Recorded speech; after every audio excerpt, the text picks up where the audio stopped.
Join our Discord to be part of the action.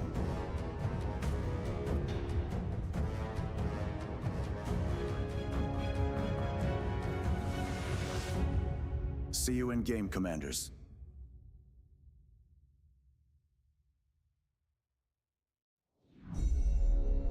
Beyond All Reason fans, welcome to King of the Hill by AllReasonNoLogic. Experience 2 or more teams facing off in epic scale warfare, where the Horde gang up on the Kings of the Hill. Kings start off with an economic bonus. They do their best to defend an onslaught after a no-rush timer expires. Test out your micro and defend against multiple players in variations of this game mode.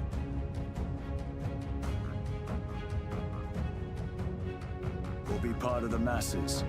Team up with your allies to topple the throne in a glorious victory.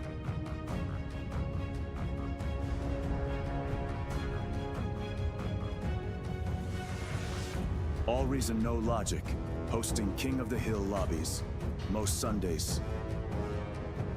Join our Discord to be part of the action.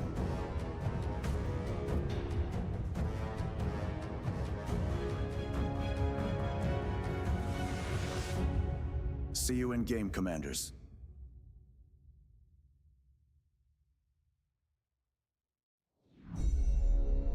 Beyond All Reason fans, welcome to King of the Hill by AllReasonNoLogic. Experience 2 or more teams facing off in epic scale warfare, where the Horde gang up on the Kings of the Hill.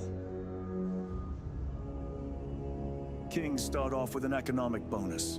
They do their best to defend an onslaught after a no-rush timer expires. Test out your micro and defend against multiple players in variations of this game mode.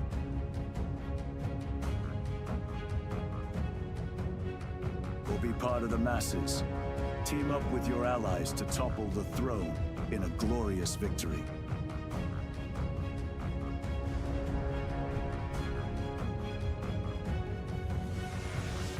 AllReasonNoLogic, hosting King of the Hill lobbies, most Sundays. Join our Discord to be part of the action.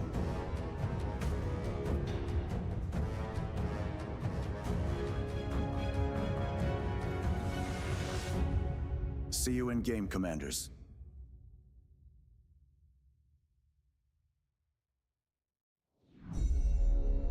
Beyond All Reason fans, welcome to King of the Hill by AllReasonNoLogic. Experience 2 or more teams facing off in epic scale warfare, where the Horde gang up on the Kings of the Hill. Kings start off with an economic bonus. They do their best to defend an onslaught after a no-rush timer expires. Test out your micro and defend against multiple players in variations of this game mode.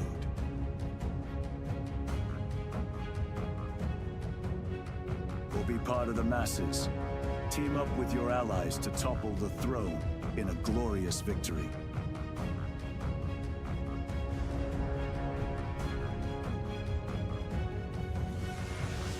AllReasonNoLogic, hosting King of the Hill lobbies, most Sundays.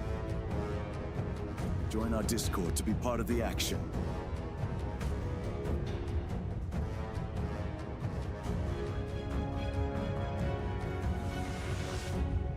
See you in game, Commanders.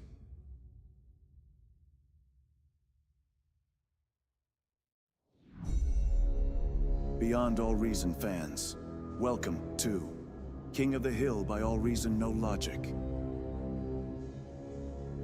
Experience 2 or more teams facing off in epic scale warfare, where the Horde gang up on the Kings of the Hill. Kings start off with an economic bonus. They do their best to defend an onslaught after a no-rush timer expires. Test out your micro and defend against multiple players in variations of this game mode.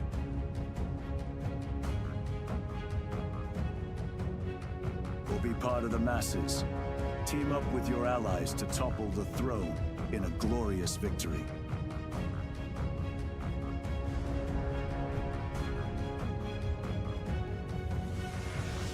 AllReasonNoLogic, hosting King of the Hill lobbies, most Sundays.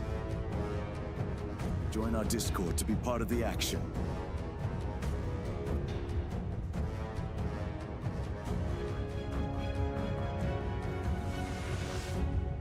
See you in game, Commanders.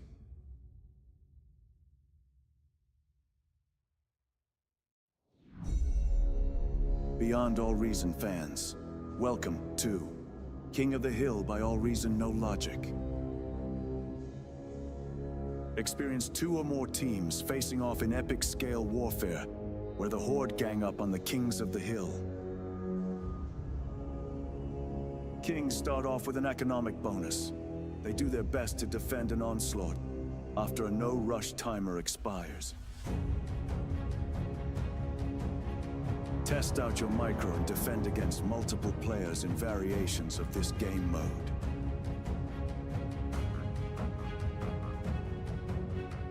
Or be part of the masses. Team up with your allies to topple the throne in a glorious victory.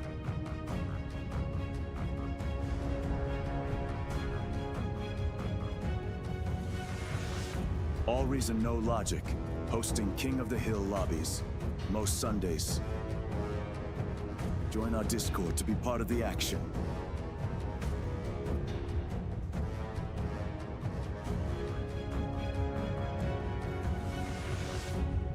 See you in game, Commanders.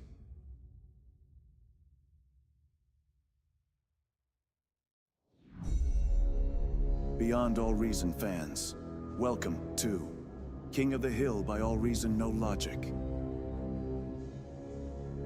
Experience 2 or more teams facing off in epic scale warfare, where the Horde gang up on the Kings of the Hill. Kings start off with an economic bonus. They do their best to defend an onslaught after a no-rush timer expires. Test out your micro and defend against multiple players in variations of this game mode.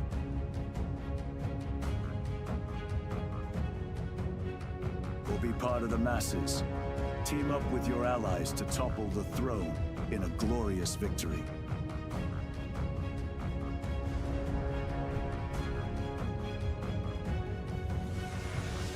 AllReasonNoLogic, hosting King of the Hill lobbies, most Sundays.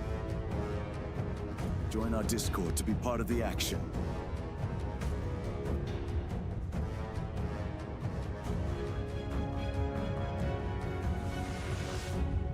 See you in game, Commanders.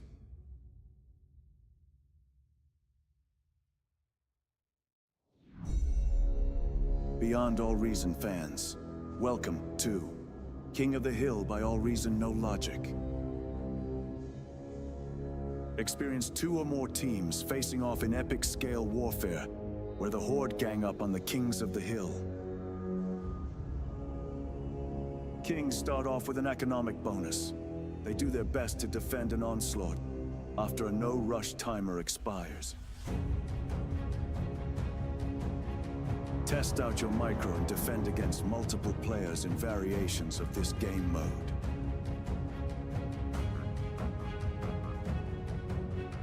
Or be part of the masses. Team up with your allies to topple the throne in a glorious victory.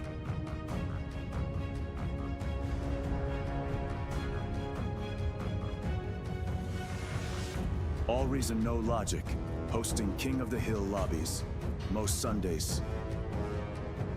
Join our Discord to be part of the action.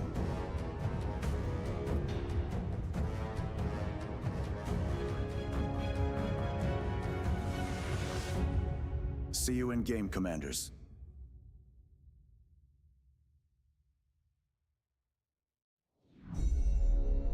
Beyond All Reason fans, welcome to King of the Hill by AllReasonNoLogic.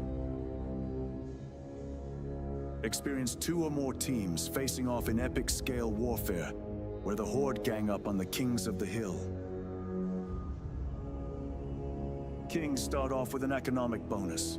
They do their best to defend an onslaught after a no-rush timer expires.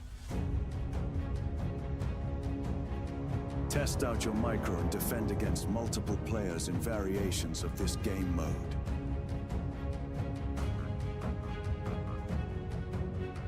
Or be part of the masses. Team up with your allies to topple the throne in a glorious victory.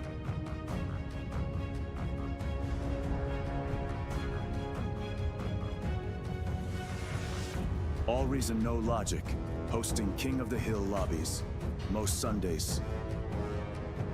Join our Discord to be part of the action.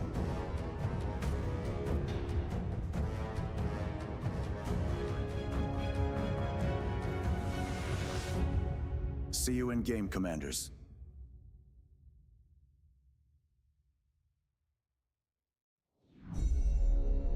Beyond All Reason fans, welcome to King of the Hill by AllReasonNoLogic. Experience 2 or more teams facing off in epic scale warfare, where the Horde gang up on the Kings of the Hill. Kings start off with an economic bonus. They do their best to defend an onslaught after a no-rush timer expires. Test out your micro and defend against multiple players in variations of this game mode.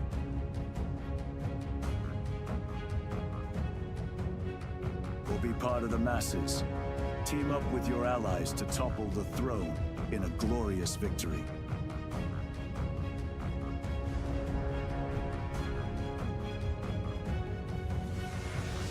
AllReasonNoLogic, hosting King of the Hill lobbies, most Sundays. Join our Discord to be part of the action.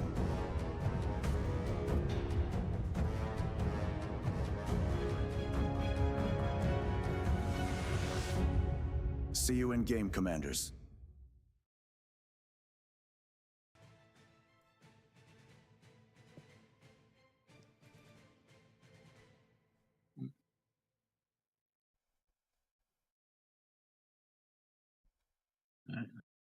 Just this one.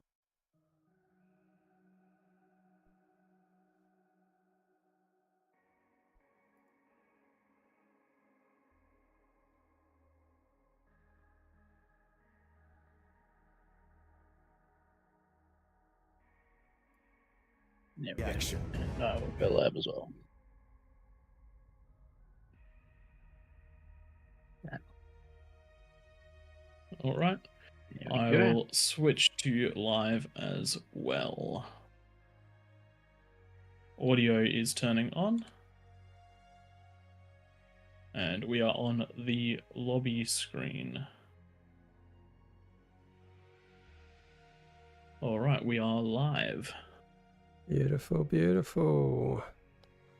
Just gonna do a quick sound check. Beautiful, beautiful. Everyone stay very quiet so Twig can't do a sound check. No, we're good. All right, welcome everyone. Welcome to the official Beyond All Reason stream. I am Twig, joined as always by Pradith, who is the Al Michaels of AllReasonNoLogic's commentary. Only our North American friends will probably get that reference.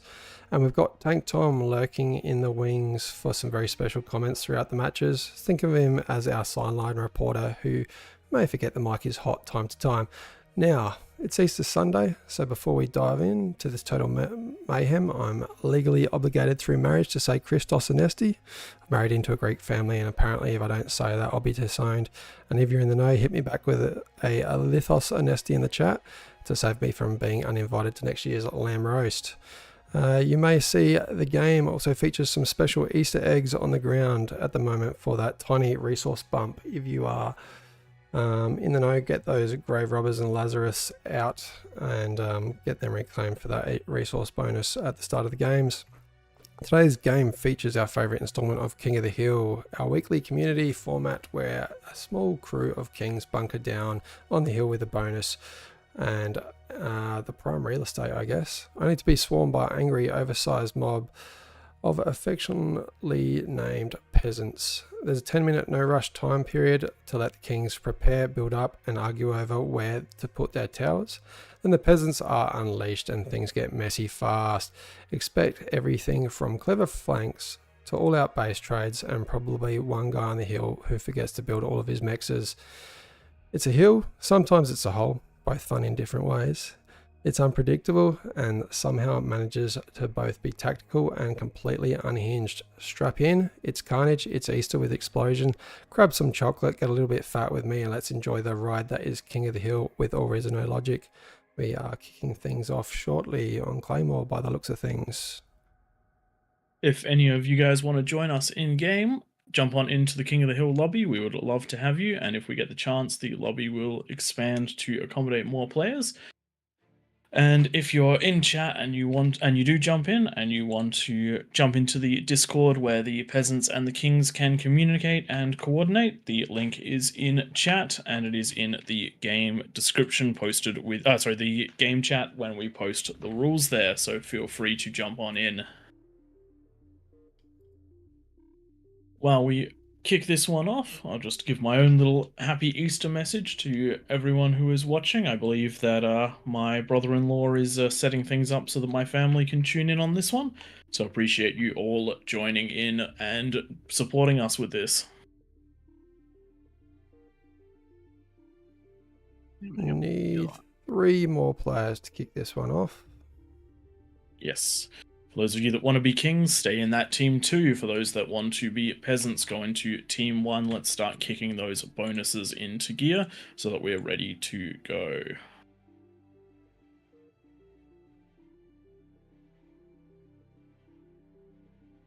Twig, don't even try because you'll kick people from the lobby. At least the stage round they can still get back in. That's true. First game of the night can always get back in. Now, for those of you that are reasonably new to this map, because you've normally seen us on Raptor Crater, Claymore runs a little bit differently. All the kings are isolated, and the peasants run in groups of 2. You have to, as you can see, the map is broken up into 5 triangles. You have to beat your triangle if you want to move on and help either defeat the other peasants or defeat the other kings. Do not leave your triangles until that point. And just remember, as the peasants only grab the 5 mexes per player, so don't venture forward to grab the ones between you and your kings. We have enough players now. Excellent. Just making sure we've capped this at 16. We will move Barry up north. Actually, somebody else will move Barry up north. Yes, because Twig is not allowed to do that. We look like we should be good to go. Alright, I'm going to post the rules for Claymore. Just having a quick read through of those rules when they pop up on screen. And if you're in game, feel free to grab that link into the Discord so that you can participate in all of the exciting chats. Just to clarify, no rush 10 minutes. That means do not attack until 10 minutes. Do not leave your starting zone till 10 minutes. No offensive structures to be used. So that means no using things like your artillery towers offensively. Defensively is fine. Defeat your triangle before moving on. Co-op eco is encouraged, and after the 10-minute mark, you can build wherever you want. All right, let's get into this one and get us started for this special Easter stream.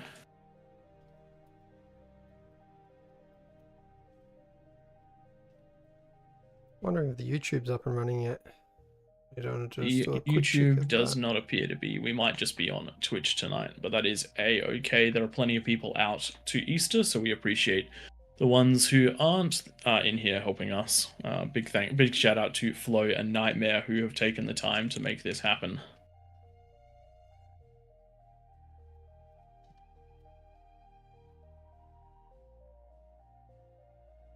Alright, one more to ready up and we'll kick things off.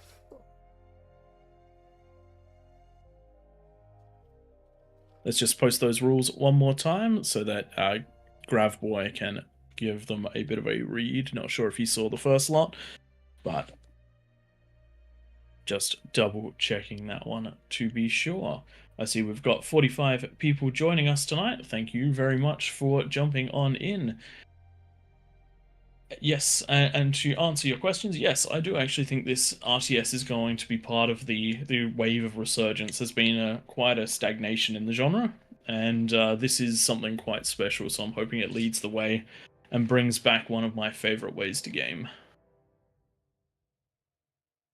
Oh, don't change the player limit yet. Or spectator. Oh, I've got too many players now, I think, for Claymore. Nope. No, it's still 16, so is. we're still okay. Right, we just need one person to jump down into Kings. Oh, it's locked. Ah, that's what's happening. Team lock. Where is it? Team unlock. There we go. Ollie has jumped on down. Ollie and AllReasonNoLogic regular, so should be shoring up the Kings nicely. Once we're all ready, we can get going.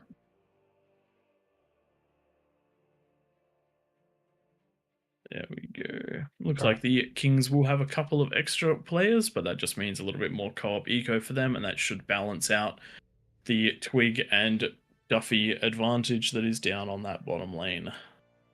Let's get things going. Come on, Maxim. Mooks. MX Masters.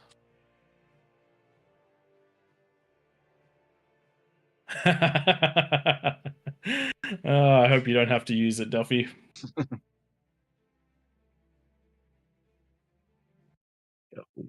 All right, we've jumped into this one. We will throw our kings and our peasants back into their respective lobbies so they can't hear me commentating, and then we will jump in from there. If you want Twig or Tank Tom's perspective on it, they are live on our YouTube and Twitch respectively. But this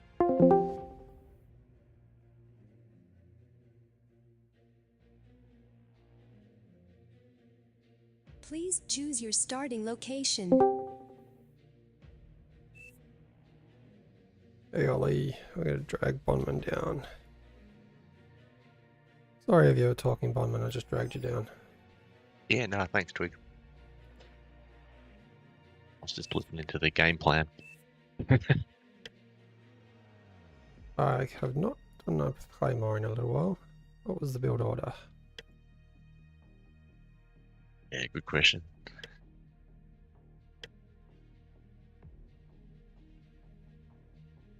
So they do have a few extras than usual. Yep. A couple of us are going to be... Actually, there's 3 of us will be 1 verse 3, I think. What have we got? 14. So, yeah. All but...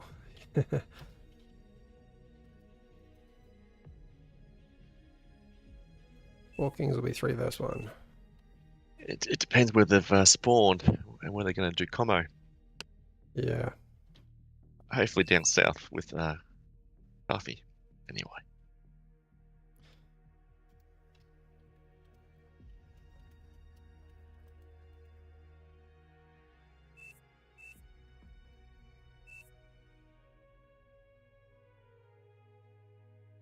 That radar up quickly and we'll be able to find out.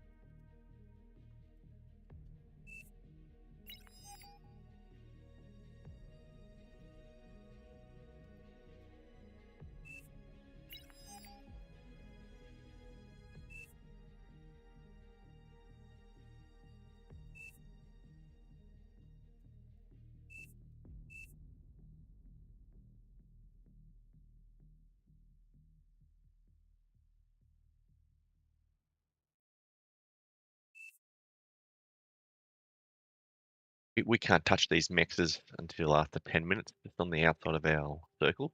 And Right. just draw a circle. Yeah, you can't take them until 10. Yeah, roger.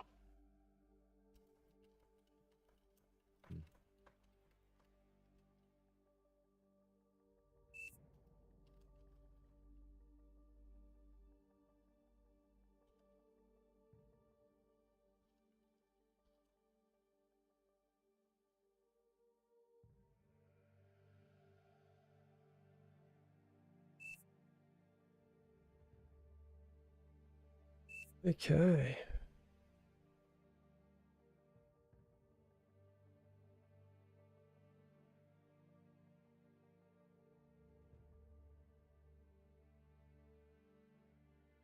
Just Duffy and Boot to ready up.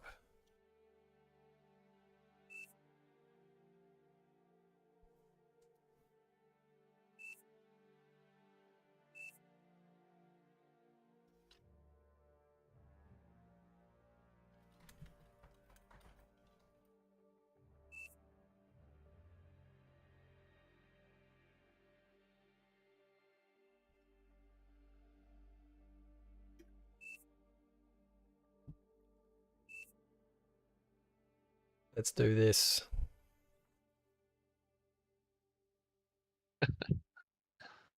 Why is it not starting? There we go. Battle started. Right, game on.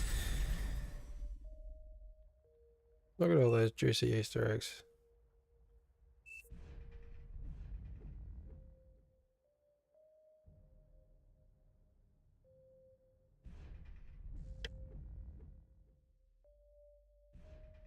Body energy and 4 metal. Delicious.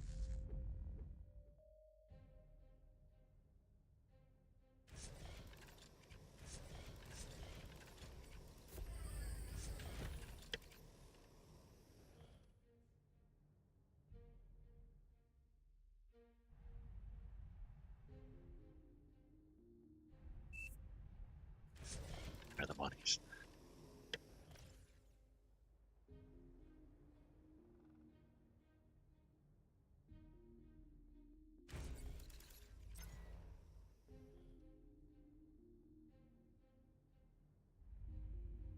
That wind is a little low for my liking.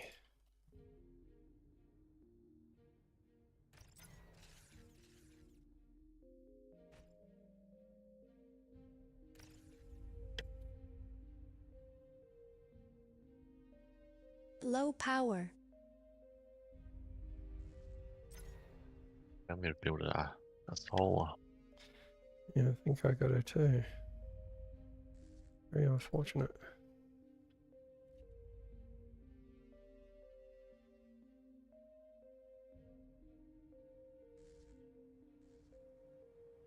Battle Ollie paused. is lagging behind. What are you doing, Ollie?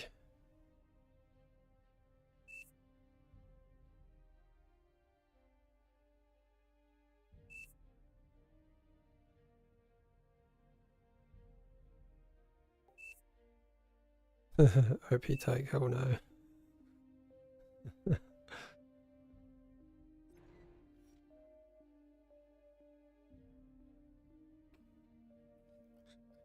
Oh, you can use the in Discord chat to say if you're still here.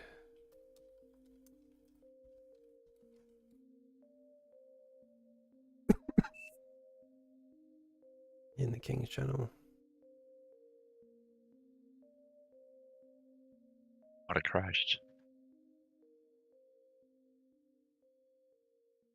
He blue screened. Mm. Alright.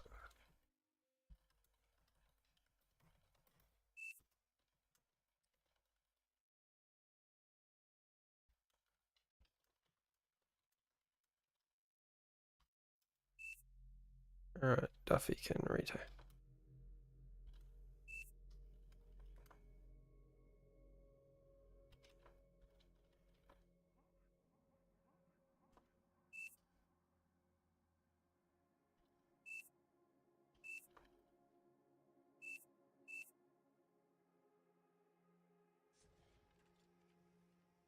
Okay, resuming. Right.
Back. Battle paused.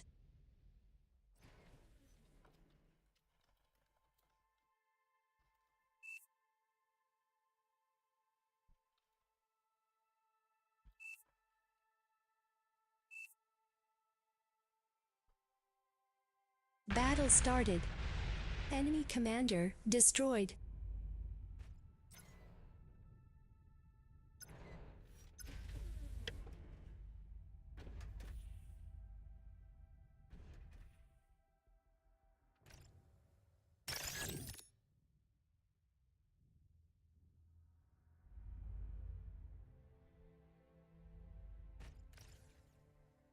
An allied commander self-destructed.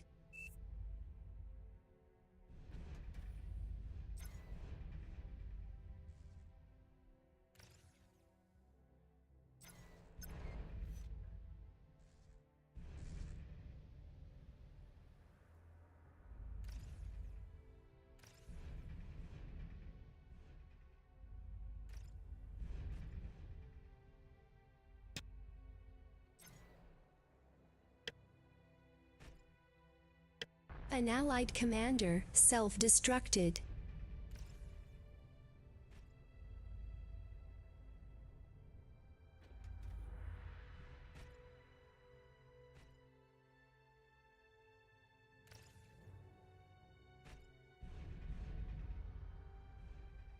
An allied commander self-destructed. Jesus.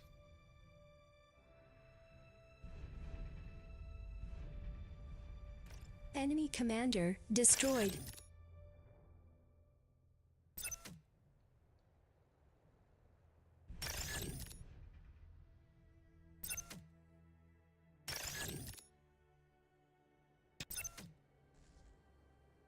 Hang on, we've got some blue people encroaching.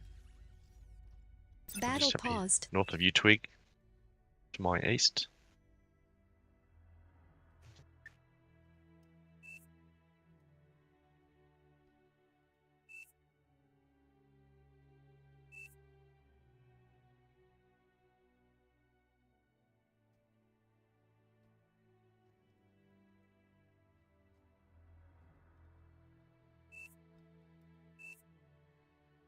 Battle started.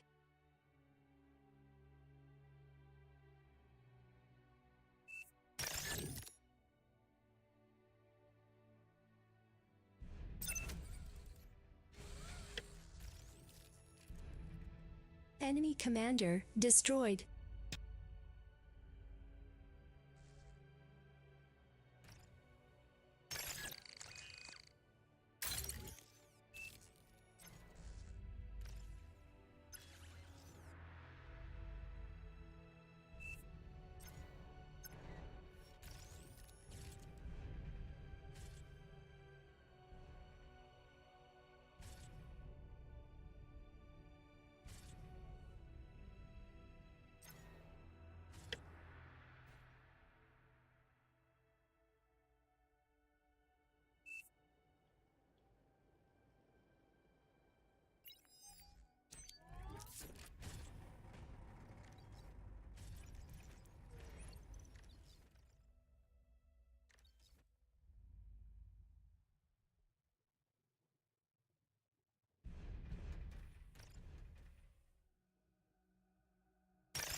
Low power.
T2 unit detected.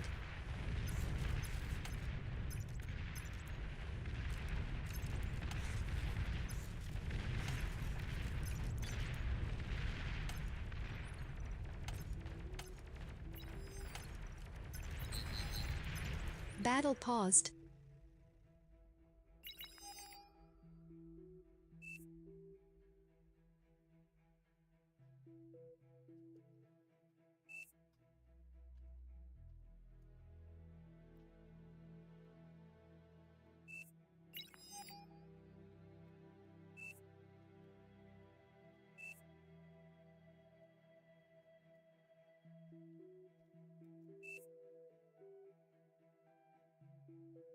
Battle started.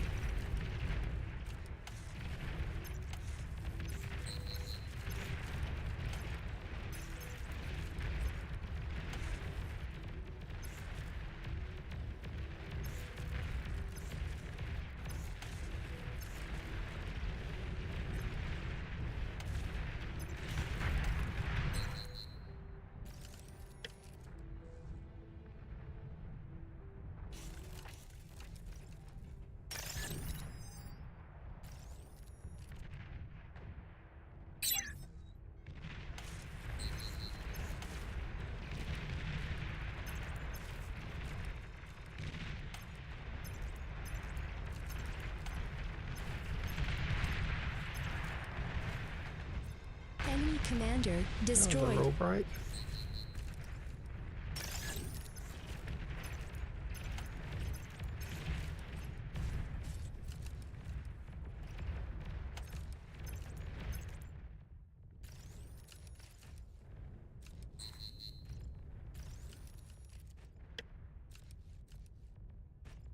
Enemy commander destroyed. Enemy commander destroyed.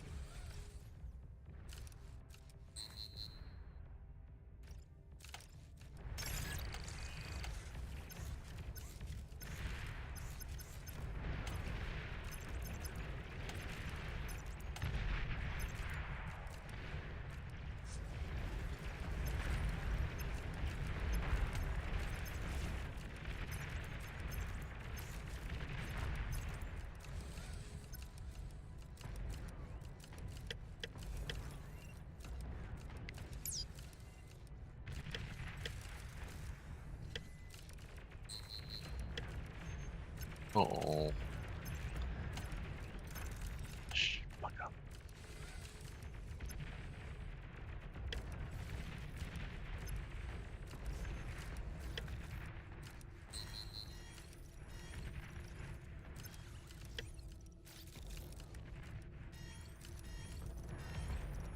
Purple. It's a bit harsh. Yeah, I'm getting purple at my end. Right. I think that's two different purples. Because Okay. Tank Tom wouldn't break the rules.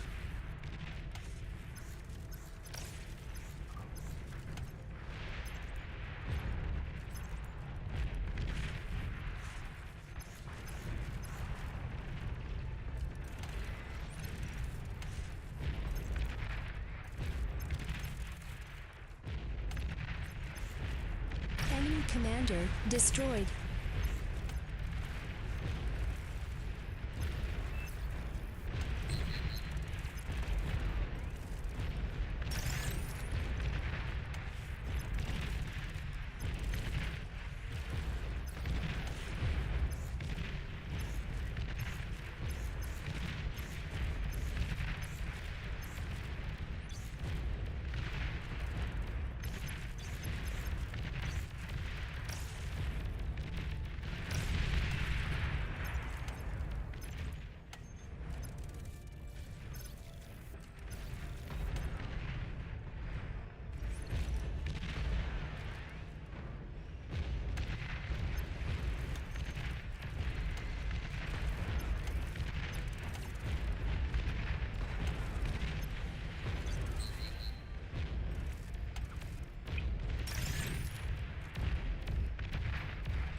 Bugger.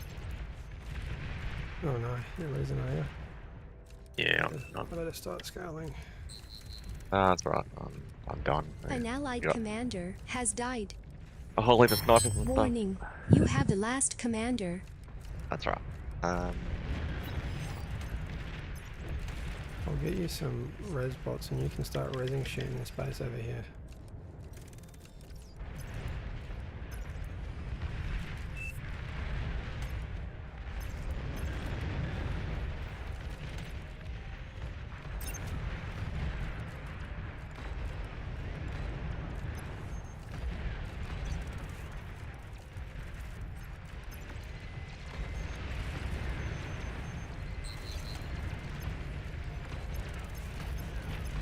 commander destroyed.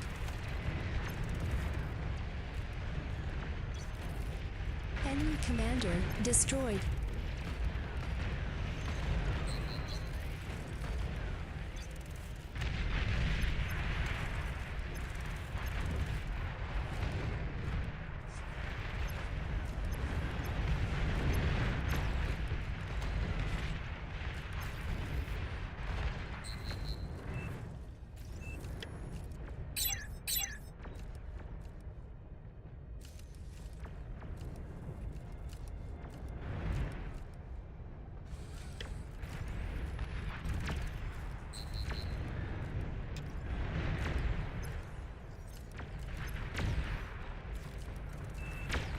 There's a commander up there, we have to res this.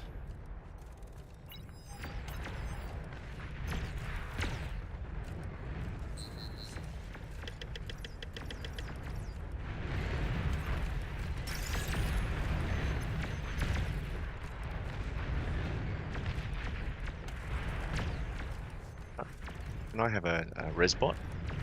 Yep. A res bot. We need energy too. Yeah. Thank you. Enemy commander destroyed.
Oh, there was Enemy one. commander destroyed.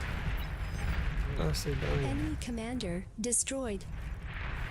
I actually thought we were losing that. I'll take that. Battle ended. You got to eco hard by the looks of things. Yeah. Nice. I'll see you guys back later. Up in Stilgar. The metal production and the energy production, a little bit of a win for the Kings in this one. If we do see these games go a little bit longer and a few more peasants survive, we usually see that one flip over. Let's just have a quick look at those graphs. Okay, we're not going to have a quick look at those graphs because they have not popped up, but we will just leave this one to it and jump into the next one. All right, let's pull back the other We're here. scene. Let's grab Twig and Tank Tom. Twig and Tank Tom, how did you feel about this one? Got to go face to face, mate. I did not do well at doing the T-True transition and feeding constructors out to everyone. When I Yes, did see the unfortunately, tags, I you're- thought I was in trouble for a bit, but you only obviously had a few. No, you were never in trouble for me. Let's I get the stalled hard. before we talk a You've little been bit playing more, too let's- much Raptor Crater and relying on too much resources coming in. I'm going to throw this on throwing, guys, just because there's probably a few too many for... Yes, we have jumped up to too many players for a Claymore, and we'll see a much more balanced game, or at least a much more balanced looking game on King of the Hill, because all of the kings will be chucked in the same position, and it will be, and if one of them falls, then all of them fall, which is quite a different story to Claymore. So aim of the game for this one, kings sit on top of the hill, they can do as they please together. Peasants sit on the bottom of the hill, they can do as they please together, so long as they each stay on their respective plateaus. And then same thing, 10-minute no rush timer, you just have to make your way, you just have to get ready for that 10-minute push. Depending on how many peasants we have down there will depend on if we get 3 or 4 kings at the top. 3 kings up the top is an extreme challenge for the kings, but if there aren't enough peasants down the bottom, then 4 can be a little overwhelming for the peasants. We'll get Based on some of the OSs in the lobby, though, we do have some very, very skilled players on that peasant team right now, with a 60 and a 40 leading the pack, so that should be a very strong start. It also looks like Twig is going to be jumping out and co-commentating this one with me. That's it. I'm just trying That's to it indeed. get this set up. Tommy, if you can take over so that I can talk a little bit more. We are classic men in this circumstance. Just like you saw me being unable to talk and type at the same time, we can't talk and set up a lobby at the same time. So a couple of things that I think a few people have questioned in the past. Air units are off. One of the reasons for this is that if we leave them on, the kings are at a huge disadvantage, because if they spend their resources getting that anti-air, then they usually are adding just one more thing which prevents them from having any opportunity to be on the offensive. Also, if any break through, it's absolutely devastating for the kings because they're all packed together, and those bombing runs, and when you have such a limited space, those bombing runs can completely shift a game. Why did Ollie What was just that vote vote air? I don't know. What are you doing, Ollie? Air's just been enabled, has it? No, he no, disable air units is still enabled. What was that vote? It was for air, but he ended vote just before it hit. Right. Not trickery. Unfortunately, we just had someone in chat ask if there would be a YouTube stream tonight. Unfortunately, because of the Easter break, we do not have access to the bar YouTube. But Tank Tom and Twig are streaming on our YouTube and our Twitch. Oh no! Sorry, I was groaning at the vote. It's okay. We have end vote commands for this. I'm just going to answer that one in chat as well.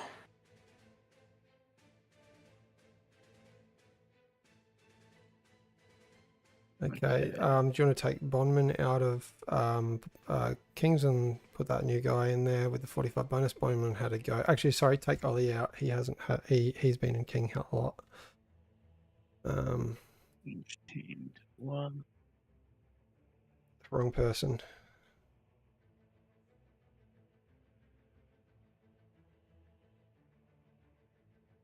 So Mirrored can stay down there, and sorry guys, people are just jumping around a lot. Yes.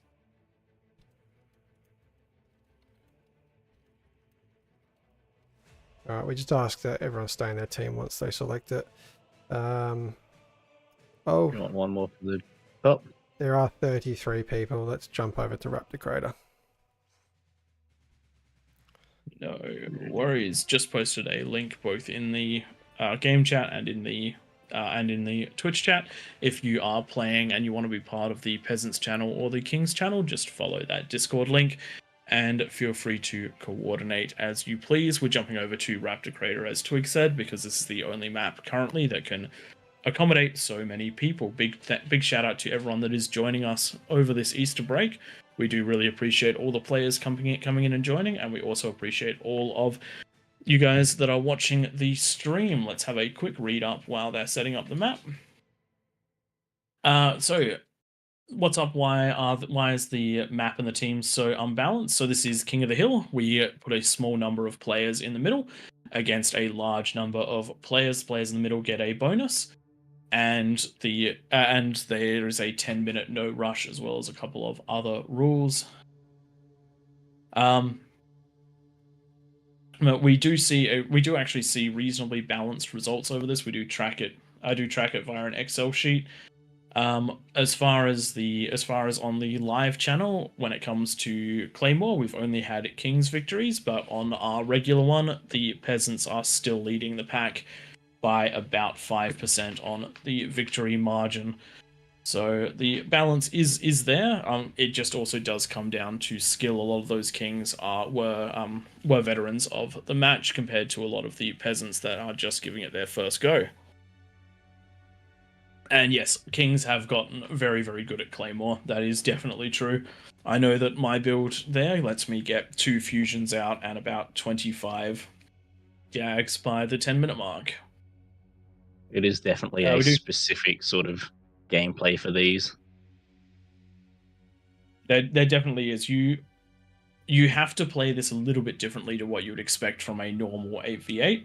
Because you have that 10-minute no rush timer, you really do have to think about just how well you can optimize those first 8 minutes to maximize your energy, your metal, your build power, so then you can get as much out as possible, whether it's to be on the offensive or the defensive in that last couple of minutes.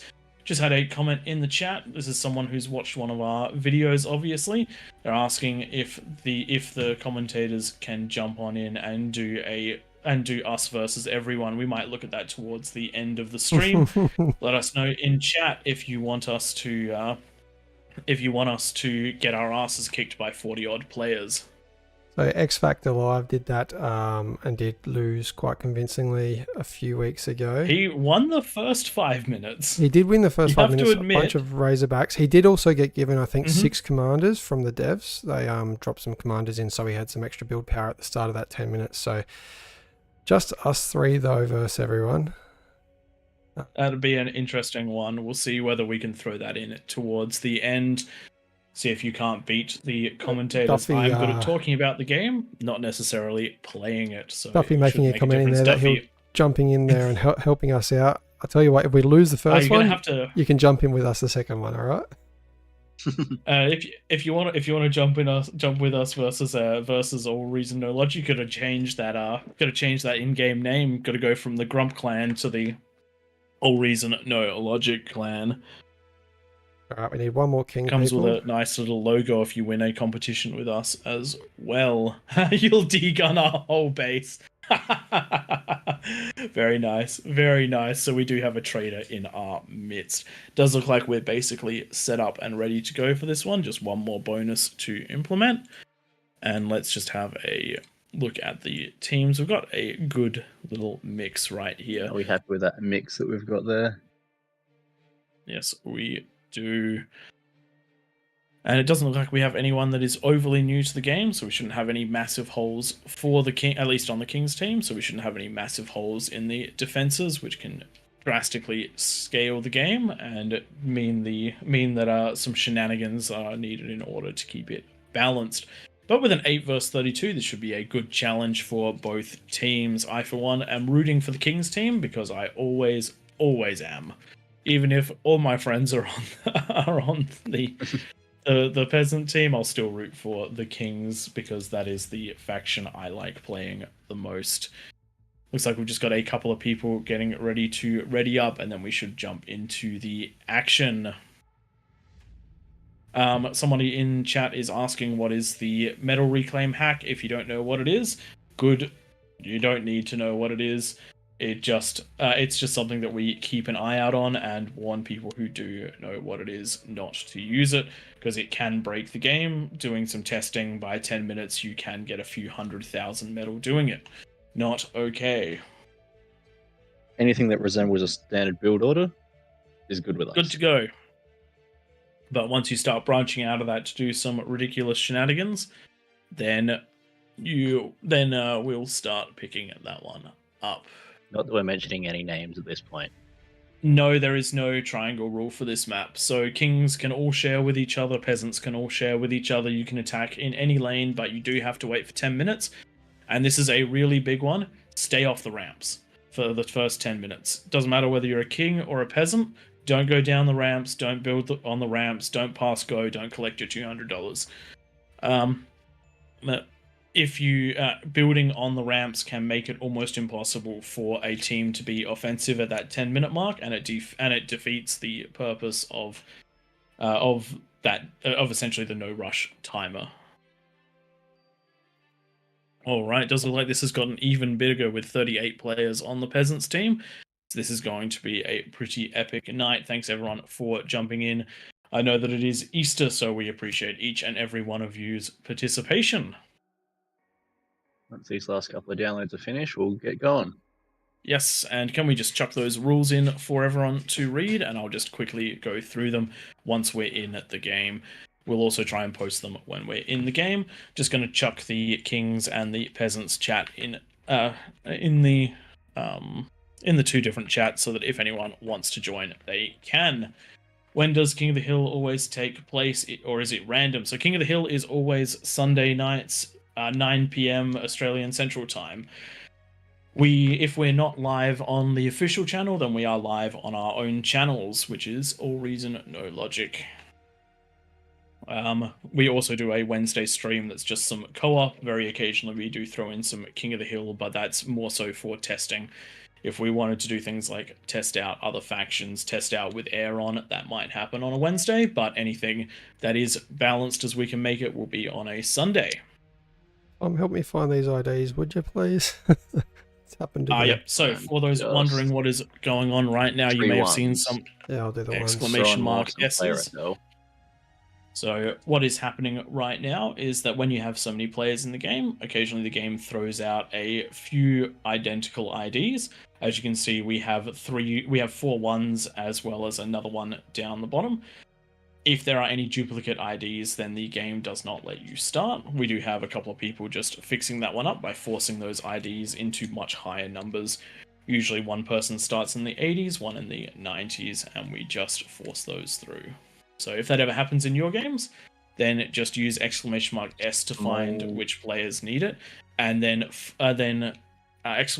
!force, then the player name, then ID, and then a new ID number. Just a little tip. If it happens a lot in AI games as well.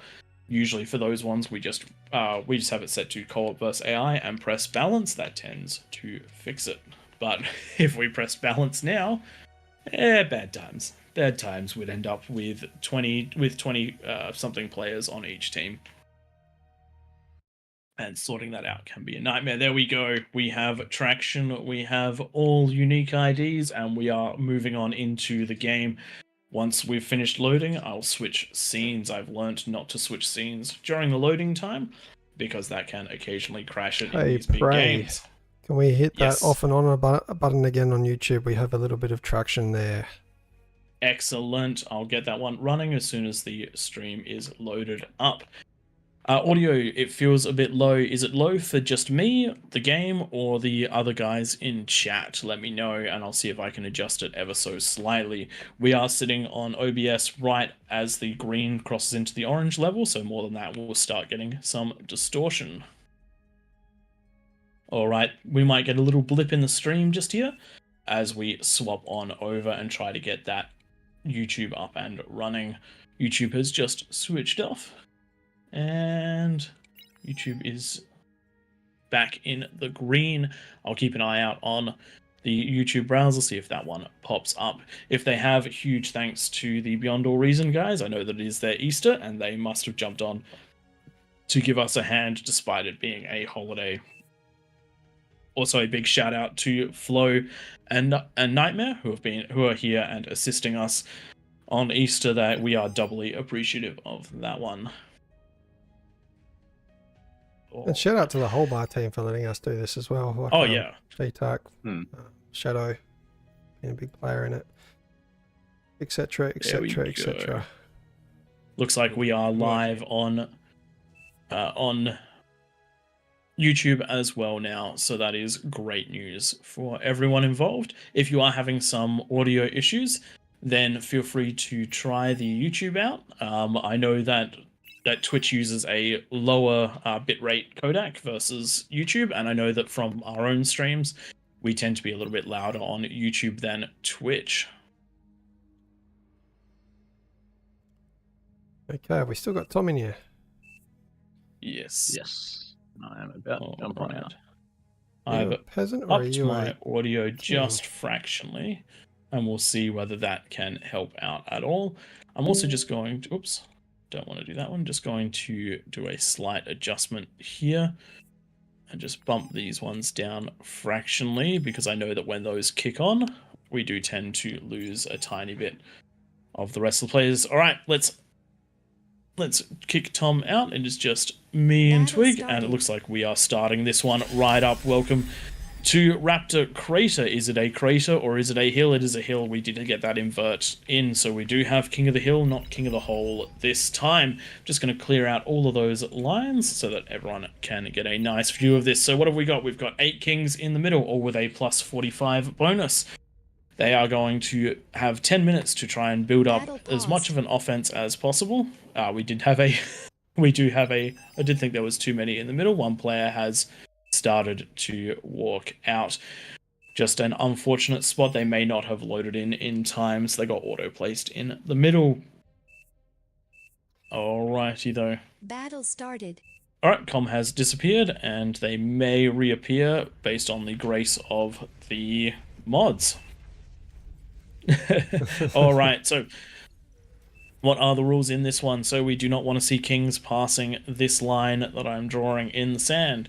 We do not want to see peasants crossing any of these ramps. If they do, it can make things very, very difficult. Other rules: no air, plus 45 for the guys in the middle. No offensive structures used offensively. That means that we do have a player on a fight command moving in. Oh dear.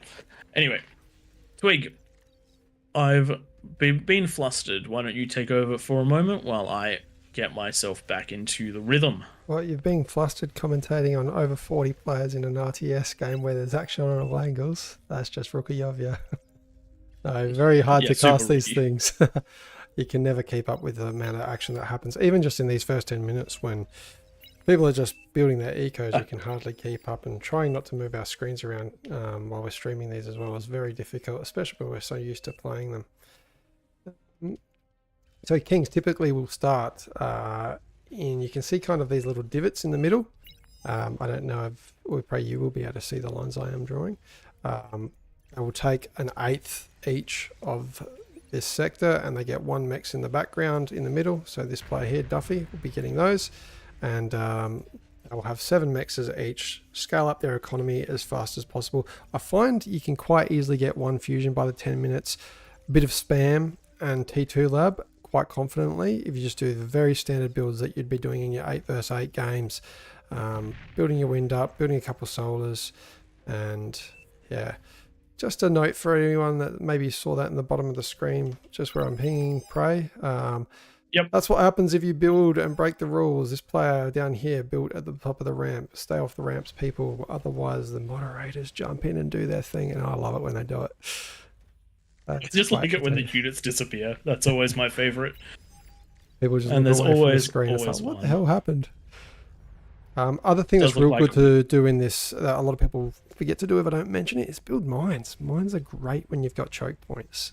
Like, especially when I'm a peasant and you get the swarms of tier 2 units coming at the start, and you're usually only T1. Having those mines there, mines were detected announcement coming up, really helps to deter the kings from coming down your ramp, and they can go pick on somebody else while you get a little bit more of a fortification of some more units out, maybe a bit more eco. Other thing there's as well that's really efficient is just using your commander. Make sure you've got an energy storage, plenty of wind, and you can degun anything that rushes you at that 10 minutes. You might lose your com, but you're probably going to take away most of their army at the same time with the explosion that the big boys do. All right, now that we're getting back on track and we're running through, let's have a quick chat about what we like to see out of the different areas of the game. Starting in the corners. These corners are the eco centers of the peasants. one of the things that is really worthwhile doing is funding one of the players in the corners and getting T2 and then getting it out to everyone. Even if the frontline players aren't able to help fund them, it's still worth sending them a T2 constructor, because those T2 constructors are probably the only thing that's going to prevent them from going T2 themselves and being incredibly weak at that 10-minute mark. You definitely want those players as strong as possible to fight for you and let you get that eco boom. However, if your frontline players do start to struggle, switch into units as quickly as you possibly can, because again, if those front lines fall, you're going to be in big trouble.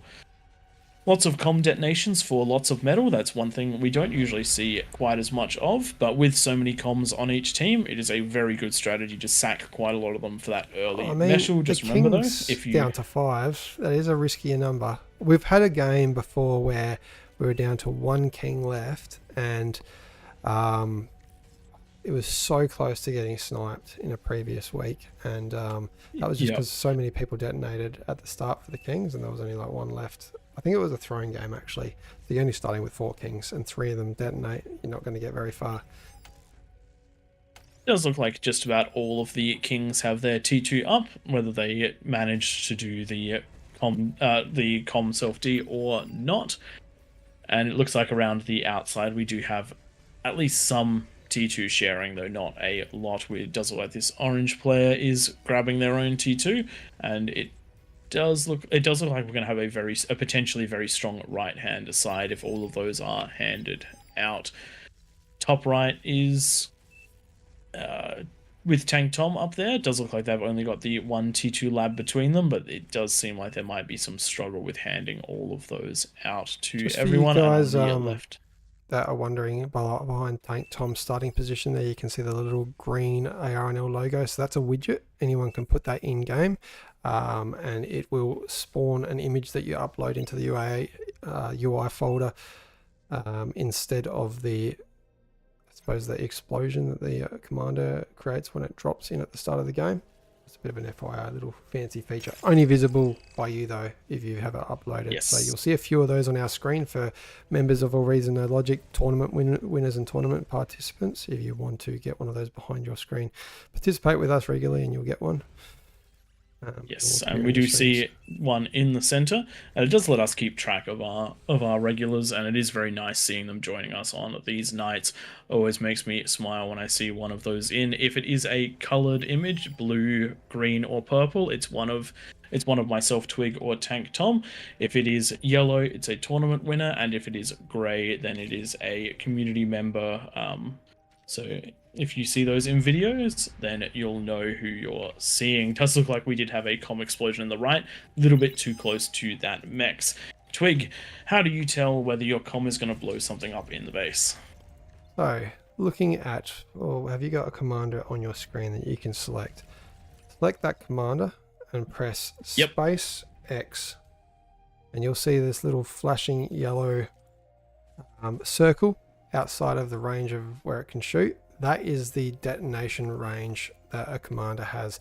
You can actually select that with any unit, space X, and it will show you how far the explosion radius is. Obviously concentrated to the center and peters out as it gets towards the edge of that radius from the center of the circle.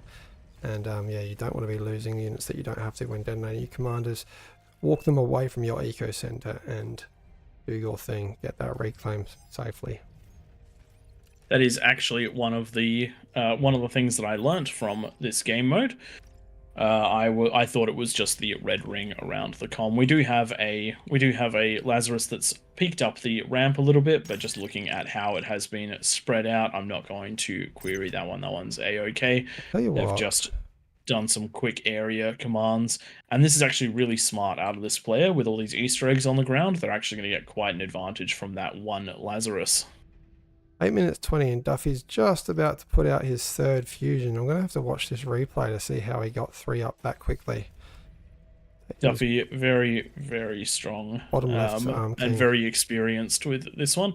Does look like the way that he's achieved it is by consuming all of his T1 production, wind and storages, the whole lot. He's also right down in metal, not enough to actually build a lab, so this is going to come up quite late with 600 in the bank, and at a rate of 120 income, 150 income, it's not going to pop up for another 20 odd seconds. I totally didn't zoom in to see the number. I'd just like to point out as well what he's building on his front line, the 2 ramps that Duffy is responsible for defending. You've got pitbulls and beamers. It is important to mix T1 and T2 defenses into your defenses. A lot of people, they get T2 up and they go just T2 defenses. They are terrible against spam. You want to get beamers, twin guards, even LLTs just to take out those ticks, those rovers, pawns, the grunts, etc. The scorpions and the pitbulls there to do a bit more damage against the bigger units. A pitbull is 680 metal, and it will kill approximately the same number of grunts as a beamer will if they are charged 20 seconds in left. great enough quantities. And I just want to... Here we go, let's look for that early aggression. There does not look to be many units coming out of the peasants. Too many weeks we see no units coming up out of the peasants, and the 10-minute mark is when you want to attack, because the kings probably haven't got their defenses fully up. Duffy definitely got some jags out that will be sure to... Let me just put the go. Here we go. Looks like the bottom of the map, screen. we have the only offensive push out of the peasants. We have a couple of the ticks, as well as some grunts and a couple of hounds to back them up. Unfortunately, they are pushing into Duffy, which is going to be one... Oh, sorry, that's not Duffy. Bondman. They are pushing into Bondman. Bondman is going to be hopefully experienced enough to deal with this. A couple of spaced out LLTs. I do like that they are in here. Right hand side. Oh, we do have a big push down from Pink, and this one's actually made it through. There were no defenses. We do have some Marauders coming to clean this up, but with all the winds bunched up, a lot of this will chain react. Oh, so close to a chain reaction just there. Got to push in if they can pop those converters. That'll definitely chain react those winds, but not firing on quite the right things. The comm's going to go down. That's huge. Beautiful. That's an entire player down. That's what one player, one peasant can do. Just one peasant Meanwhile, did that. Duffy is pushing out, and this is quite a force to have to deal with. Mausers that are supported by Jags. This is going to be a rough one, unless this comm can get some amazing D-guns, but unfortunately only a couple through, and it is going to detonate without taking out a lot of those Jags. Does look like Duffy's push is going to be a successful one and take out quite a bit on this side, and the units that should be used offensively are now coming in to try and work on this defensively. Very strong pushes out of the King. We also have Uzi, who's making his way up with a couple of Fiends, but I don't think those will push through anytime quite yet. But Duffy has managed to crack a player. The question is, can he move up and take out one of the eco centers, or is this just going to become a wedge up onto the Peasants platform? Does look like some spam is making its way in from just above, from the top right, but it is getting cleaned up quite nicely by the Dragon's Maws defenses, and there are some Marauders moving in to protect. Not quite enough spam to break through. Do have a little push from Red with Sprinters, which are heading into Bondman's base, but these scattered LLTs doing a great job. Apologies about the switching colors whenever I click on units. It is I have to say the eco is a little closer than what I like to see from the peasants' point of view. That is, it's not great. Usually the peasants are at about 80% ahead after the 10-minute mark. It's 12 minutes now. I mean, only one player has really fallen, so I would like to have seen their eco a little bit further ahead. Some of those corner ecos not as big as we often see them in these games. In fact, only really one strong eco coming up in the top right, I'd say. We do normally see a couple of those corners really getting their communism on, and we have seen as many as 2 fusions and 2 APHIS up in a corner by the 10-minute mark, which is an absolutely crazy feat for 3 players to get done. It does look like Duffy has been repulsed in the bottom side of the map. Enough spam has been done, but Duffy has not used this time idly. He's built himself up to 5 fusions and a 6th one on the way, so each push out of Duffy is going to get stronger by a force of magnitude. While this is going on, a couple of the other Kings getting their APHIS up, a few just starting now. There are a couple too many projects going on for a few of these players. It's very hard to build a T3 and a fusion at the same time. Windows looking support around is the map, continuously pushing the northern ramps against the I won't go colours because it's probably different on your screen. Against Sergeant Raccoon and Captain Scrooky. Great use of these Recluse, allowing them to duck up and down the sides of the ramp and getting attack angles.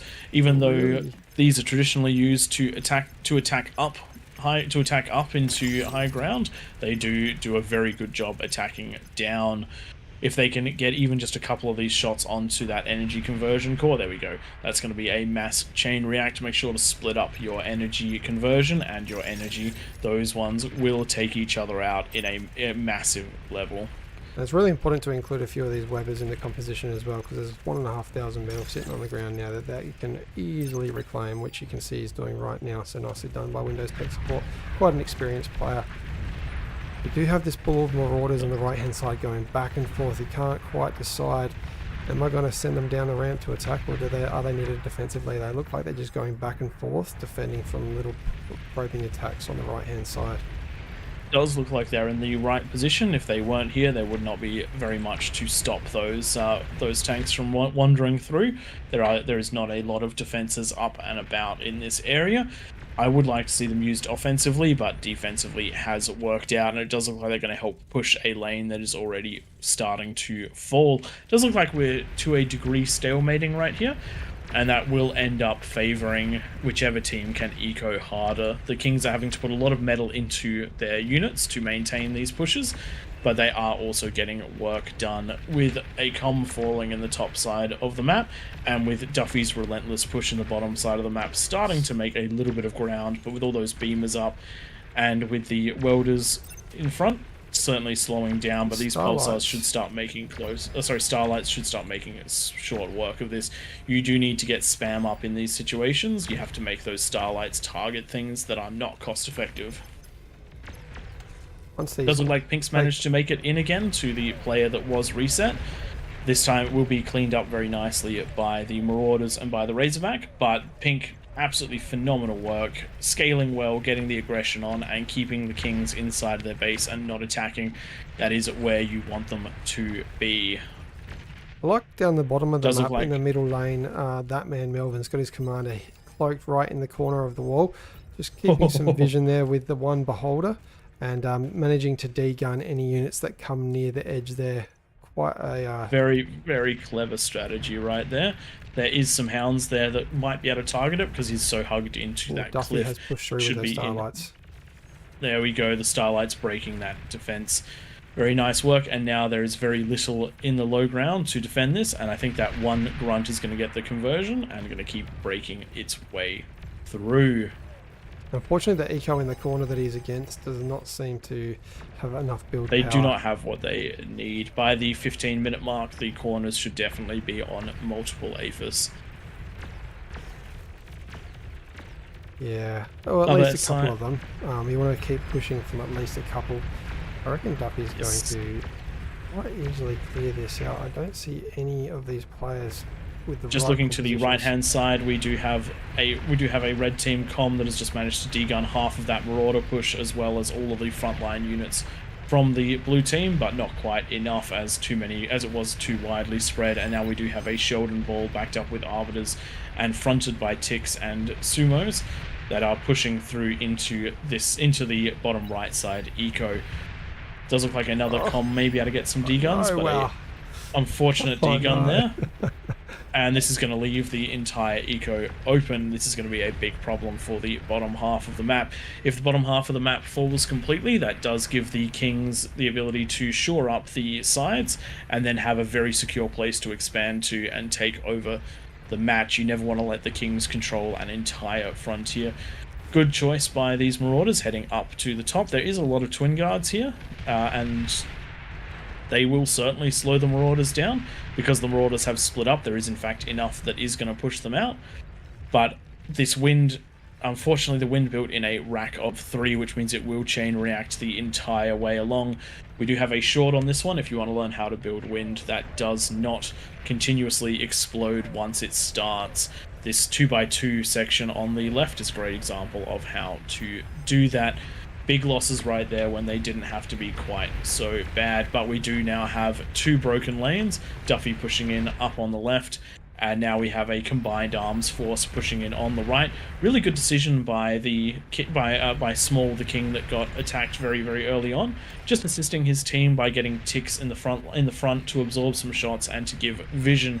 When you're this far behind, you have two choices. You can either try and get in just like Small is doing and assist the players that are doing well or needing help, or you can try to just pull back. And Eco, I don't mind either way. Just provide a little bit of advice. This is great composition with these sumos, the Sheldons and the Arbiters. Is there any radar in there? Either way. The radar has been taken out, but a new one is walking up to the front. You can see Uzi is grabbing those sumos and then walking them through and then following with the Sheldons and the Arbiters. What you can do is select everything, hold down control, and if you do that, Prey, you'll see a little crosshair appear in the middle of the army. If you've right-clicked after you hold that crosshair down, the army that you've selected will move at the speed of the slowest unit in that composition. That is a very useful thing to do, but you can also just shove the sumos forward. They are very tanky, they do provide vision, and they also have decent damage. It does look like another comm falling, and it does look like Duffy has started pushing in the other direction and is going to try to work to break this brown player so that blue can start working in.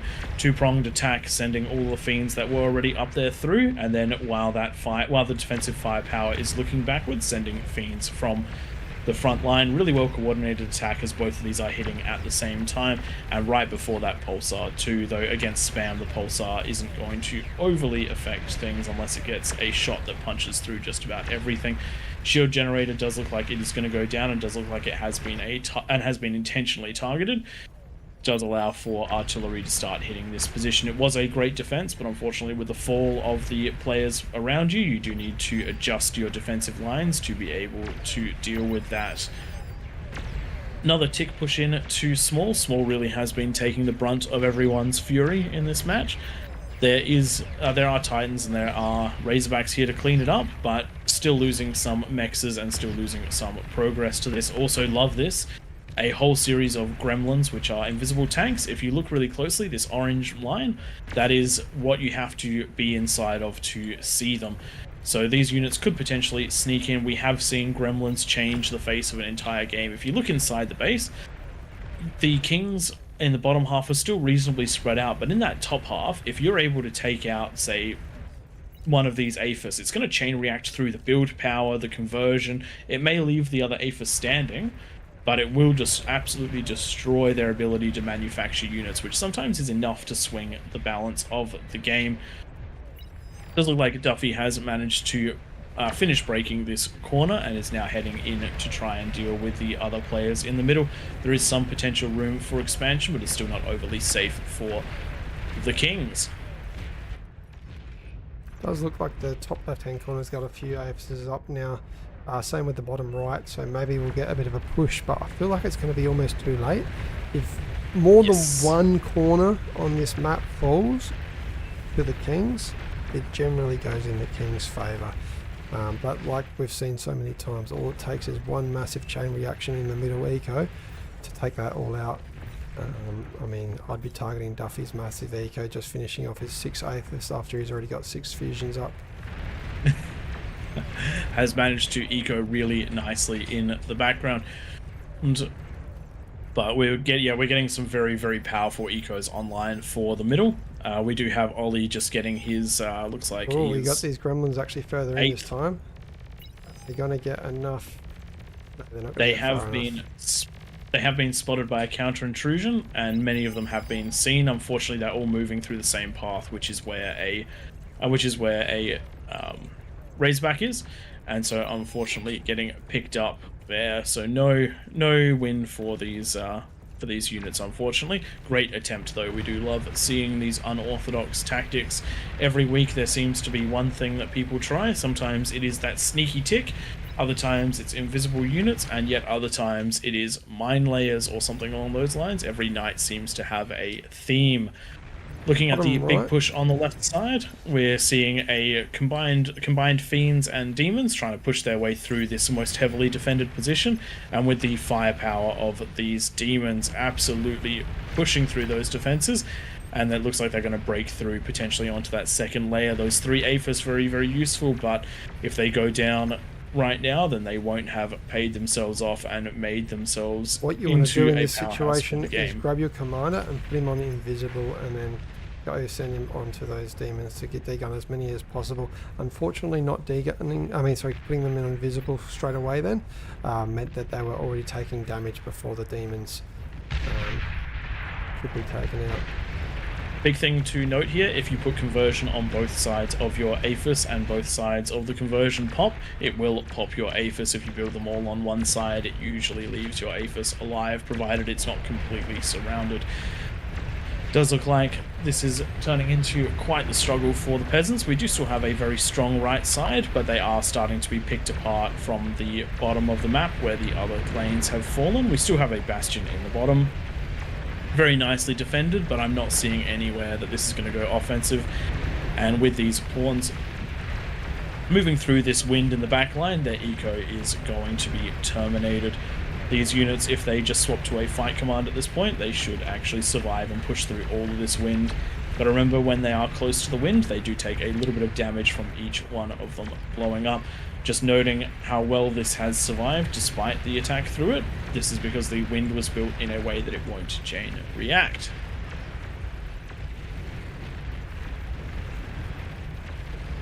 Looking around the map though, the King's Eco, if you look at the top right of the map though, the King's Eco is now very, very much so ahead, essentially double what the peasants have to go on. Considering how many peasants have been wiped out and just how hard the Kings have been eco scaling, that is still quite impressive that the peasants are still this far into it. But they just do not have the... Now that the Kings can consolidate their power and fight together, the peasants are going to struggle very, very hard. The Razorbacks on the bottom right of the map have finally been pulled. They've been grouping up for a while there, and they're taking out the fusions. You can see how effective a commander when it is cloaked, managing to take out a few then and not dying. Really makes a difference. All too little too late. Probably too many peasants this game. I think that still didn't attack with anything, so there was only 1 or 2 probes into the Kings at any one time. You need at least half the team putting pressure on constantly, and then the other half focusing on that eco. It seemed like it was all eco, but not enough eco. Just remember, when a King builds an APHIS, the APHIS produces plus 45%, so it's producing closer to 4,500. That means instead of 4 converters, it can build 6. And that means that instead of getting 40 metal from those 4 converters, you are getting closer to... You're getting 15 metal-ish from 6 converters, which is much closer to that 90 metal mark. So APHIS are more than twice as efficient as a King, so they only need to build half as many. That means that if you leave the Kings to scale, they can scale very quickly and very hard. One of the things that we have seen before in this game, you can, as a peasant who only has 3 mexes, you can build 50 incisors by 10 minutes. 50 incisors by 10 minutes. And that's without overly hampering your economy. If someone still gives you that T2 builder, then you can still have those T2 mexes. If you do that, and if more than 1 player does that, we don't think the Kings will have a good time. If 4 or 5 players do it, the Kings will have a really bad time. If 40 players do it, that's 2,000 incisors at 10 minutes. I'm sorry, but no team is going to survive 2,000 incisors at 10 minutes. The more you know. Just looking at the top starting to fall pretty heavily now. All of the force is now moving from that bottom. It's just cleaning up the last vestiges at the bottom, and then it's going to move from that bottom up to the top. All the APHIS destroyed in that bottom right-hand corner. And now we can put all assets into being offensive at the top side. Just clean up pre going through now. So, Pray, it was mentioned in the comments earlier that we should take on everyone. What do you reckon would be fair? Because I know X Factor had, I think it's 109 APM when he played, actions per minute. I reckon if you got the three of us, myself, you and Tank Tom, we would probably only just get to 109 with three of us put together. Do you reckon we need a couple extra comms or one extra comm so that it's 4/4 of this? X Factor had six comms in that one, I'm pretty sure, maybe 5. I would happily take on the challenge without any, but I also know that I'd take on the challenge as Armada, and I'm pretty sure you would too. If we're all planning Armada, because I know that that's the strat that we tend to use in King of the Hills, then it would be nice to have one Cortex comm, just so that we're not left in the late game without things like catapults or juggernauts. Maybe we drop a AI in there, just an inactive AI that we can use the /take command on, so that we've got a Cortex comm for a late game. Does look like we're getting a final push out of the pink player, who's managed to amass a large number of Titans, and is going to start pushing those towards the center. If you can get spam with those Titans, you might actually be able to run them in. We've seen this before, where 4 Juggernauts nearly crippled the Kings after the Kings had basically won. We've also seen it with 10 Juggernauts. There's a few more than that. Unfortunately, they're not being overly controlled into the middle of the map. They're just trying to engage these armies, which isn't going to get a counter win in this situation. Tank Tom needed to just press into the middle, and that is it. One select and one click, rather than he's even group them up and push them in. Putting out a few in the middle, but that is the peasants. The colours playing tricks with my mind. You can see how far these just 4 got. So if he sent all of them, could have punched right in. And as I've said, those units really are tanky. We have seen 4 Juggernauts push up a ramp and into a third of the way into the King's base, completely unsupported at the 35-40 minute mark. It was absolutely crazy. But unfortunately, these ones are just used for defense. Here we go. We do have another push coming out of one of the other players up here. If these ones are sent entirely to the middle, it is entirely possible that they'll make it through.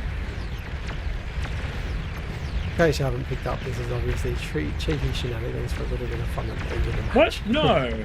No. The kings in the top, sorry, the peasants in the top corners had enough eco to build 45 jugs in a very short amount of time. That's a thing that people can do. Yeah, they're Titans, actually. Oh, sorry, Titans in a very short amount of time. Apologies, has been a big Easter for all of us. They just have to walk straight on into the center is what they have to do. They could probably get there, I think. They can get there. There's enough. Raverbacks aren't going to do enough here. The snipers were the right call here. If only there was ticks being sent in at the same time. Tick spam, snipers, and ironically demons are actually quite good at clearing out packed Titans. Their DPS is just crazy. Does look like all of the Kings are getting together to try to stop this from breaking through. Does look like they're going to stop one of the 2 pushes. That's a race. Does that comm get exploded in the top right, or do these Titans get in first? That is a good question. Titans are starting to fall though in large numbers, and the spam has been redirected. All players are coming in to try and close this one up. Does look like the topmost Titans, the front runners, have been taken down, and the rest are nice and mixed in. And does look like there will be enough to keep these out of the base. At least mostly, I do think the T1 labs will fall, but it will be a struggle to get the entire eco center with just how quickly these are going down. A couple of these do need to be manually fired into. There we go. That's a chain reaction. That is a lot of the build power going down, but none of the big explosions happening just there. No APHIS or fusion to push this one through. Unfortunately, I do think that's going to be about as far as those Titans managed to push.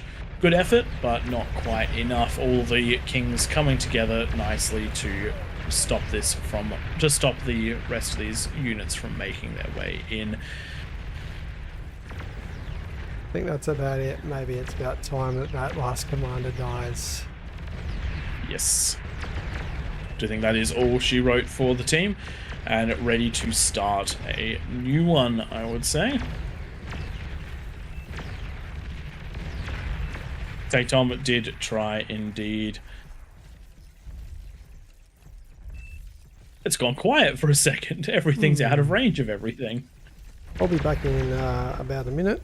If you can just hold the lobby until this one ends, and I'll be back shortly. No worries. Looks like Tank Tom has rejoined us. Tank Tom nearly managing to push in. How did you manage to build up so many Titans in for that last push? Magic. You just got to believe in it hard enough and it appears. Good answer. Good answer. How did you feel this one went? The Kings certainly felt quite dominant here. Yeah, the Kings did a good job of getting down, all like holding everything and then pushing down and systematically working their way around the outside. We tried to push I did notice it a number of times, but just couldn't get enough critical mass to actually make it to the middle. Yep. I did notice there were only a handful of players that actually tried their luck on taking on the Kings, and most of them were in the top right or right side of the map. Everywhere else was happy to play quite passively, and it unfortunately did not result in a peasant victory. One thing that we really do want to emphasize: usually the team that is more aggressive in the first minute or two tends to be the one that wins. Oh yeah. I'm realizing that I've done king build orders, but haven't really done much practice as a peasant. And yeah, I'm feeling it tonight. One of the big things you have to do as a peasant is just ensure that you work in the corners, all three players, and even some of the others work together just to get that one T2 lab to distribute T2 to everyone, and then scale into APHIS like crazy. We have seen some pretty crazy builds from some very high level players that get 2 to 3 APHIS up by that 10-minute mark. I'm not saying you need to go to that level, but having one up by the 10-minute mark in the corners is almost a prerequisite for the peasants to win. Just having a quick look in. Doesn't look like we have graphs for this one again, but we can have a quick look at the stats. Damage dealt favoring the Kings by about 20% again, and that's what we usually see from the victorious side. And one of the big aspects here was that damage efficiency, 122%. That makes up the extra little bit right there. For the metal produced, it would be great to have the graphs because we can actually show that the peasants start well and truly ahead. But we also then see, we see the Kings catch back up. Let's jump on out of this one into the lobby and set up that next one. I've got the graphs on mine, and you can see the Kings just absolutely took off. Yes. Once they got to that sort of 15-20 minute mark. All right, let's cycle some Kings. All right, Duffy and Ollie can't be king this time. They are just too OP.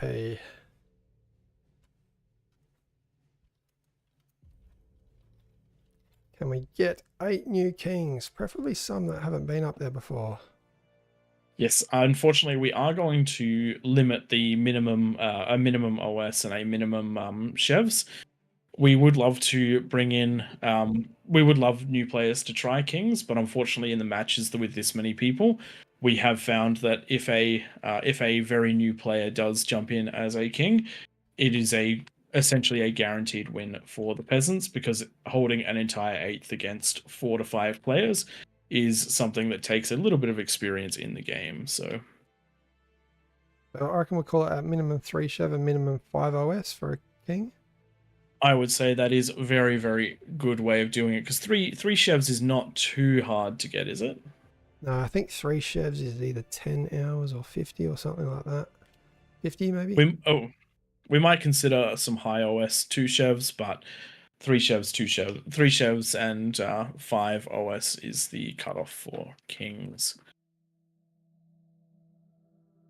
Just double checking up there, and he can jump back down if no one else joins. Yes. Come on, all right, people, let's have a listening. quick look. Please jump down there, give it a go. Yes, kings. It does seem like a bit of an intimidating position, but I definitely find it the most fun part of the night. Just having a quick look at the comments. nicely defended. I'm assuming that was from the initial push that Duffy did and how the peasants cleaned that one up. I thought that was a very solid defense. Unfortunately, the Starlight's being a little bit too much. And we've got another comment, Twig, Prey, and Tom versus the rest. Sounds like that idea is starting to gain some traction, so maybe we'll have a look at doing that in another game or two. The team 2's locked. Okay. Let's That's what's join happened. it. I don't know who locked it though.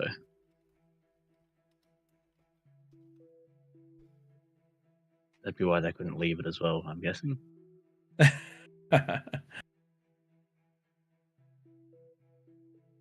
Does look like we've also got some more high OS players and high chefs that have joined the peasant side, which we're quite excited to see.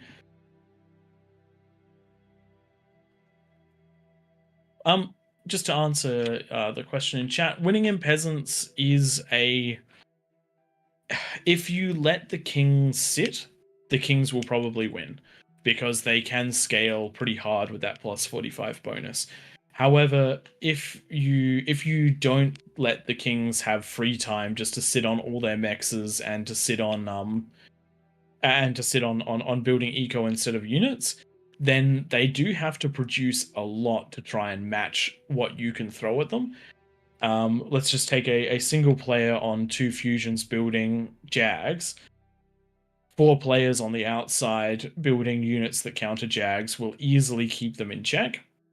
And yes, they can move into other units and blah, blah, blah. But there are actually 4 players on the outside for every player, even if you take the eco corners out of the equation. So yes, as a king, you do have a lot more. You do have to deal with a lot more because you're guarding multiple entrances. You have to be on the offensive. You have to deal with a lot of peasants. But as a peasant, you really do need to work with your team to get that win. If all the peasants play as individuals, then the peasants will almost never win. If the peasants unite together, then they will have a good time. The whole foundation of this King of the Hill game mode actually came from a season 1 Game of Thrones thing, where Robert Baratheon asks, "What's stronger, 5 or 1?" And the answer, according to him, is 1 because it's a fist, and 5 is just 5 fingers. That's actually where this whole conversation, this whole thing started at, and it's turned into something absolutely wonderful. Just going to mute for a second while I take my jumper off. It was quite a cool day, but my PC has heated up my room nicely. Just give me a second, guys. I'm trying to figure out this command. It's a mod 1 only, so Flow has locked it. Yeah, it's potentially worth not. I can understand why, but it makes it challenging to get stuff going again. There we go. It's been done. What's happened? Looks like it's The worked. teams were locked, so we couldn't actually move anyone around. Very good. Very good. Alright, we've sorted it. If we can have 8 new commanders down in the Kings. Yes, Duffy, we do appreciate you jumping in and playing Kings, but we do need you to jump in for peasants, at least for this one.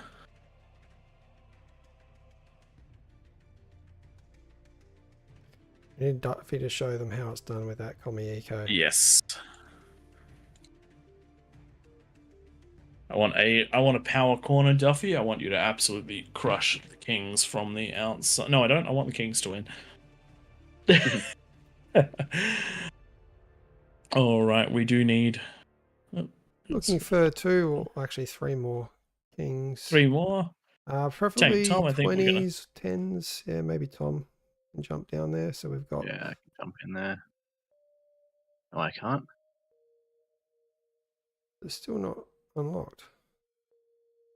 Oh, You're jumped into spec to join Oh. you guys now. I can't. right, stay in Well, there. that's a thing. Looks like we've had a couple more join in. That's excellent.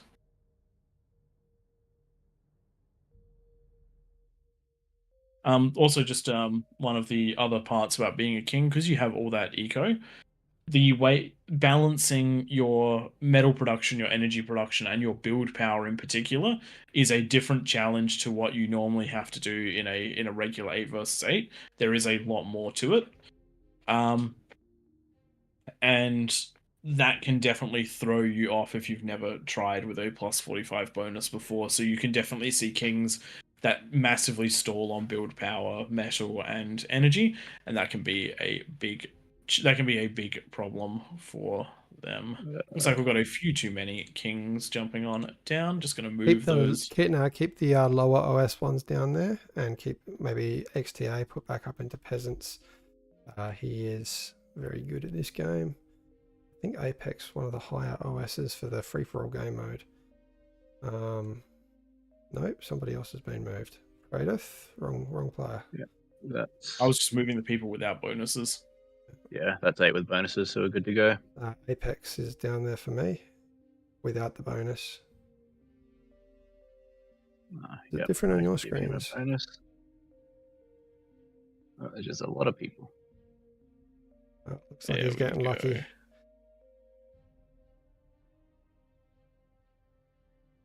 It is quite an OP Kings team at the moment. We'll see how they go. Yes, there is a lot of experience down there. For anyone listening, if you want to watch if you do want to see the peasants absolutely destroy the kings, then be a peasant and go early in sizes. Just everyone, just do it. You'll absolutely crush them. Got one more that needs to ready up, or we might spec him if he doesn't. Let's just put a ring down in there. Can we post the rules as well? Yep, will do. There we go. Excellent.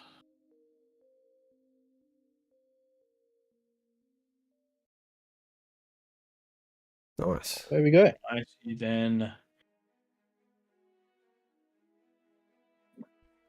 Chrono, I'm not even going to dignify that with an answer. That is an evil thing to ask. Pure evil. I'd rather go in the middle and do this AllReasonNoLogic versus the challenge than have Legion enabled. It got messy last week with the Legion. We can do maybe one at the end of the night. When we just don't give a shit anymore because we're so tired. Alrighty then, we are loaded in. I don't need to change scenes because I didn't swap over to the other one. Just gonna pop a quick post in chat if you want to join the Discord to be part of your team, then feel free. And I'm just gonna post that one in the Twitch and the YouTube as well, just in case anyone is still in there. Alrighty then. Rules are up. So just remember, stay off those ramps, people. Please stay off those ramps. And beyond that, no air, and don't use structures offensively.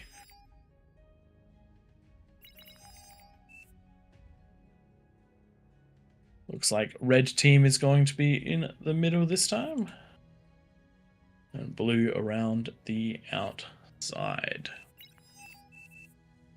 And because we do have Twig and Tank Tom out here, I'm going to give myself a little bit of a slight rest during this commentary and let them take over, at least until the action starts getting very heavy, at which point I can't help myself and I'll start talking over everyone. We love you for it, mate. So typically the kings will start in the middle like you can see on your screen and work their way out, usually sending out. I like to build a T1 constructor for each line of mexes. So sending one out along one line, one out the next, and then keep them at the end of that line ready to build your static defense once the economy allows for it. Also try and getting all of those upgraded by the 10-minute mark to T2 mexes. Advanced metal extractors. Is AMEX a thing? Using AMEX as an acronym for them? I feel like Amex is already I mean, you taken. can't really pay for them with a card, so I don't know if that quite works out in this scenario, but I'm voting for it. And they're Let's not an make it a anime thing. studio either. While we are waiting for this one, maybe in the chat, people can say, let's just say the three of us do take on everyone in this fine game mode of ours. How many extra commanders do you reckon we should have to make it fair? We will have a plus 100 bonus. That is not the 45. It will be a plus 100 bonus like X Factor had. Let's see if we can achieve what he got very close to achieving, but not quite.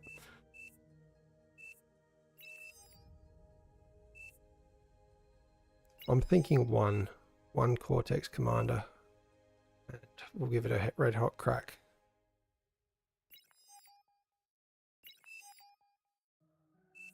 must be getting close to ready.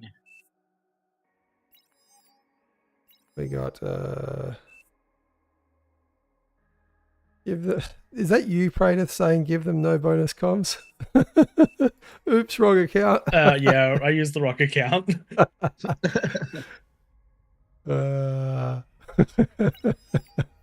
Wait, so you're... Hang on, wait. That means you're trying to tank us? Wait a minute, I'm part of that team too. You absolute numpty. Come on, people, get in the comments. I want to know actually how many comms we should have. Surely just the starting 3 is not enough. I don't know, though. I want it to be even. I'm very OCD. Like, there's 8 sectors in this map, so 4 maybe, or 8. Looks like we're going to have a slightly different split of the middle for the Kings this time around. Rather than going between the rocks, they seem to be straddling a rock each, just based on where they're drawing their lines. I am loving how much communication is happening at the top left of the map with Duffy in his usual position. We should see some pretty damn good eco out of that corner. Often matching the Kings for eco when you've got one of these very averse players doing their thing. I do hope, maybe for anyone that's listening as peasants, your T1 units at about the 8-minute mark. Just build nothing but units at the 8-minute mark as a peasant and rush them in once that 10-minute elapses. And we're underway. Just to remind everyone the rules, I'm going to post them in the lobby and then read them out. So no rush timer, obviously 10 minutes, stay off the ramps. Can't say that enough. There's always 1 or 2 breaches. No structures, including nuke, Junos, anything that can hit the enemy eco. When I say hit the enemy eco, if it can reach a mechs, it's shooting too far, it's been put too close. You can build defensive structures, of course. King's no reclaim map. We don't like to explain that one just so that we don't get any breaches for those who don't know it, but those who do know it, don't do it. The co-op eco, of course, is allowed. Nothing wrong with a little bit of communism in bar. I won't comment on it outside of the game though. You can build eco anywhere after the no rush timer elapses. If you're a king and you do break a corner, I definitely advise getting some twitches or consoles down into those corners and rebuilding that eco. Res what's fallen. Rule 6, the most important one, have fun.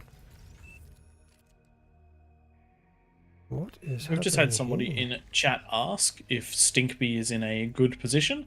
If Stinkby is planning on feeding Duffy, then yes, that is going to significantly boost Duffy if Stinkby gets all of Duffy's wind online. What's really good with combined eco as well, once you get to that T2, T3 stage of the game, just give that player that doesn't have anything, because they've given you all their eco, give them the stuff to micro and they can focus solely on micro and get way more efficient trades. You don't want to be tabbing back to your base and losing out with some inefficient trades. Tom, how'd you go last time? You're in the corner. What was your sort of build? Did you do any sort of communism, or are you just playing all on your lonesome? Kind of, but more on my lonesome. Yeah. Did see you had those Titans miraculously appear at the end of the match. You didn't send them in though. You just bended with them. Titans are an aggressive unit, mate. Gotta send them in. If you I get them. sent some of them in, but I could see that there was also a huge army that was coming up from that bottom side, and I didn't expect them to get into the middle before that had basically arrived and killed everything. Gotcha. That's fair enough. Did anybody else notice Duffy had 2 comms for a second there? Yeah, what was that? Maybe he got given one. Yeah, he got given one from someone else. So that's some real tricky ecoing happening there. I mean, it did sort of spawn in. Oh, he did it. It did. It did. I happened to be looking at the time. Yeah. I mean, we do have an OP middle, so That is true. maybe justified. The devs do We'll their have to best see to how keep it plays these out. kind of balanced. If we've had a few games which are completely one-sided at the 10-minute mark, and like literally just get rolled. The Kings get rolled, so they do get a little bit of a bonus. You see that sneaky infinite resource APHIS get dropped in the center of the crater every now and then if the game's looking like a 12-minute game all over Red Rover, just to keep the game going and be a bit more fun for those Kings that have just ecoed for 10 minutes. Little comment down the bottom right, enjoy your rocks. It is important to get the reclaim happening, as you can see here. You want to get that quite early as well so that you can get to T2 or get that eco up, and all these little Easter eggs worth, I think it's 4 metal. Can I get my cursor on one of them? I think it's 4 metal and 40 energy. And 30 energy. 30 energy. Cannot select that, I give up. Too small. Okay, in the middle we've got a little bit of a different tactic here out of Apex, already starting with the T1 units. He has lost a few of those already. They Not knowing the disappeared rules. off the ramp. Okay. Yeah. Posting the rules there for him again. A minute, no rush. Just a reminder there. We've got some comm detonations out of the Kings, getting those T2s up a little bit faster, affording the first fusion a little bit faster by detonating the comm, but it is a risky tactic. The Kings now down to 6 comms. If you do detonate too many of those, they can get sniped pretty easy. We did see one get sniped by just blitzers in the first minute of the no rush being elapsed last game. Really nicely done, and like we keep promoting to the peasants, just build units at that 10-minute mark. It works. Blind OS in the middle is quite high. We're seeing an average of around 30. I reckon that's one of our strongest king sides we've seen. Looking at the peasants, I'm just going to jump back to the lobby. Yeah, we're looking at the average in the teens, so maybe not the most experienced peasants. Yeah, I am favouring a king win at the moment, but you never know. I'm liking that. Top left is going to have the Duffy first does fusion. have a fusion. That blows my mind. I'm going to hit the statistics. Oh, we can't see graphs at this stage. Where is the metal produced? So yeah, Duffy up there, 6.8k, 6.9k, ahead of 3/4 of the Kings, and energy produced not quite as high yet, but it's going to ramp now that that fusion is up, and you can see it jumping very quickly and overtaking, yeah, ahead of all but 2 Kings. Nope, not even. Yeah, nicely done. That's what communism does to you. That's a 3 or 4 player eco there. We're going to probably see the T2 lab be reclaimed for another fusion, and then might go on to APHIS after that. Once the B power's out, you can see he's got 1400 metal in the bank at the moment. Yes, very healthy eco in the top left. Let's look at the bottom right. We've got some feeding happening, but much slower T2. We've got no upgraded T1 mixes there. Bottom left, pretty much the same. No upgraded mixes at this stage of the game. It is 6 minutes 25. I would have liked to have seen 1 T2 lab being built instead of 2. Bottom right doing it a little bit better. They've properly commied, and we've got Small going into their first fusion, about to come online in the next 20 or so seconds. And sharing out a bunch of these T2 comms by the looks of things. You can see all 5 players upgrading those mechs has already been upgraded. I like it. That is what you want to see in the corners of the map. We don't sorry, you go, mate. Just as a note for the communism, with 3 players, if the T2 lab isn't up by 5 minutes, then you are behind the curve, because you want to have the T2 metal extractors built And that means that getting 3 to 6 T2s out will take you to the 7 to 7.5 minute mark. If you're building T2 mexes beyond that point, then you're going to be in a world of hurt. I'm not actually thinking despite the high OS, the Kings aren't as great as I was expecting. We do have the first fusion just about to come up online from Skag. Nicely done. The next one's going to be a while away though. Prioritizing getting those mexes out, and we do have enough units built by the peasants. I'm not seeing any armies yet though. It is only the 8-minute mark. So 2 more minutes. This is about when I'd like to start building units as a peasant. Kings, I do sometimes wait until that 9-minute mark when we've got the format of 8 kings in the middle, because you only have to cover a small lane. So you're essentially punching units straight out of the lab, and they are going to be produced as you're getting attacked. So you're going to have them on the front line straight away. I don't mind a late start to units as kings, get a little bit more eco greeted. And you can see fusions coming down. I just heard a shot. That means we have a rule breach potentially. Yes. So Apex, going to ask someone pause. In game, I can't tell you guys to pause because maybe we can. There we go. Sorry, Tommy, if you can take over. I'm going to sort this out. That's right. I've been Battle trying paused. to get them largely controlling stuff. I know a bunch of the peasants have lost commanders, defenses, etc. because they've been too far up. I think we should be good to start off again. Yep.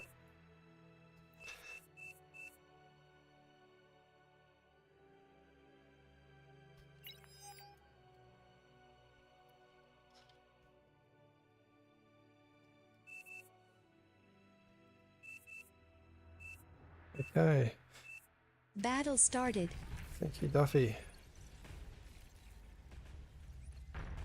There's a wasted amount of metal right there. Apex actually doing the right thing by control D'ing them by the looks.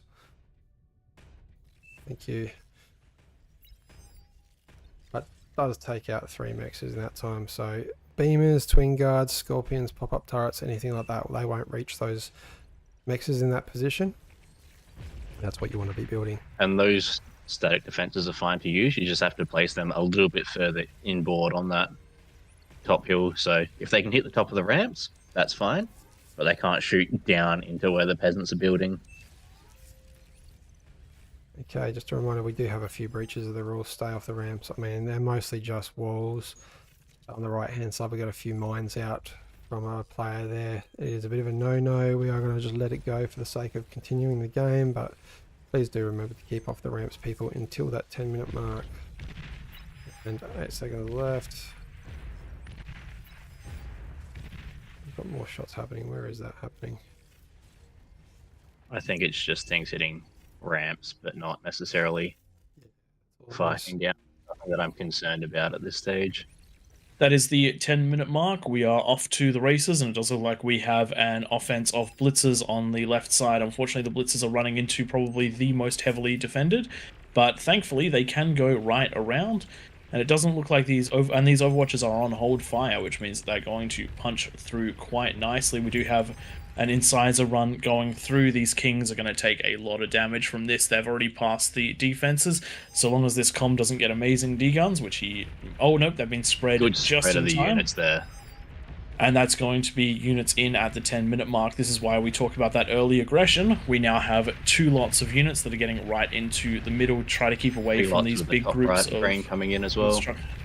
Here we go, lots of offense at that 10-minute mark, and this is what happens when you do not have enough defenses at 10 minutes. We're in there. King's losing so much right now. They've lost build power. The magician They've can't lost D-gun because he's going to hit his fusion of D-guns. So nice positioning of those incisors on the bottom. There we go, chain reaction right there. Build power down for yellow, a lot of the build power down for pink, a lot of the wind down, and units still running amok in the middle. They're now onto Great to see red's them wind. stopping for that build power. Yes. And Everything purple else has they're gone basically in. as well. So this is going to be another lot of build power down. These players getting absolutely hammered at the 10-minute mark. It's just now starting to get cleaned up, but the Kings are well and truly on the defensive now, and there is a big push coming. Duffy has seen... Damn. Down to 10%. Oh, so close. Incisors. Hard to tell with but those look at what's colours. happening. Oh, yeah. Looking at the top left of the map. Holy moly. That's an earlier aggression that we're seeing out of Duffy than usual. Usually we're seeing T3 as the first units coming out, but in this case, some heavy T2 aggression. Great to see 3 players working together there. You've got the spam on the front, and then your heavier T2 coming through with the firepower behind, scouting out where those gaps are. But the Kings are not out of this yet. Windows tech support is heading down the ramp and trying to make a break into the side ramps. Unfortunately, though, some of these fast movers and incisors are in the base yet again. Doesn't look like there's quite enough to take over just here. Don't see a but still for more these conversion snipers. taken out. APHIS is quite far forward for Skag, and with these welders in the front, unless we get a whole bunch of spam come around, which we might actually see shortly. Do we have vision yet of that? Just remember, in this situation, as a king, you do need to divert your units and help with the defense. This is a lot of metal and a lot of units that are being pumped out by the peasants. If you get all of this reclaim, if you win the fight and get all the reclaim, the Kings can come back with a vengeance, but you have to work as a team to make it happen. And it does look like that is what's going on. We have had some pawns in the back destroying some of these, but we do have more coming through the side. This is a very coordinated and very effective offense right in the base, but the Kings are currently holding. We'll see whether or not they can turn it around, and we'll see if they can then start getting properly on the offensive. Just taking a quick break from that action and looking in the middle of the map, we do have a couple of recluses that have bypassed those ramps and are trying to get in. Unfortunately, this wind looks like it's been built properly, which means it will be very hard to take out in a chain reaction. Back to the main action, and we have got those snipers now in range of the APHIS and the welders in range of the APHIS. It is definitely a good call to try and sack the welders to get that. There we go. That is the pink player mostly knocked out from the start, right off the get-go. Very, very strong offense right there by We do Duffy. have a Skag resign called. We do appreciate that. Until it's a full, don't call that resign vote at this stage of the game, because you never know, it can come back. We had a game of the week where almost all the Kings fell, but 2 held and managed to win the whole game essentially by themselves, while the others just ran around with res bots, resing armies and then fighting with those armies. Unfortunately for the Kings, though, the Magician is currently being harassed by a thug army larger than they can deal with. They are trying to get the units online to build it, but they're just not coming up fast enough. Sorry, to push it back, but just not coming up fast enough, and now these units are taking out the build power. Oh, this is not going to be stopped, is it? That's a huge push that's coming from that top left. That's just continuous at this point. Yes. Unfortunately, even though the cream player did manage to get onto the offense, their units were not where they needed to be supporting their team, which has allowed for the left side of the map to fall. It is now just the right side left, and we do have some units already getting into that eco, and they are going to start to push back. Very different game to the last one. Yes. The key difference was that early aggression. The peasants got aggressive. You don't have to necessarily kill them in the first go, but if you keep them busy where they're dealing with armies, they have to run backwards and forwards to stop things, they're not scaling their eco at that point, and it means that you can generally keep coming back at them. And you can see with this game, they got a little bit of damage in, massed some units, and then pushed in with some overwhelming forces. And once you can get those solid lines moving in, it gets very difficult to stop them when you've got enough players moving in to find out, oh, the gap's over here. All aboard, everyone. What went wrong for the Kings this time? The Kings didn't help shore each other's defenses up. Yeah. Essentially, when one lane started to be overly pressured, a second king didn't come in to try and assist them. As we're seeing right now, the cream player is pushing back the offensive from the left side. If they'd been able to do that, before the other players fell, it would have been a completely different game. I think one of the other ones was losing stuff to rule breaches. Definitely Yes. hurt. Battle ended. You can see that reward there. Duffy. Oh, there was a co-op happening there. Did not realise. So a little bit of the micro. There we go. I taken do off his have hands. graphs back this time. As you can see, metal produced absolutely skyrocketed for the cream player. If you do manage to follow the cream player's build, you will be well and truly ahead of everyone in eco, including Duffy that got super pushed by his teammates. The pink player also similarly exceeding Duffy's eco, but when you look at the damage dealt, there were so many peasants in there dealing damage. It was just overwhelming for the kings. If you have a quick look at the metal, sorry, if you have a quick look at the stats, you see that the metal produced for the peasants is actually still double what the kings produced, which is why they have such an advantage in that very early stage of the game. Head on back to the lobby. Yes.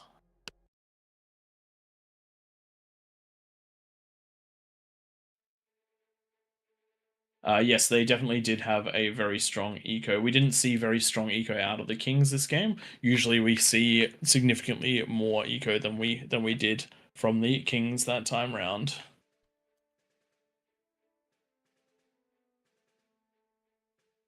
Okay. Yep. So there was an extra comm given to Duffy because one of the players didn't get one. That's why there was an extra one up there.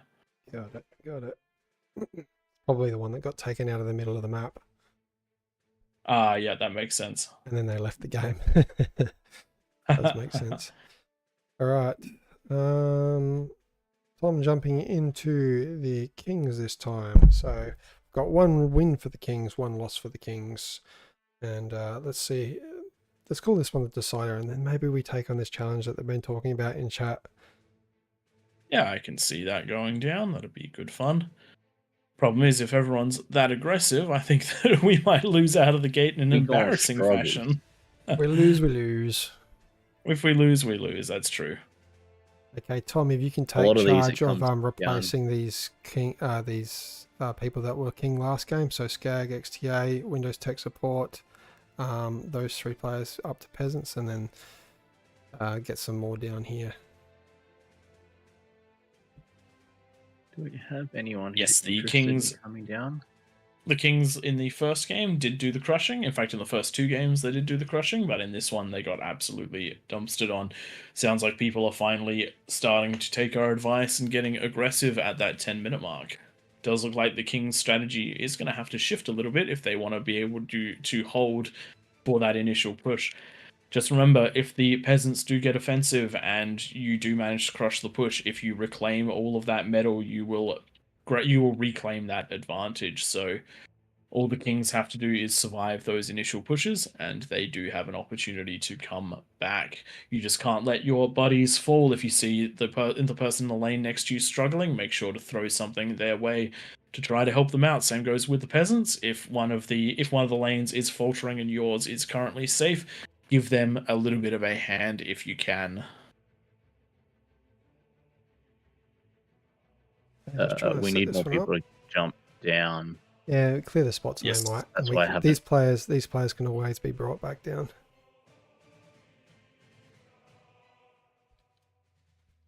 Just a general call out. the Mr. Duffy, sorry, gamed them too hard. Oh, look, I am really glad that you actually played this one like that, Duffy. It has been quite a while since we've seen the peasants go so hard into early aggression, and it's a really good example of what they can do. And it's trying to find that balance between the early aggression, but also now that the kings have seen what happens with early aggression, I think there might be a little bit more in the way of thought into the defenses. I know that one of the areas that fell really early on, the defenses were not on for some reason, and if they had been, I don't think that the blitzers would have made it in. If the blitzers hadn't made it in, then red would have been able to help the player below them, and I think that it could have actually still gone the other way. Just small little things that can make a very big difference.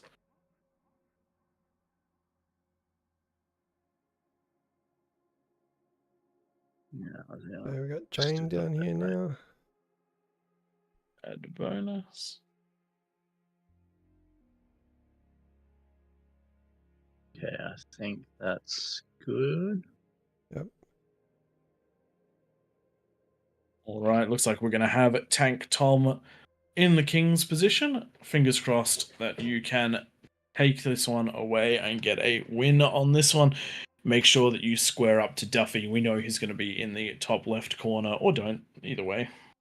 Also, just with Okay. there being quite a queue for people to join, we do ask at the end of games, if you've played a few in a row, please do rotate out. We're happy for you to just go spec and then rejoin the queue straight away, so you're the first back in, just so that everybody can have a go. There is a limit of about 48 players at the moment now.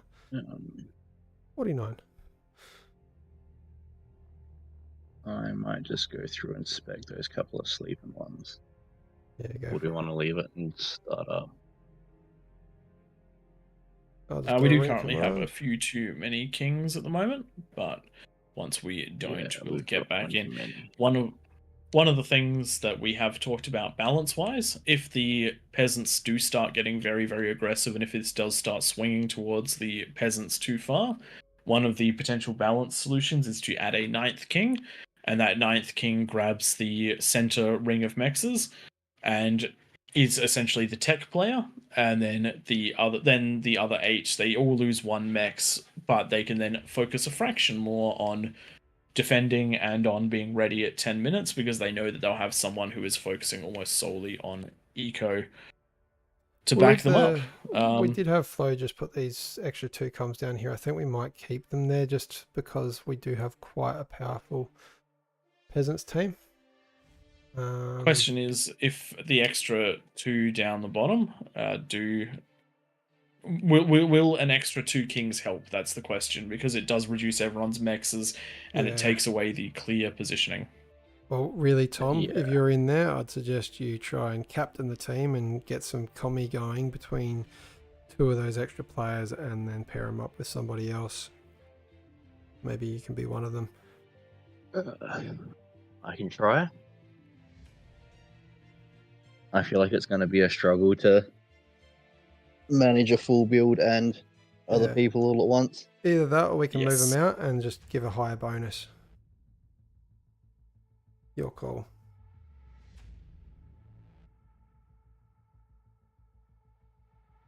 Not your call? I'm almost leaning towards the higher bonus just because I don't know, like, unless you give them like 4 and 4 in the middle, there's no real space. Alright, you can make it happen. Feel free to move around who you like. Who do we want to move back out? I don't know who the last 2 in were at this stage. Me neither.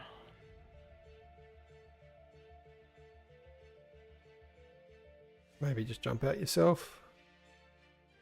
The other way to do it is just to have 2 players get 4 mexes each around the middle, and then each player takes their normal spot, just losing that 7th mex. It's not overcomplicated. We'll just get things going.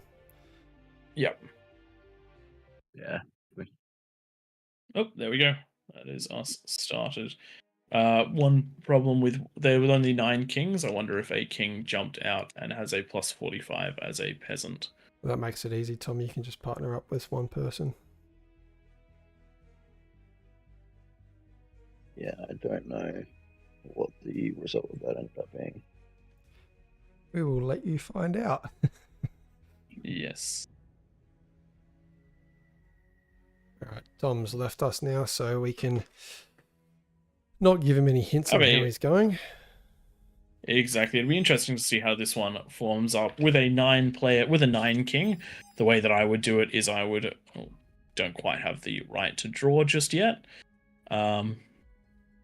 I can see it. Once players load in, I should be able to.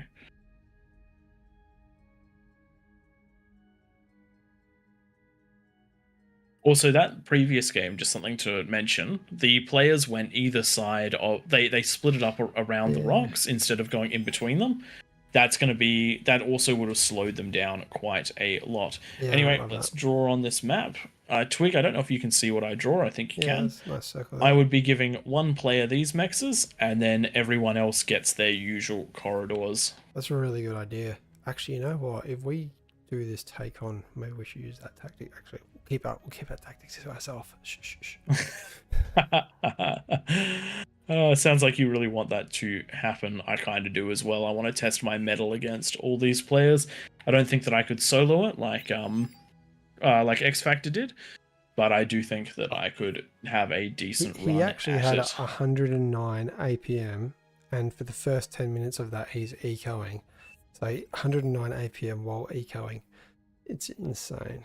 And you'd have to as well, because look at all the actions you'd have to take. There's a good, 50 mexes in the middle. Well, it's actually 7 times 8. We've just had... that's wrong. So just a very interesting comment in chat. Johnny Drops Tables has just questioned Tom's skill right here. I can't believe Tom hasn't already got all 8 mexes. Very disappointed in you, Tom. You should be faster at this game with 300 seconds to start, and you haven't already won. Disappointing. And chat knows it too. So yeah, 56 mexes to correct my poor maths. We have calculators these days. Do you know what the worst thing is? If you do watch this stream regularly, you'll know that we try to do maths on stream, which is a global no-no. All of us are engineers. Battle started. I'm a fake engineer though. I think we're all fake engineers at this point. All right, let's see how this one goes. It does look like Tank Tom has managed to wrangle everyone into good positions. Looks like he will be grabbing those 8 mechs in the middle. Will be interesting to see just how far he can push this one. I know Tank Tom, a veteran of playing as a king in the middle, but this is going to be a little bit different. He did put his first lab over the top of one of these crystals, so spending about 8 seconds reclaiming them. What a huge mistake. That's it. It's lost. The Kings are done. We could just call FF right now. You watch, they'll lose now, guaranteed. Yep. Hey, no, all jokes aside, though, 8 seconds does impact you quite a bit. It does. I played one of these recently where I forgot to put a build queue onto my lab as a king, and it only set me back by about 15 seconds. That sets you back a lot more than you think it will because your economy scales over time. And so that means that I felt like I was about a minute behind where I should be at the 10-minute mark, which is kind of crazy, but it is what it is. Looking around the map, do we have any massive plans on massive group eco? Does look like Duffy has 3 comms and 6 mexes and a bunch of wind already, and is going to be going for that fast T2 yet again. The players around him do not have their labs, so I think that this is going to be another crazy feed Duffy game. I'm wondering if we have to put a limit of 3 people per co-op eco if Duffy's going to keep up like this. I mean, yeah, you could just give all of the comms in that one corner to him, and he's not going to lose, because that is a bigger eco than any king's going to have. Essentially, yeah, 45% bonus for the comms. Actually, you know what? Before I even get into it, I'm not doing maths on stream after your little preach. But yeah, 3 comms. Tell me the maths you wanted to do. I can do maths. I'm just trying to figure out what sort of bonus having 3 comms would be the equivalent of with the build power, the extra stuff. I mean, each one's 100% bonus, but you lose 50% of the metal unless the player previously dropped stuff down. Yeah. So it won't scale as hard, but you'll be able to scale much earlier. So your initial play will be much stronger. We do have a 26 OS against him, so they do know what they're doing in the game of Bar with plenty of chevrons. The silver tail there for C, very short name, copyright. It does also look like C has 2 comms as well. Hasn't noticed the second one. I think that because of how crazy Duffy is as an opponent, we've had a little bit of assistance from the mods just helping us. That does look like we've got a small attack potentially coming in, but that was caught by the mods. Stay off the ramps. I'll post those rules one more time.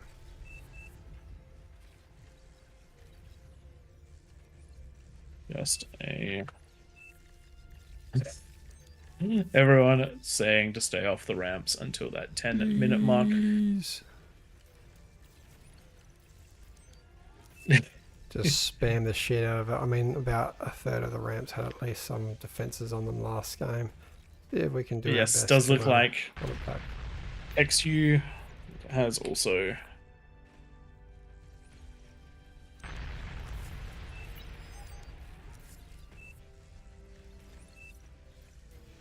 Okay, how's Tom going? Because this is the first build that we've seen like this. He has collected all of his 8 mexes in the middle. I mean, he didn't get quite all of them. He got 7. XTA taking one of the ones in the corner. Already got the T2 lab out sub 4 minutes, so nicely done there with the 45% bonus. Has bottomed out maybe a little bit too much build power at this point. Wanting to be converting a little bit more of that energy.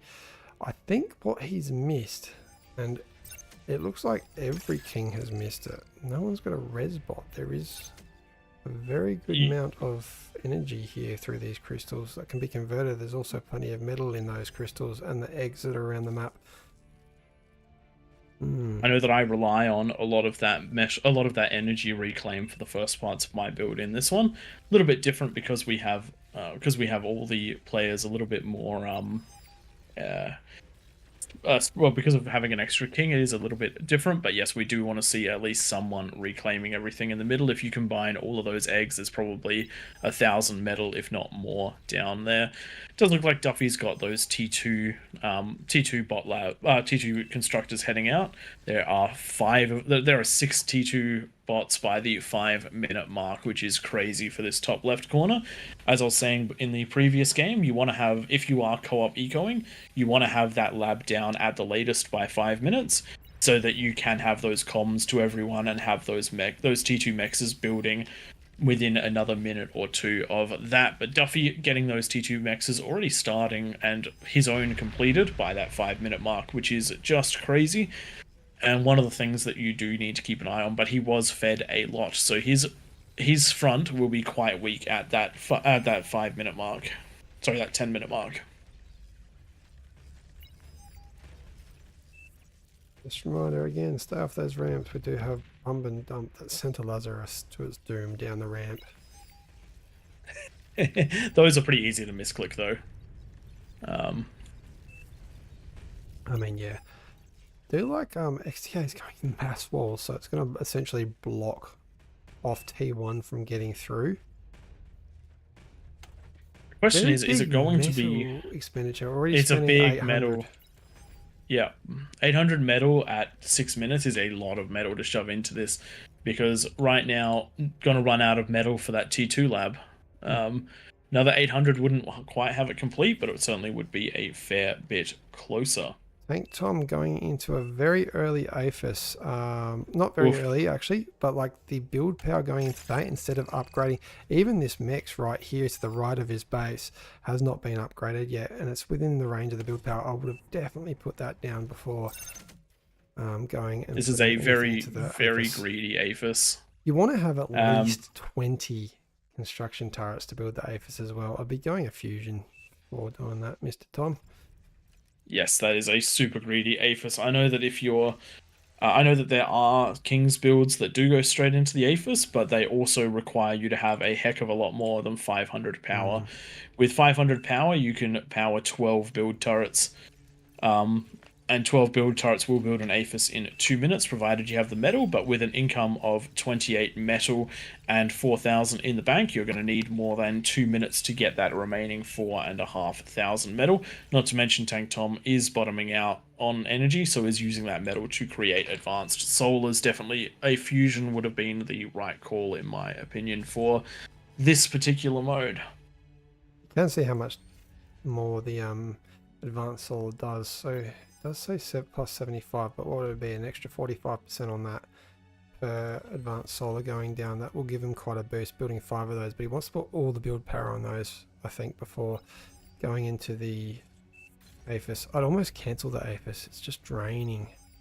Draining Yes. the eco, especially with so many constructors upgrading these mexes around the middle. He will have quite a strong amount of metal, but he's not going to have any unit production at the 10-minute mark. I mean, minute 50 until that APHIS needs to be up and a lab out.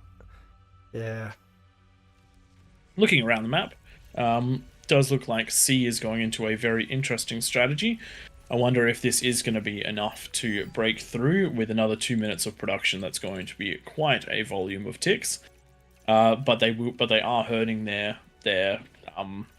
by going so early into the ticks, they are hurting their transition ability, though they do have that fusion already, so not too bad at all.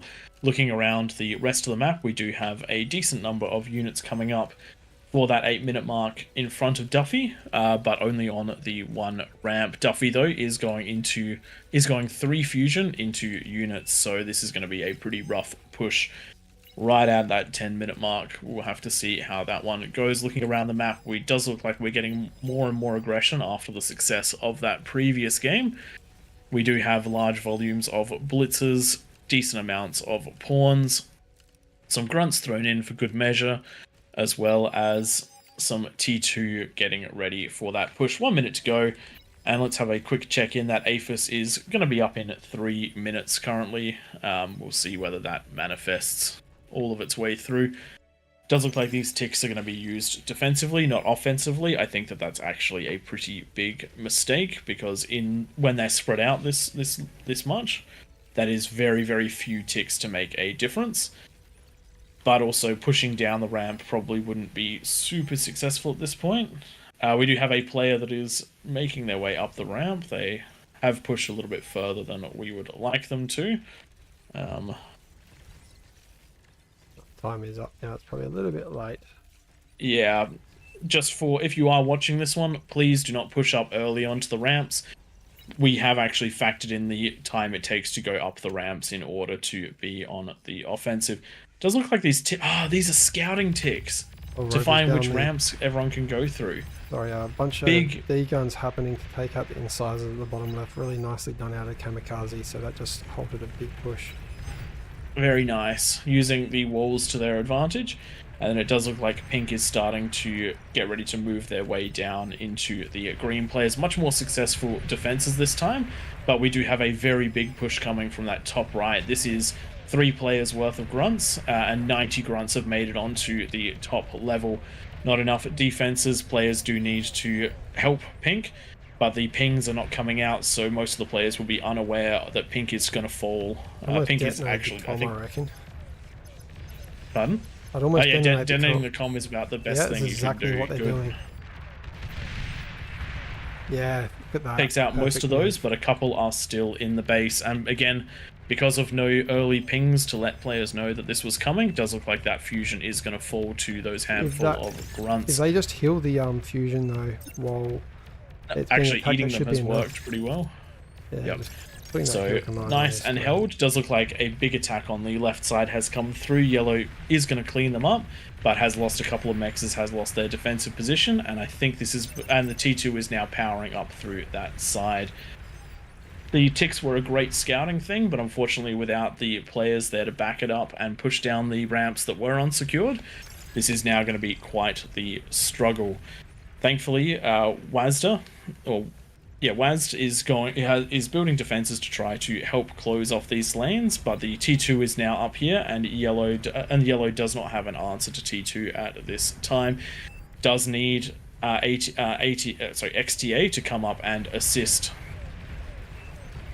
Does look like we have some Junos coming down on the ramp. Can't tell whose those ones were, but we'll keep an eye out. Junoing the ramp is technically okay, provided you're not Junoing offensively. Does look like that is down here, so these can take out comms. Nicely D-gunned though, you can see where it is with the radar. Looking at the left-hand side of the map there. Scuttles do so much damage if they can get in. For Duffy's army though. Perfect. Yeah, Duffy's army is these welders. They do chain through the units, especially when they're close together. The welders, little lightning bolts. Do a lot. If you want to stop Perfectly this done, push, though, though. you just push past them and do exactly this. Once the snipers are down, that push loses a lot of its efficacy, and there aren't more snipers coming anytime soon. It's just welders without the snipers. This is going to give the yellow player enough time to get on this. But one of the things which I'm looking at, the yellow player is not scaling behind any of this. You will end up falling behind if you're not scaling. All the other players are managing to keep APHIS or fusion production going at the same time. I do actually like this. Janus into the welders. They are trading quite effectively, and the scuttles are now in that back line. But Eamon on the red team is up here getting the reclaim and or actually resurrecting a lot of these units. You do have to control the reclaim fields as the Kings, because you do get plus 45% on that reclaim. So where it says 6,200, that's actually closer to 10,000.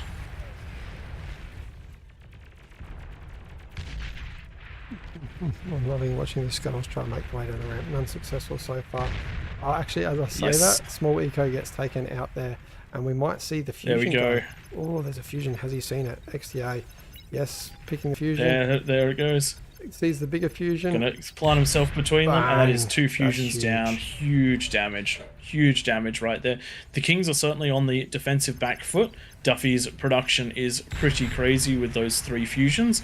However, Tank Tom should be coming online. He should come online right now. If you want to win this one, you do have to choose when you're going to eco, when you're going to unit produce, and with how much damage is going down to this yellow side, with how much they are struggling, with more and more players getting in on this and it pushing closer to yellow, you really do need that player in the middle to scale, to stop trying to scale and to start helping the sides. Unfortunately, though, none of the Kings have been successful in pushing out very far at this point. We do have some high ground shelling coming from Tremors. This is okay because they are not structures. Bang. Gets him. He's just continuing with these scuttles, like really good micro out of XTA with these. And we'll see a chain reaction for all this window, I reckon. And that'll probably turn off all of these overwatches. Huge. Absolutely huge. We do need to see a lot of units out of Tank Tom heading to this top side, though, because the welders are nearly in range of that build production. Just managing to keep them off of it for now, but with the...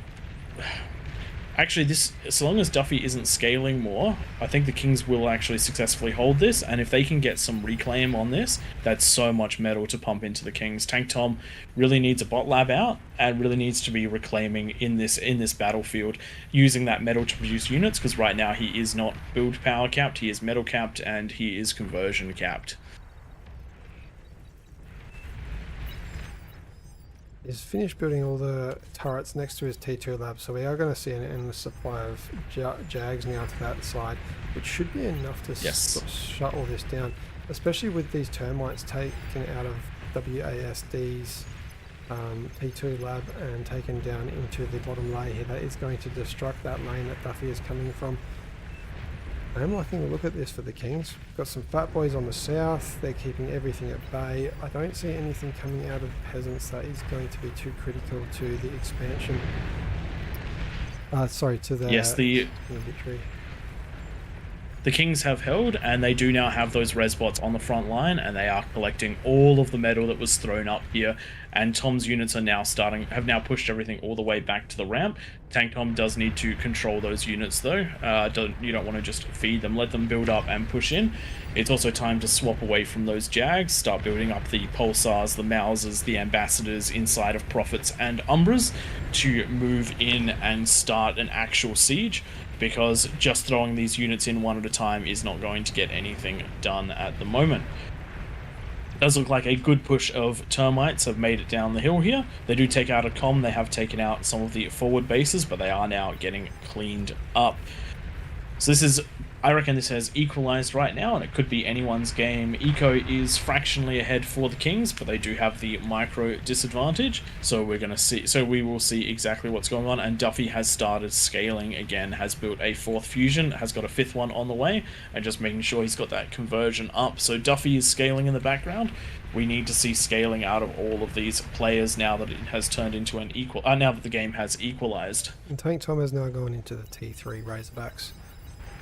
Excellent. Those T3 Razorbacks, so long as you back them up with spam, are going to start doing a good job. Unfortunately, though, a lot of players sacrificing a ton of units on this ramp. I don't actually think there's going to be enough to push through here. They're getting so slowed through all of these wreckages, and a lot of that is on the front line of Eamon. Eamon will potentially get the reclaim.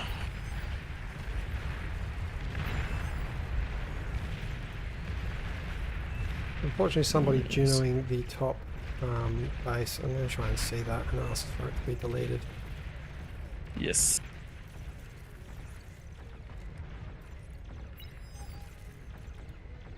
Because, again, there is such a limited area for the players to be in, you cannot exactly build your labs outside of the range. It does look like we've got a punch through from the blue in the top right. It is being held back by some Sheldons and some Tiger tanks, but this is starting to break into the base. Tank Tom has seen it, he is reacting to it, and he's going to try and close off that gap. But green is also up on the top of the ramp with a bunch of arbiters, but these are going to be chased down by the Tiger tanks. Does look like having that eco player in the middle has allowed for a lot of stabilization, but there is no spam in front of these Razorbacks, so they're taking huge damage from the sharpshooters. Absolutely, if you're going to be building Razorbacks, you absolutely have to have ticks in front of them at all times. I wonder if this is a new way to do King of the Hill for Raptors, having 9 players in the middle with 1 eco in the centre. I do feel like I think it's a it lot depends more on the powerful, strength so we'd have to, of the... We'd it have depends to on the strength of look the at presence and the bonus. strength of the... Oof. Does look like yellow has pushed through, even though I didn't think that they would, and this area is now well and truly under threat. If they can get this conversion, stack, and fusion, they'll be well into the way of breaking one of those ecos. This is T1 Looking Dennis at- and Brutes, like it's, sorry, Doubts. It doesn't have to be T2 to win a game, it doesn't have to be T3. As long as you're doing the damage with the units and you're getting good trades, doesn't matter if it's T1. Yes. Just a reminder to everyone, ticks and grunts, pawns, any unit like that, remarkably valuable when you're fighting up against snipers. It is probably one of the defining things that determines whether you win a fight with those snipers. And we do have Yes, comment Chrono, there. they are the snipers are setting targets and they are manually firing the Razorbacks, manually firing on the Razorbacks. However, the ticks can get in there and detect them and also take them out. It only takes a couple of ticks to take out an entire sniper line. If you're dealing with the Razorbacks, you're not necessarily dealing with the units, with the ticks. This King Eco has And- really popped ahead 10-minute mark after the 10-minute no rush, and the King's convincingly ahead by about 30%. Usually we'd see the King still behind at this point, so maybe having that extra come in the middle just really does make too much of a difference. Being able to just eco there, Yes. Tom going from 1 APHIS to 4 without me even seeing in the span of about 5 minutes. They do. Once you get online as an eco player, you can really jump online. It does look like Tank Tom has broken out with these blitzers and is into the blue player's eco, following it up with Razorbacks and Bulls. These guys should be able to run quite amok through this area of the base. I'd love to see them swing left because we know that's where the snipers are coming from. Question is, will this wind chain react? Doesn't look like it will. They've been spaced out just enough for it to stop Bulls doing good damage into that Sheldon ball, but unfortunately too many Sheldons and a good D-gun take out the Razorback, but 3 more are on the way. Demons, a very good counter to Razorbacks. However, the Razorbacks should, if they're spread out, kill a demon in a 3-to-1 trade, and they should do it reasonably efficiently. There we go. 2-to-1 on the other hand, the demon doesn't quite win that, but it is very close. There we go, big explosion on the left side. Does look like one of those scuttles did get in, and I just managed to catch it as it takes out the fusion and the conversion. We have successfully pushed through into Duffy's eco, but Duffy holding into the eco around Duffy, but Duffy holding quite strong. The Magician doing very good at holding their ramp, but Tank Tom is getting in and is doing a lot of damage around this side. Just has to make sure that the peasants don't get the reclaim and get back into the match. Looking elsewhere on the map, and there's probably not much coming back from this, especially with the much slower scaling that's happening in the 3-4 corners from the peasants. I mean, Duffy usually has the strongest eco that we see out of peasants. Not this time though. We've got some apices in some other corners. And those corners are having to convert to units now though, because the attacks are slowly coming in. The south playing a little bit more defensively for both kings and peasants. I think knowing that the kings have had so much time to scale, they're trying to match it. Probably not a bad idea, but unless we get T3 out, once the north does fall, there's probably no chance that these peasants are going to be able to do any damage at that stage if those armies are being sent south. You really want to build something up and find a weak point, try and get through. Having said that, I don't think there are too many weak points. Maybe just this one ramp over here on the right hand side doesn't have too much defense. Use some ticks to scout that out, and you'll be able to find out that that's not too much to get through. On the left hand side we do have all of Yellow's units coming down, and you can see a single twitcher from Norpertus, I think it's pronounced. Actually, I don't think it's pronounced like that. Putting down a ton of mines, so going to block that from coming through to this bottom corner. Those medium mines do quite a bit of damage. You're just going to make sure you don't space them too close together. You can see a couple of rows there. They've only got one space in between them. Those will chain react. I'll make sure that I think it's at least 3 spaces in between each of those. Does look like Vanguards are now online for the orange player and starting to really siege their way down into this bottom section. They're also quite strong in the eco department with what looks like 6 APHIS and a 7th on the way. Pink also getting right up there, but we do have a big attack coming from the blue team on this ramp that is lightly defended. A lot of these stunning spiders, the webbers, are going to be pushing on through. You do need some spam and some backup firepower to deal with those. But looking at the top part of the map, huge chunks are being cleared out by Tank Tom, and this massive grunt push is starting to make its way in as well. Just sheer overwhelming numbers with some Titans in the back. Quite amusing down the bottom. See We've how got much a bunch damage of they get done. webbers coming through and paralysing absolutely everything, allowing for other units to come behind. I don't mind this. If only there was a few more units to push. These bulls, yeah, the bulls came in a little bit late behind it, unfortunately, and now they're heading towards the pulsars and defenses of the red player, and also the spam is now turned around to deal with it. Razorbacks being thrown into the mix as well. There is still a big gap here, but there's also a lot of firepower to defend this, and they are only T1 tanks, so they will struggle just a... quick question, Prey, do you reckon we'll be doing this challenge in the next game or the one after? Because we probably need to join the queue. It's up to you. We've had enough interest in it that I think it's worth doing. Though I do fear doing it against players quite as good as this. Just hit the join queue if you get a chance. Because yep. There are a lot of players in the queue there.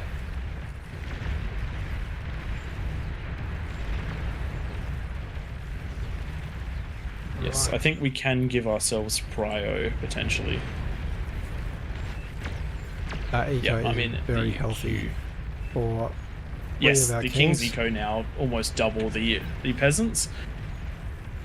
Going to be very hard to push up into these eco centers, but with the sides falling and with the absolute massive units that are pouring down the left side, as well as the siege offense, which is beginning from the top of the ramp, it does look like it's going to be quite a problem for the peasants. Absolutely great offensive play from the peasants, but the kings were just able to hold on long enough and then come online and help each other. One of the big things that did happen this game that didn't happen before was the kings supporting one another.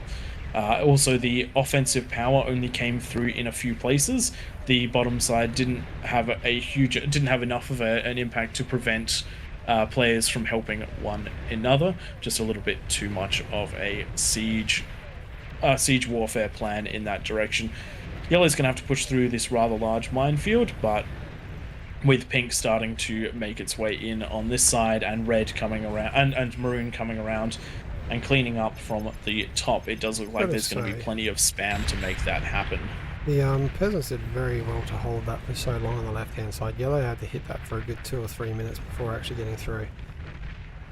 Yes, and now these mines with Banisher back up are going to do a very good job of holding this at least for a little while. But there are plenty of scuttles coming through. Unfortunately, they're not chain reacting with each other, which I find very, very saddening. You're going to get there eventually. It's quite amusing just to watch this. One thing I should note, Duffy is up to 13 fusions and 3 APHIS, so his scaling is well on the way, and it does look like he's going for a Rhaenyra defense in that top corner just over there. I'm surprised that Yellow didn't push north, knowing that's where Duffy always goes. Having said that, Yellow probably doesn't know that. Really nicely done with these. Favourite unit of the game, XTA, using all these scuttles to get through and do a lot of damage, clearing the path for most of this. And we do have a couple bulwarks, so Yellow's going to really probably struggle to get through here. Maybe some spiders would be the cue to get through. I think the way through is for Tank Tom to finish up this corner and then send his 15 Titans down. That's going to win it, isn't it? Yeah, it's, best unit in the game. Army value 250% in favour of the things right now. I think just a little bit too much power by having an extra king in the middle there.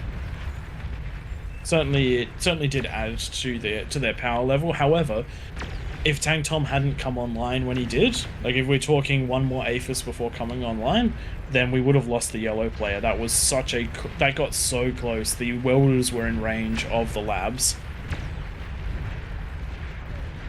So a couple of catalysts on the south there, just a reminder they can only be used defensively. Yes, they have, from what I've seen, they've been firing into the units, which is perfectly acceptable. Just make sure you're not firing those into the bases. Does look like we've got a big push from Cream that's managed to overwhelm these defenses after the catapults have weakened them. And now we have the T2 lab being taken down, sorry, the T3 lab being taken down by Sheldons, and starting to close that gap. The players on the high ground starting to pump units to try, changing where they're pumping their units to try and keep this under wraps, but with the front lines falling, it's going to start being a big problem. The right side has also crumbled with just so much overwhelming spam. That's unbelievable amounts of spam. All of the powerful units then able to break on in. Looks like we're going to have to see one big offensive from that top left corner. Otherwise, we're going to have a complete fall of the peasants. Very interesting looking at Duffy's base. There is one APHIS that really stands out. I'm trying to figure out what's going on there. There's a few comments. Which APHIS really stands? The one with all the comments on it that's glowing quite a bit brighter than the rest. That's this. I don't understand. It doesn't say it produces more than anything else. Yeah, it's weird. I'm also noticing one converter that is much. If you select that one with a drag, rather than clicking it once, drag that top. Oh, APHIS. it's many APHIS. Yes, it's many APHIS and many conversion. I feel like that's a little bit strong right there, but Duffy's got friends in the right places. Luckily, it's a. I guess Duffy has friends in the right places. Maybe we do want him to join AllReasonNoLogic in the middle. I tell you what, Flo, if we do try this challenge, no help for Duffy.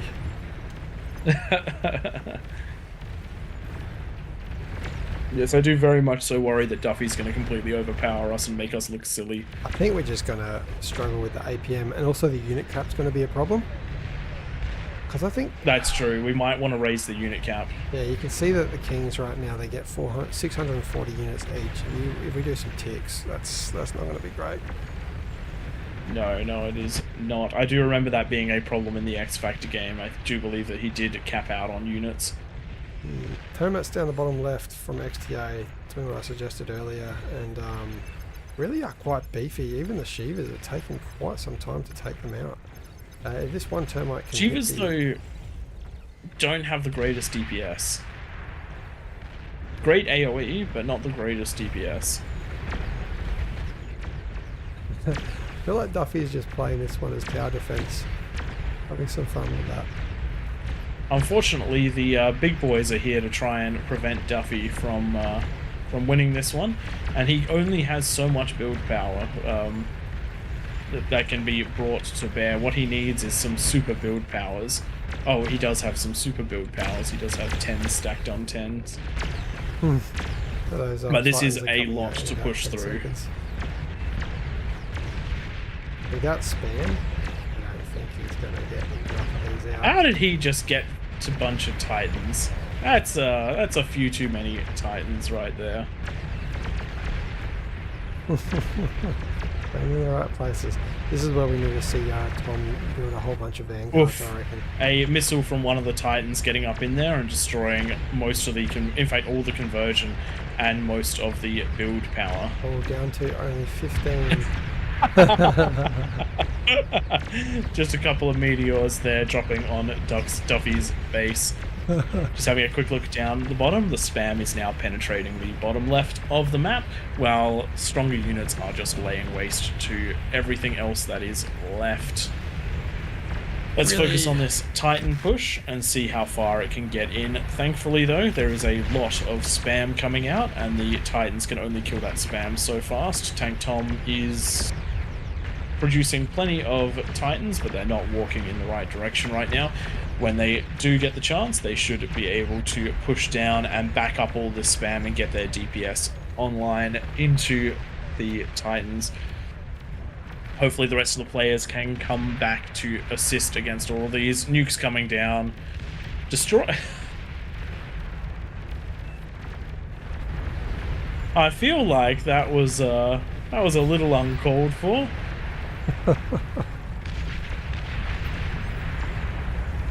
Oh wow.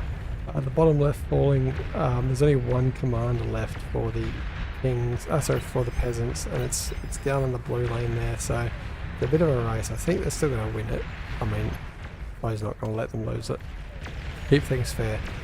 But keeping things interesting, keeping the players on the top amused, while we can see if these bottom few kings, Kamikaze, Pump and Dump, XTA, see if they can penetrate and find that last com.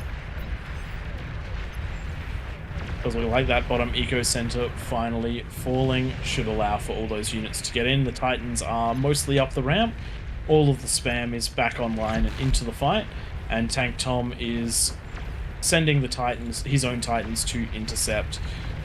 Want to make sure that they get as much damage done, because there is enough here to walk straight into the base if you're not careful. Thankfully, the surround bonus will certainly help with all of this, and these cheap small units have huge DPS. It's one thing to bear in mind. Ticks, grunts, blitzers, for the cost, they have absolutely crazy DPS. I think with the catapults just coming, there's 4 catapults coming towards this front base. They are going to start doing damage from distance and probably take out this commander before Duffy's exorbitant amount of Titans can do any damage. Any real damage anyway. They have managed to start taking out the... Duffy's Titans have managed to start taking out the yellow player, and it does look like if some of this starts chain reacting, there could be a big problem, but most of it has been taken out. The Titans clearing up most of the rest. Some conversion, some fusion lost, but I think that's going to be most of what she wrote. Only 4 left. They are going to get that last fusion. Does look like yellow's going to take the brunt of this attack. But they should all, yep, that's going to be the last of it cleaned up, and no pop, just down to that last com in the bottom left side, getting some splash damage from those catapults. And there we go. And that is the final straw. Great play out of the Kings. That middle King certainly did help a lot in that early phase of the game, did allow the other players to be more defensive, but we also saw much better play out of the Kings, much stronger defensive bastions. That meteoric wall in front of XTA, great little play. Great plays from everyone just there. Just having a quick look at the metal produced, you can see Tank Tom absolutely destroyed that, as well as Pump and Dump and Leffer. The other players steadily moving along, and Duffy making it into the top ranks with the Kings. But a great and slightly more balanced game than before. We nearly did lose the Kings at the beginning, but the Kings held on long enough to scale that eco. looking at that damage dealt, you can see just how much yellow did, even though they stayed on T1 that entire game and never built APHIS, just a couple of fusions to You allow for that are now mass production. playing. Tank Tom really scaling into it, as well as the pink player and the brown player managing to move their way up those ranks as well, but a lot more passive compared to the previous game where the peasants absolutely rolled over the kings. All Okay. right. Tom, have you joined us? Yes, I'm here.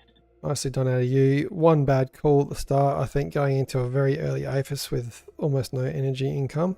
But apart from that, you scaled very well afterwards and just getting to that number 1 eco. I'm Yeah. going to be back in Handing 2 out the minutes. team early was definitely different. Shall we do this 3 versus everyone this game? I think we can do that. All right, let's do it. Let's do us 3. I reckon it would be great if we could get one Cortex commander as well in addition. So it's one of us can micro 2. So we've got a quarter of the map each, and then one player halves half the map. I'll be back shortly. No worries. We're just going to take a very small break and then jump into the next match, probably 30 seconds or a minute.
Righty then, I'm just going to there we go. We're back at it. Twig is still away. And we're going to do... Just going to slow walk them.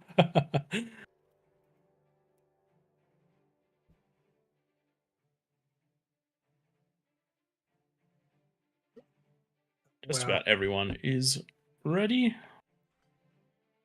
All right, And I'm then back. we're going Are we going to get a bonus commander? That is the question. It would be great if we got a bonus com, but if we don't, we don't. It'll just be what it is. That's interesting. I did not know that welders and jags are resistant to lightning. Thanks for that, Chrono.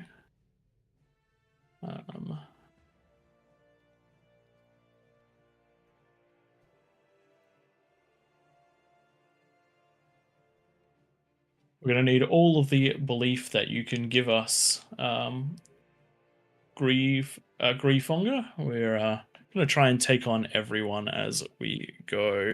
Nightmare. See If you want exactly 100 what jugs, happens. you got it.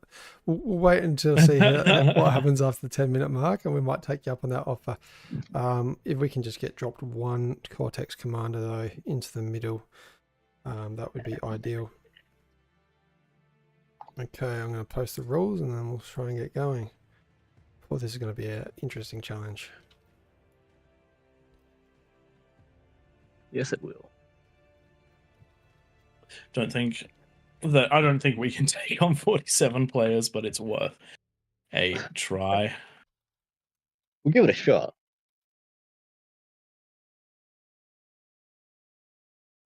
Okay.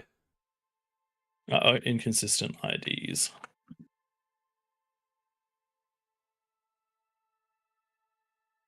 We have quite a lot of 1s and quite a lot of 7s.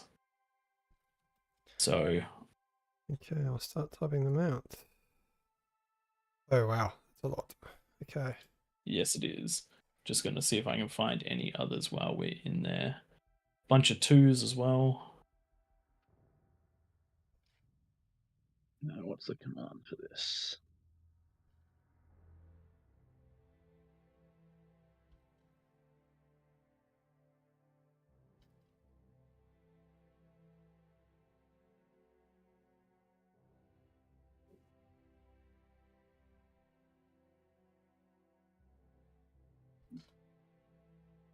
No, these.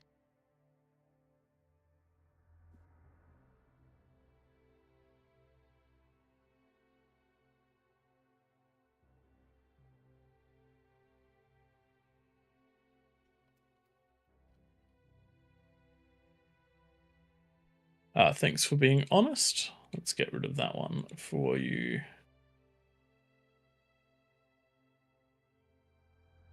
I'm taking the 70s, by the way. Yeah. All right, so I need to be different. I was starting in 80. Where do we go?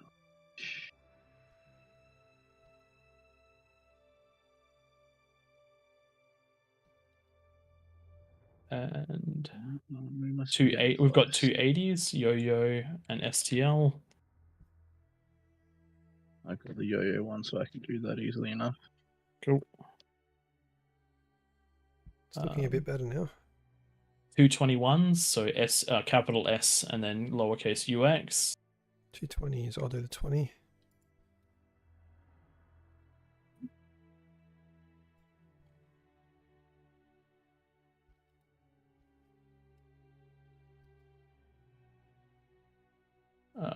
And then we've got 2 1s,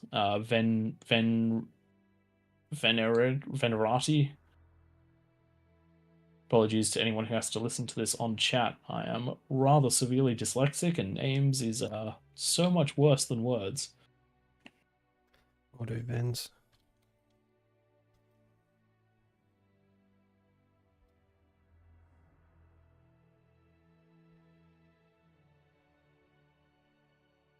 How are we going now? I think we might be okay now.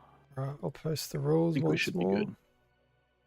221 still, sucks and or tab. You can sort that out, Tom. Yep. And then 220s, Rip Max and fix that. Wrath. I did that already. Okay. I think we should Yep. be good. I think that's okay now. Alright, so we're going to get 1 extra com given to us. Nice. Reminder to anyone that's playing and listening, no Junos that can hit anywhere but the ramps, or you can Juno your own base, that's fine. But you cannot Juno up on the top platform. There we go. We're underway. All right, let's get excited. We can actually stay in this chat, right? We can, and apologies if the level of commentary diminishes in this one. Again, 2 things at once are not my strong suit. Changing scene's going to be your strong suit right now, though. I can't do it while it's loading or it crashes the game. Ah.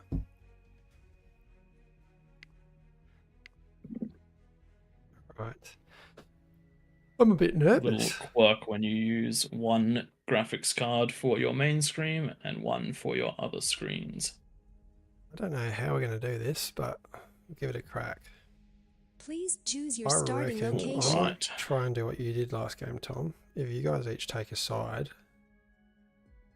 Yeah, do that. Yep. I'll take the middle ones. Maybe if you go over there, Prey. Yeah, alright, I'll do that because they're nice and close. Yeah. You guys do like half each. And Maybe. Are you guys loading in properly? I'm loaded in. Yep. I can't place. I'm Oh, you've assuming placed? there we go. You have placed. It was just thinking real hard. All right.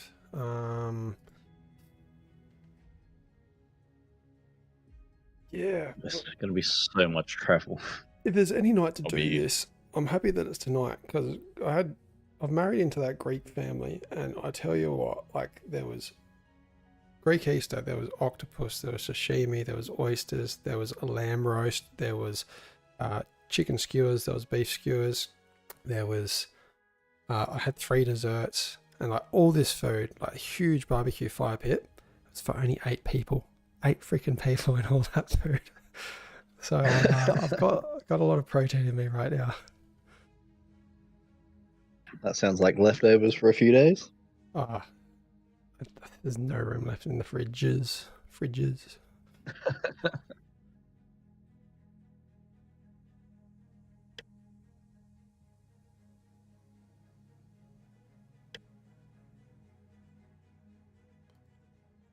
Okay, what to do? Put that bad boy there. Oh, I've got the com already. Sweet. But I can't select him. Yep. No, I can't. That's all right. I'll select him afterwards. All right, I'm back. Okay, I'm good to get things going. Hey, Twitch chat. Feel free to tell me which ramps I need to defend most. Don't actual. I mean, you can, Knowing but us, I we'll won't have a see chance it to read after it. the game finishes. All right, let's see if we Alright. can outdo X Factor. I mean, there are 3 of us. So we've got half a chance, is what you're saying. Got half a chance, yes. Let's go. And mods, if you can, please do your best to keep this the rules intact, because we will struggle super hard if they're broken, because we do not have we're not X Factor. We do not have the APM. And Also, I'm yellow. Ugh. Duffy, no 6 comms this game, please. Battle started. Knowing Duffy, he's already got 100 jugs. Oh, why is Duffy in the middle? Kill him.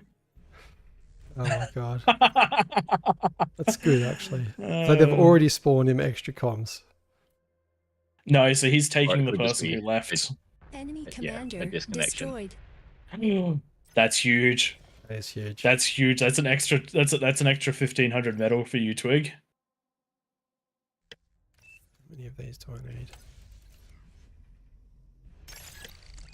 Duffy has 5 comms. Oh dear. Oh god. Oh dear. Oh, here we go.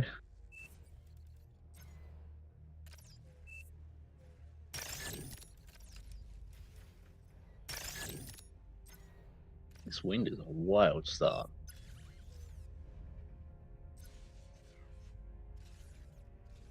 Thankfully, we're all overflowing to each other. Oh, I got given lots Which of is- comms. I don't need that many comms. Wonderful. Oh wow, you do have lots of I comms. really don't need that Okay. many. Twig's army. It's going to be too easy, I reckon. Happy for you guys That sounds to a delete bit them. cocky. Happy for you guys. That to sounds a delete bit all but cocky. one. I'm happy to not kick a horse in the mouth. I feel like I can just go straight into build power with that sort of eco.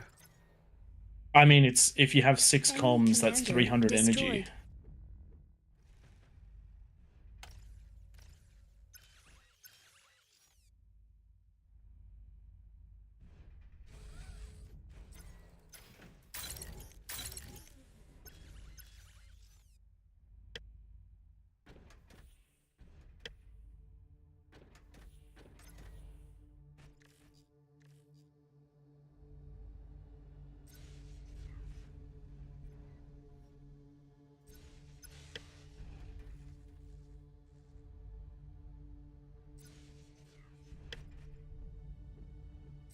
Enemy commander destroyed.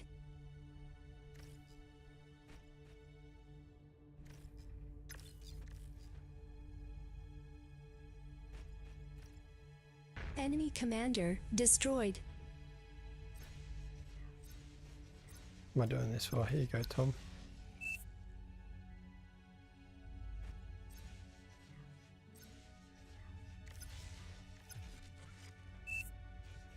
Be my conversion. What did you give me? Tom.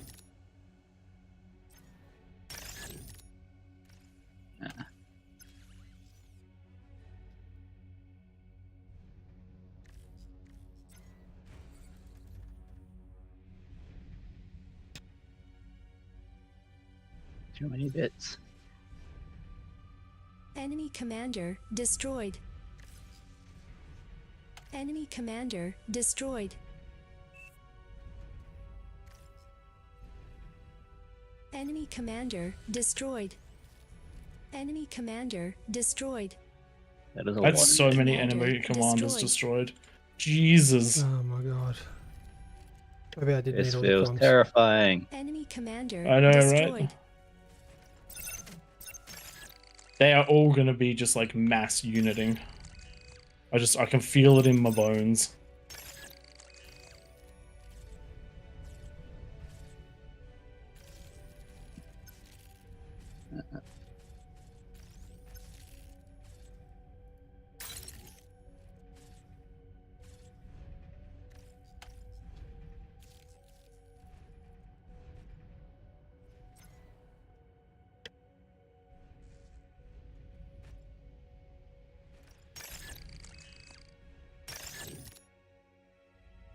Enemy commander destroyed. We're at 4 minutes. 4 Enemy minutes. commander destroyed. Oh, I overflowed. That was not smart. Give me This everything. is okay. Enemy I commander will accept destroyed. overflow. Need more energy.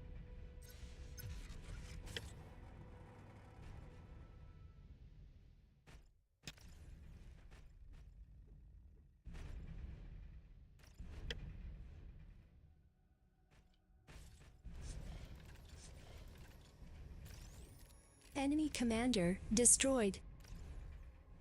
Enemy commander destroyed. Far out. How many My commanders? God, how many can they kill? How many are we against? Someone's got to be coordinating this. This is gonna be.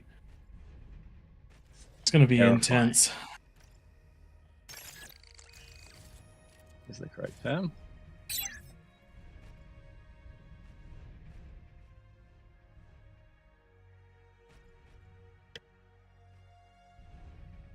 Enemy commander destroyed.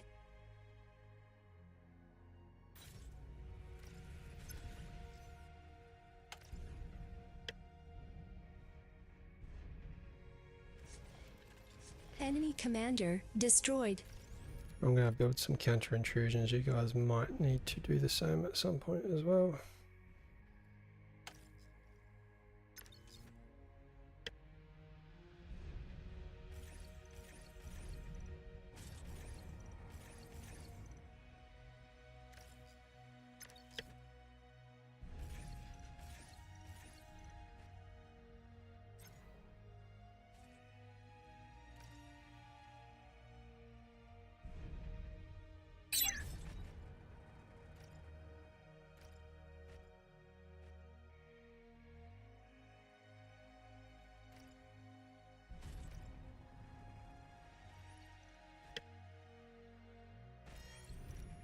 Sorry, we're a bit on the quiet side. It is not intentional. It's Concentrating just hard.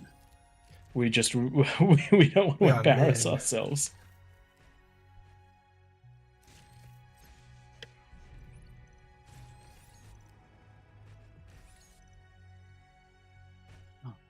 I cannot keep up with everything I need to do. I mean, you're doing better than me. I'll do some pinpointers.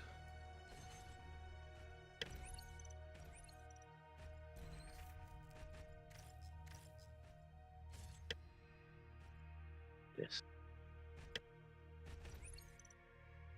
The make things towers.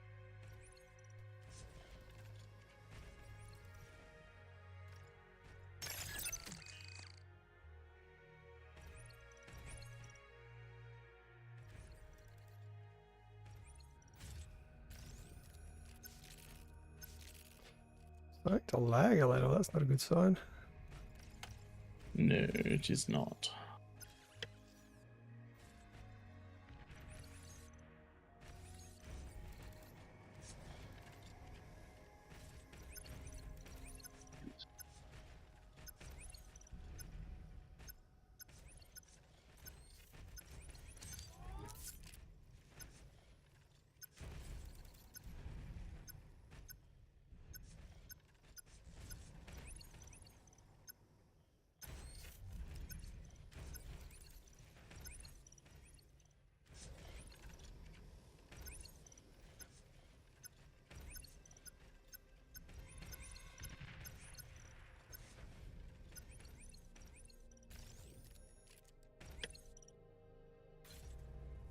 That's going to be my T3, just so you know. Ah, okay. I hear things going off, but I can't work out where they're going. I can prevent the build with that. There.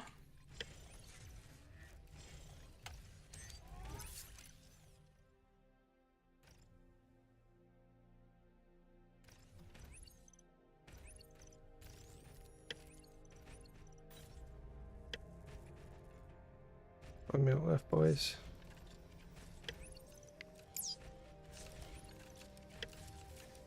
Doing the things.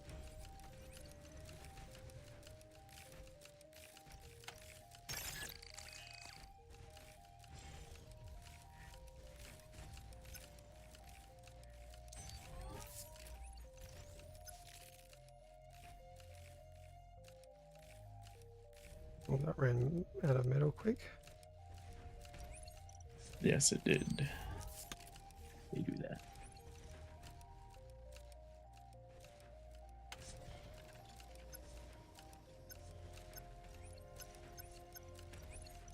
Looking alright.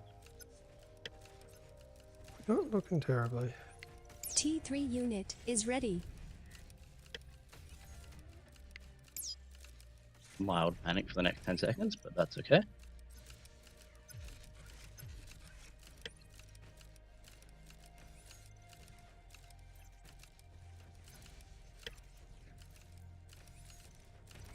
T2 unit detected. Alright, thumbs up. We should probably, where are we getting attacked the most?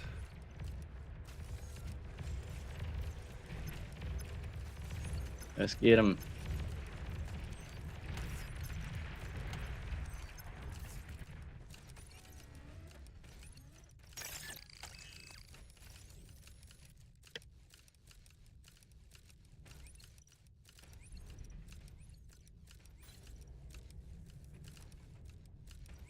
Enemy commander destroyed.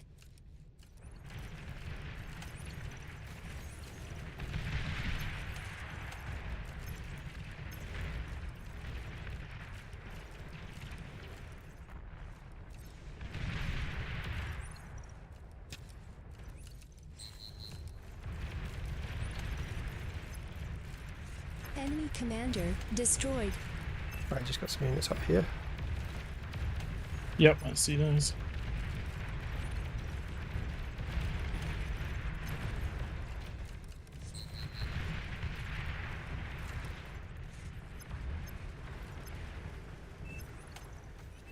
Oh boy, we're in a corner.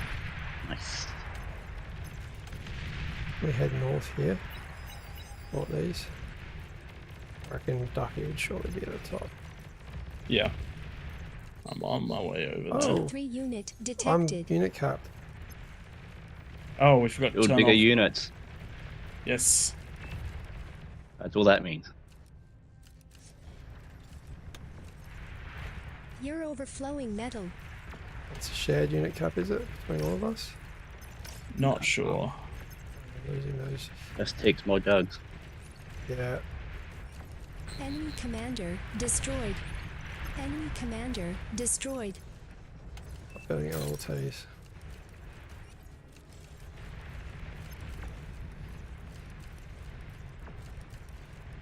Are we going on the offensive on your side, Tom? I have cracked a couple. Nice, nice. Let's take out that commander that's...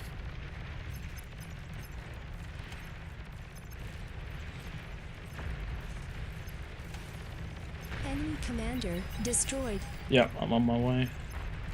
Remember not to pull your whole armies.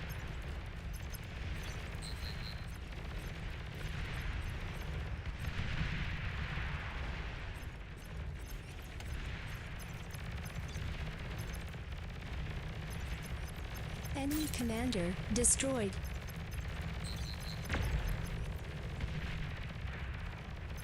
Enemy commander destroyed. On there. Enemy commander destroyed.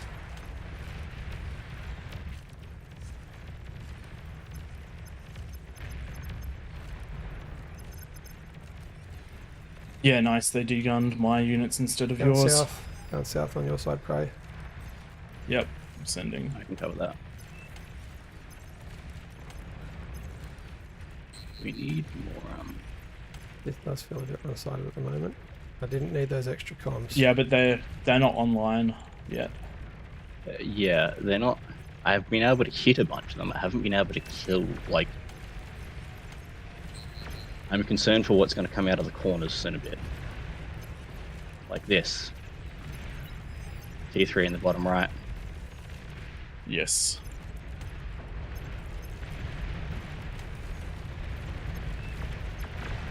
Oh yeah. You're overflowing It's metal. completely We're clear all out this. we're all like max energy. Yeah. Yeah, I I'm need to not do gonna that. notice it Commander on. destroyed.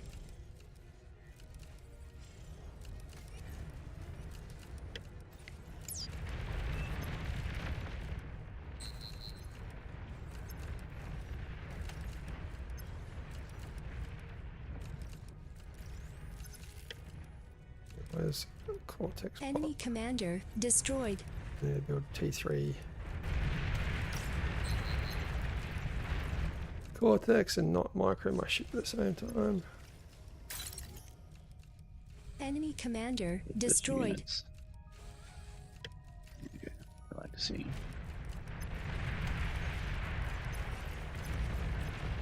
Enemy commander destroyed.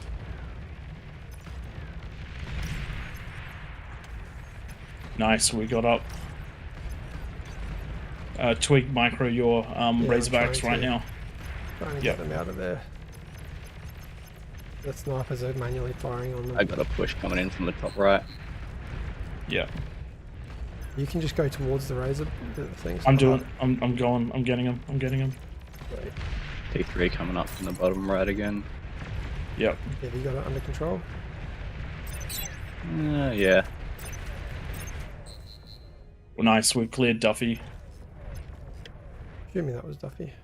Ooh, help.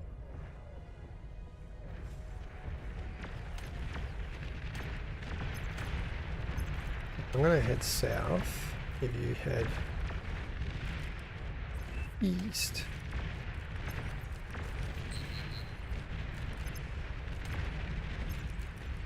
Warning, mines were detected. Oh, I'm out of unit count. Bigger units. Yeah, bigger units. Yeah. Units is the answer. Or throw them in and kill stuff. Like, Enemy commander if they die killing destroyed. stuff, then Yeah. they're not part of your unit cap anymore.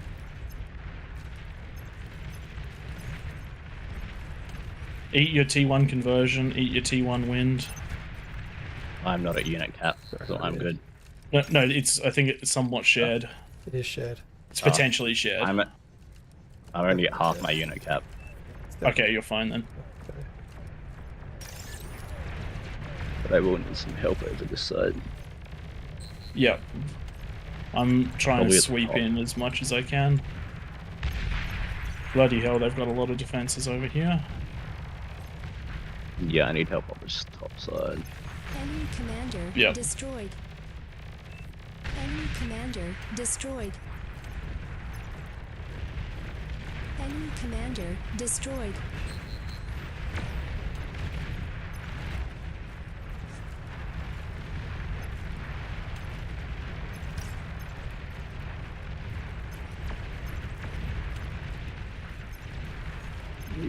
There, I'm getting in. Yeah, well, I'm sending as fast as I possibly can.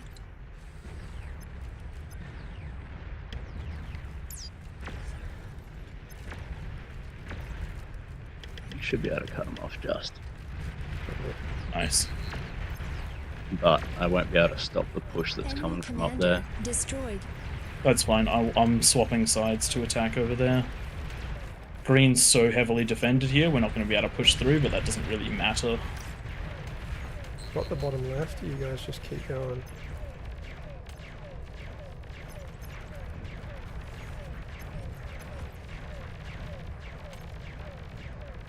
Enemy commander destroyed.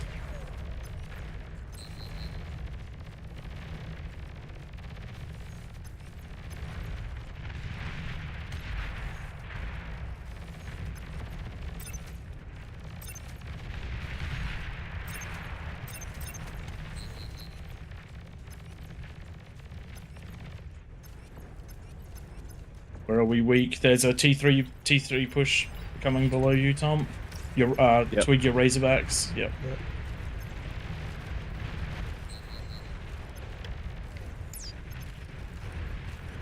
They're coming right in. Yep. Enemy commander destroyed. Twig, use your build power to eat them if you can. Tank Tom, they're coming to your comm. Enemy commander destroyed. Good call. Oh my build power. They're No, still in. no. I'm chasing, but Eat.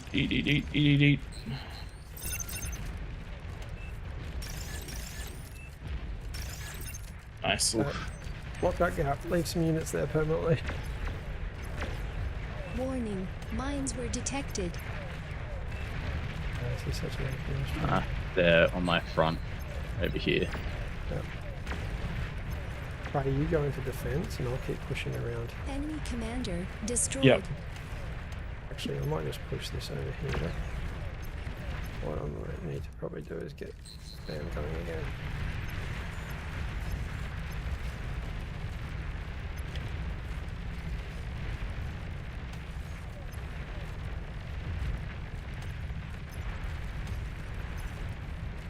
Bunch of fiends coming in. Oh fuck, they're over here. Oh, They snuck yep, in. I've seen that. Oh shit.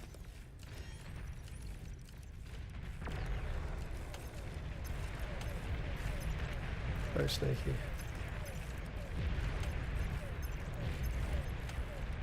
I've done the classic drag everything.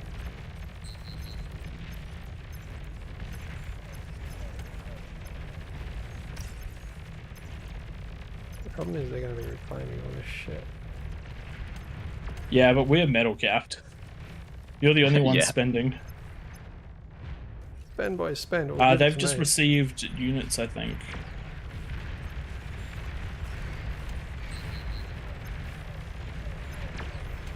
Enemy commander destroyed. It's another calm down. Alright, push this with me, Pry. It's too strong. Where? Ping. There? Okay. Enemy commander destroyed.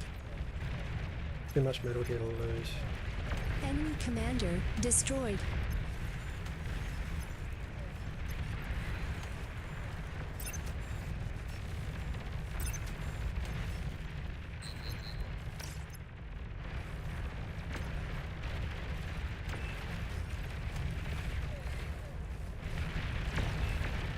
Nice, you're into that corner. We hit the top corner at all? We've got a couple left, haven't we? Because I've got Titans there, so...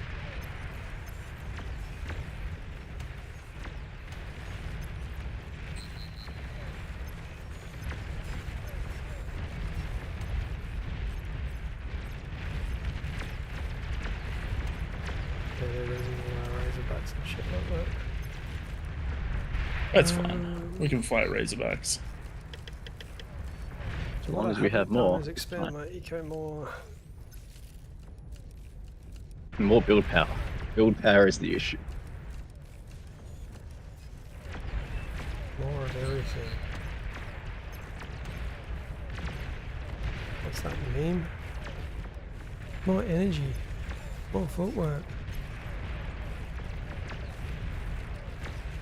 Oh, we got a big Janus push up here.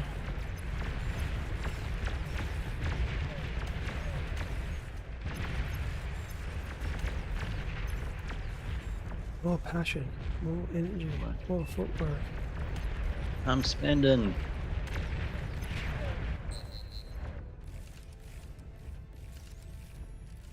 Now the eco can scale.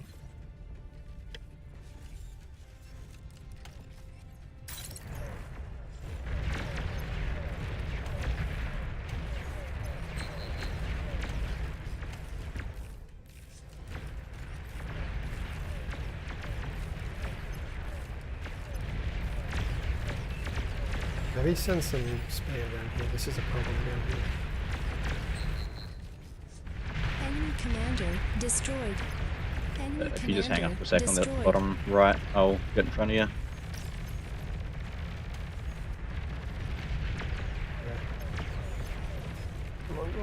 concern now.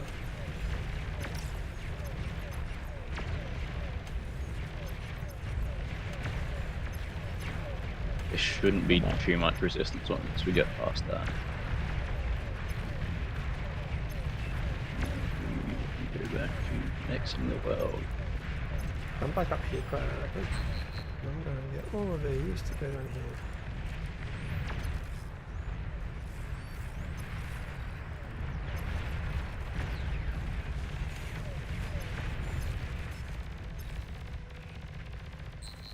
Sorry about this stream. It's probably been really zoomy inny and outy, Destroyed. if that's a technical term. I wonder how this would have gone That's if we kind didn't of- get the extra comms. I Look, think it's it wouldn't been have worked on hot. as well. You're overflowing I'll metal. walk you through these. I'm hearing a juggernaut. Where's the juggernaut? This is a Enemy pretty commander uncovered spot here. destroyed. Where is that juggernaut? I think it's down here. Okay, that's as long as it's not in our base, that's okay.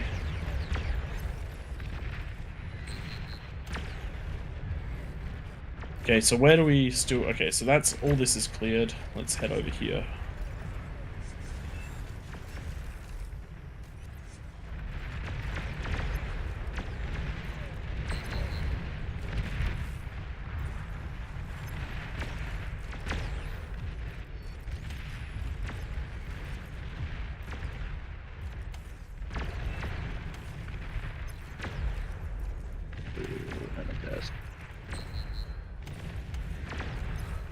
Res over Thor here. coming up the top left. I thought, yeah.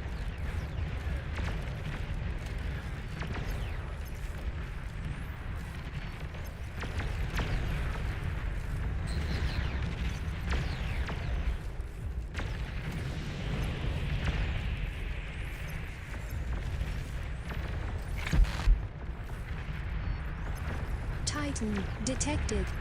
Oh, that's a lot of spawn titans. I saw them expanding out of a point. Yeah. So we're going to need to heavily reinforce that top right.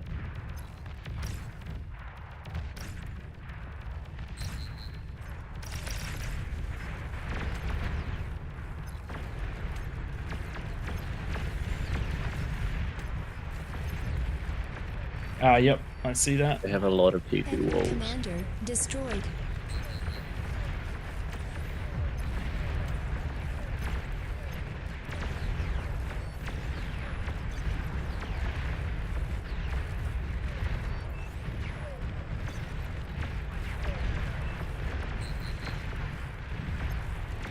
I'm going to do it. See what I can do. Ooh, what is this? 50 versus 50 tank Tom. Tom, you've got 50 jugs. You got 50 titans Yep. as well. I was like, what is this interesting blob of unit? I'm coming here to back you up. Don't you Yeah, my worry. comms Don't there. you worry, my boy. Okay, we've got enough. We've got the firepower. Looks like we're punching down over here as well. Watch out for that though.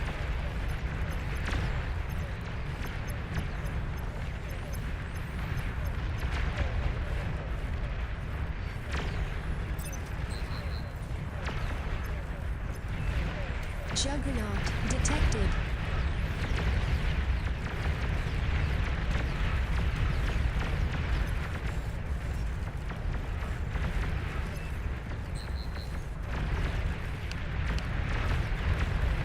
Behemoth detected.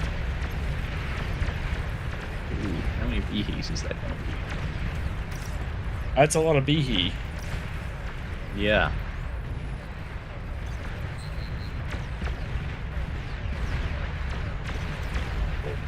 You see a whole bunch of spawn happening over here too.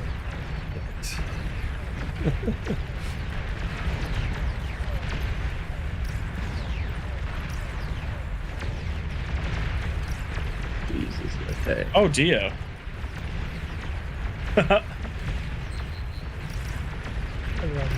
Keep those back, This Tom. is- Keep those back. Those behes absolutely wreck titans. Absolutely Yeah. wreck titans. Let me take them There's over an this. entire... Come back behind this. Oh yeah, that works. Give me a path I need to get through. We just need a bit of vision. If you put anything in the line of it, they just take damage, so get everything away from them. They will just shoot through and your stuff. See? Taking damage by getting stuff away from that. It's your stuff. This it's aiming for the stuff behind my stuff.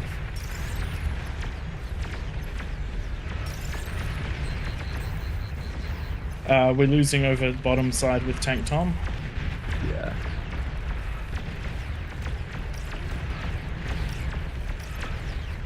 Oh god, they're coming up here too.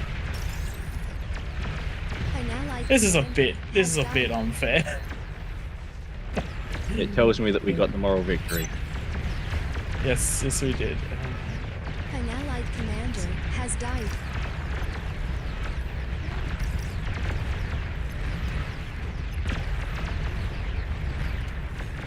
Yeah, they're in.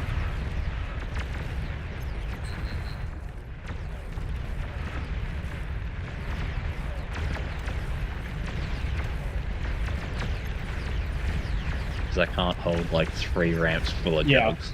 It's a bit. It's a bit much.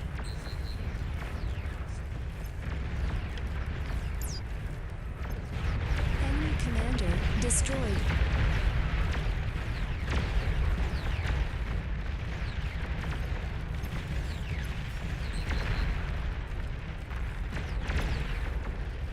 Thankfully, I scattered pulsars throughout the entire base.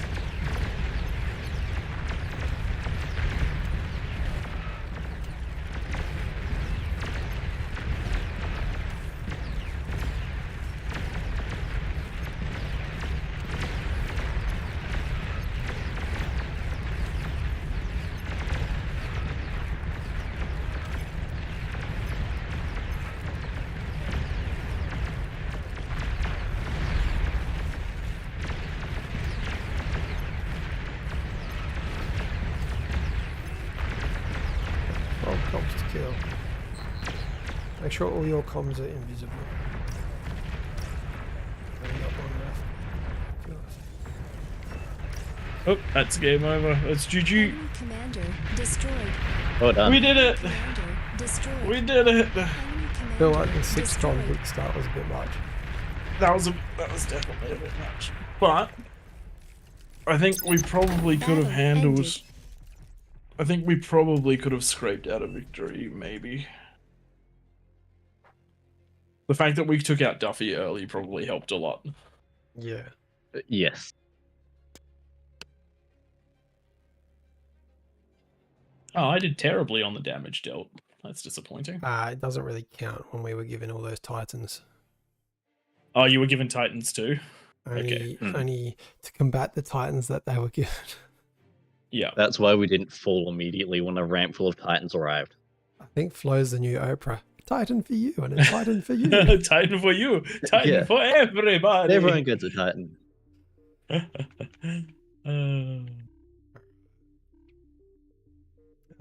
Let's take this back a little bit normal. Yes. Let's do one more normal one, I reckon. And I think, is that as far as we're going to take it, or are we going to do more than that? I think 2 more. Two more, all right. They promise a slightly longer stream for those in the US that have finished picking up their Easter eggs. We can do that. We can definitely do that. Sleep in But tomorrow. Darby was asking for the admin logs. All right, let's check out the let's check out all of the comments during all of that. I'm going to respect. Defender the ramp to my left. Sorry, mate. Didn't get defended that well. It did go from more kings to less kings, but we did get a bigger bonus to offset the fact that there were less kings. It was hosts versus everyone.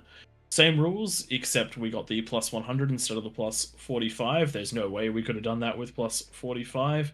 I do think that we got a few too many comms to help us out, but it wasn't there were certainly some pain points in there. Would be interesting to do it again if we didn't get the extra comms, maybe another night. I guess we'll Um, try that once more in the future, where we just have absolutely no bonus. Like we get 100 bonus, No our 3 help. comms, and no Yep. units get spawned in for anyone.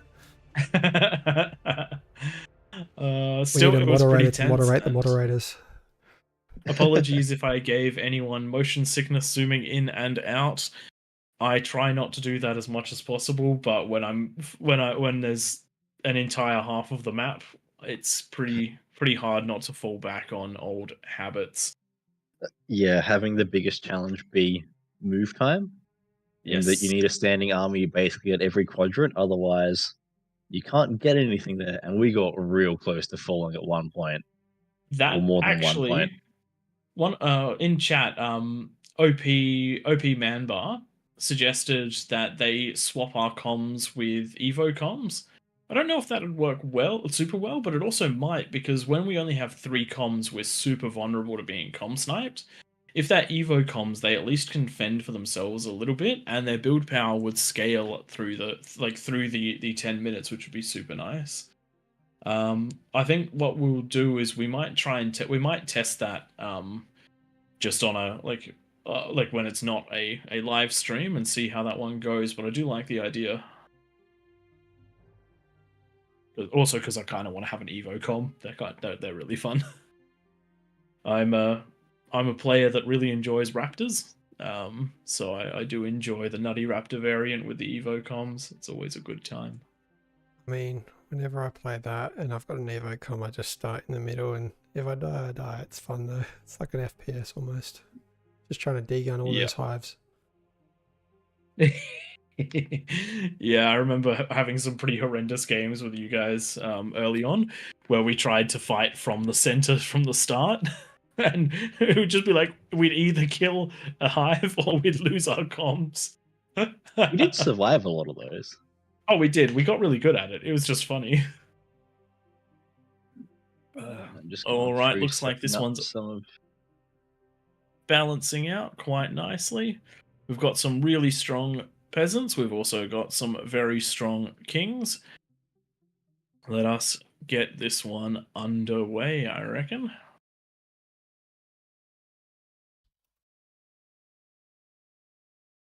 I'm just going to stream's going to go a little bit on the quieter side just for a moment. Because I'm going to quickly grab a drink and use this opportunity to dash off to the bathroom between games. But Tank Tom will keep you company, and Twig will until he jumps out into the King chat back in a moment. We have quite a few IDs.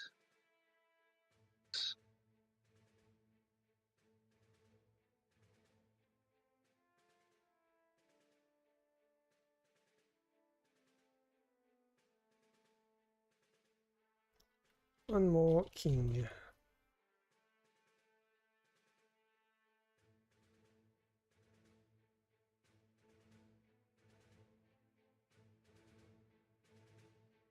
Copy paste.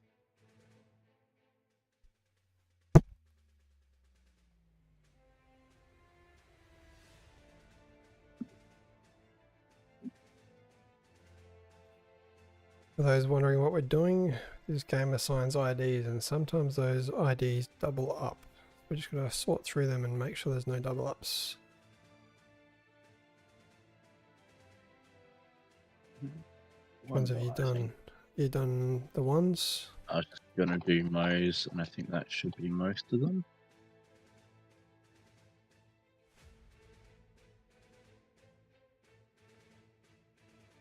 Will that start now?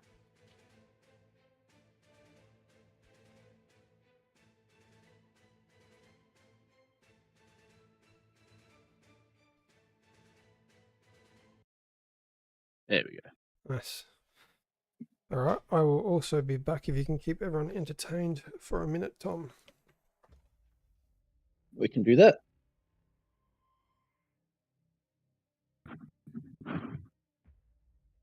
So for those that are joining us that haven't been around for the rest of the stream, thanks for jumping in. This is game, I'm going to say 5, but that's an entirely guess number for how far through we are this evening.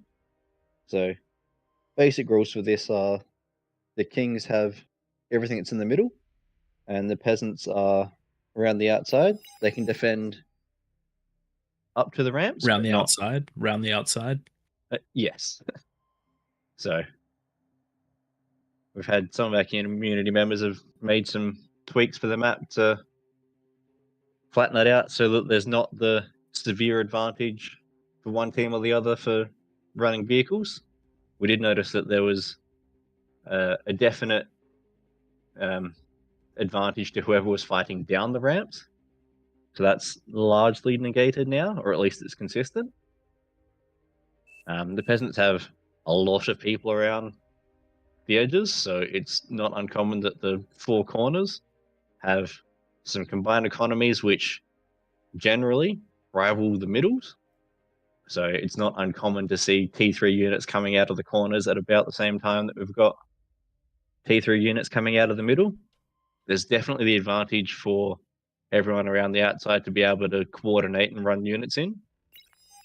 When you're in the middle, trying to hold off every single possible attack avenue can be a real challenge, and you very quickly realize where the gaps are when things start going pop.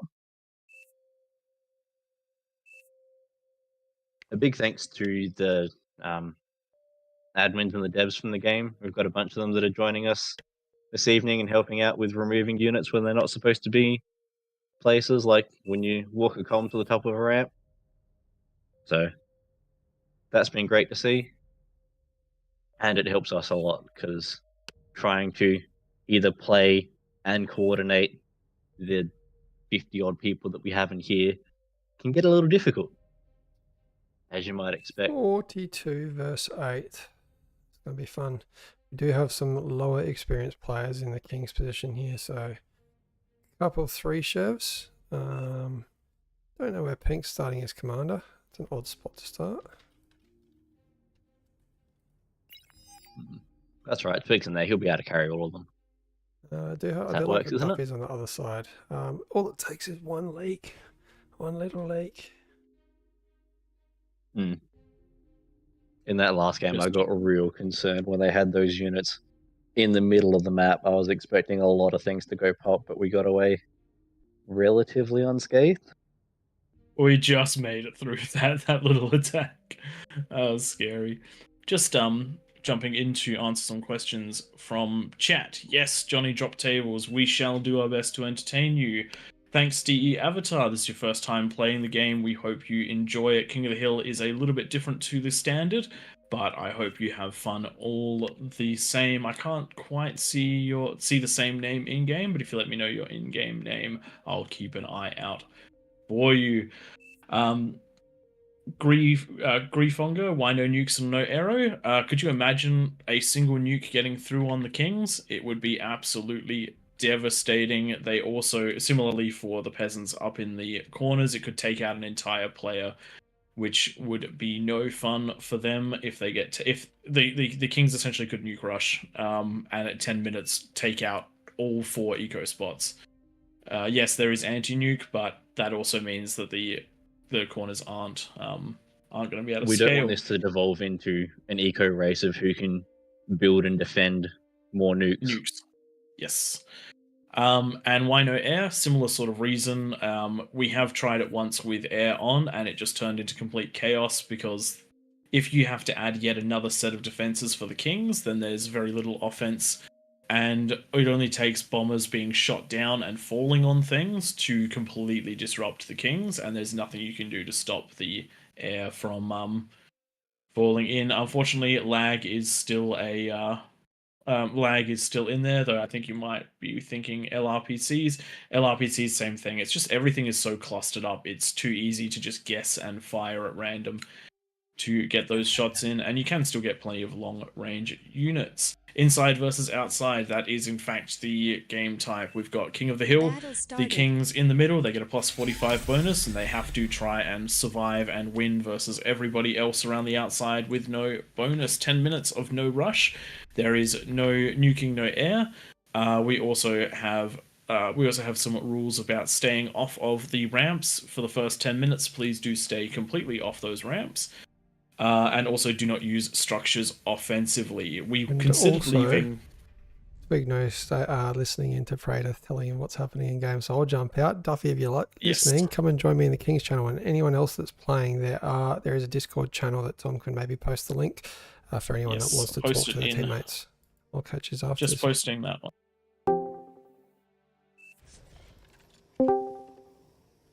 Hey. Hello. You can tell me when we're leaking in between us. Yes, yes.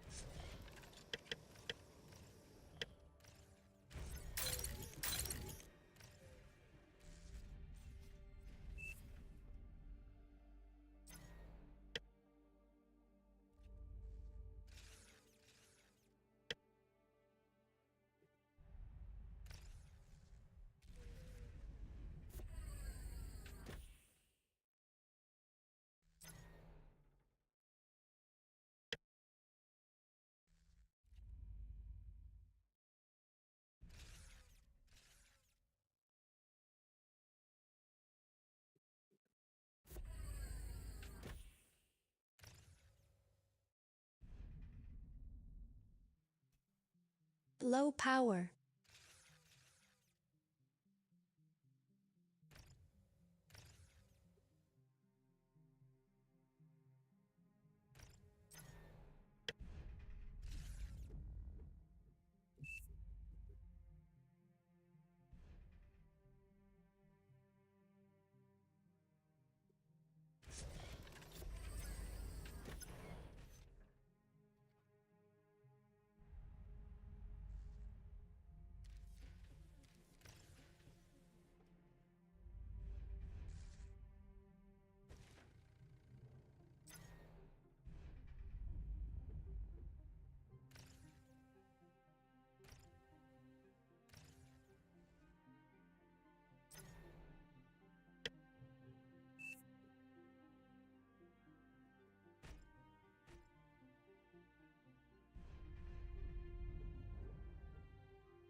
Hey. Yo, hello? Hey, mate. Which king are you? Which colour? Garcia Izan? Nice. Yep.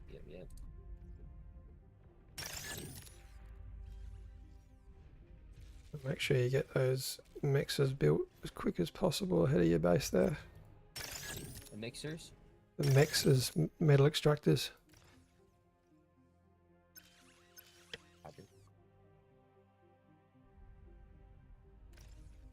An allied commander self-destructed. Enemy commander destroyed.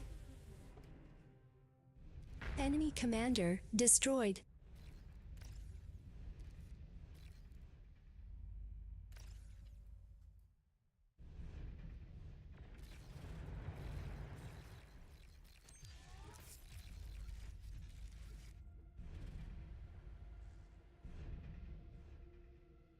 Enemy commander destroyed.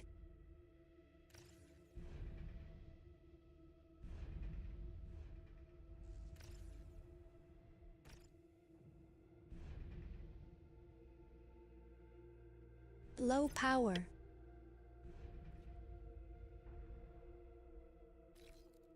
Enemy commander destroyed.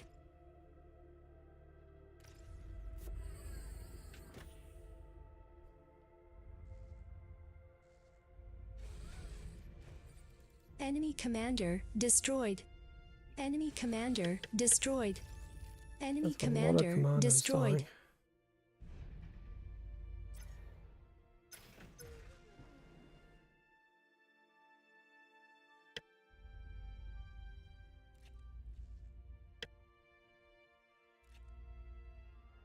Enemy commander destroyed.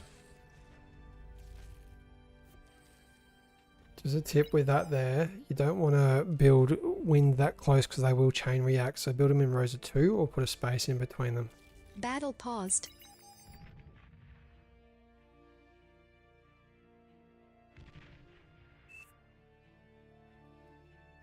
Battle started.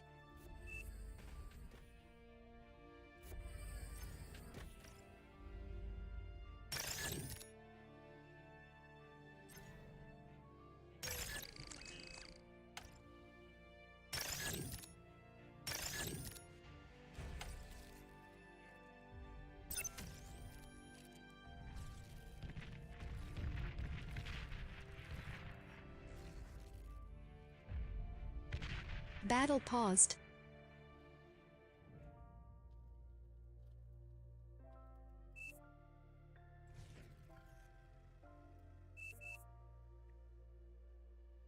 Battle started. Enemy commander destroyed.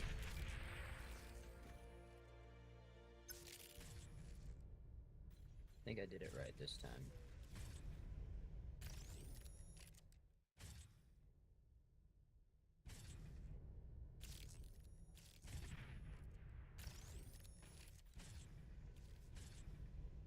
Enemy commander destroyed.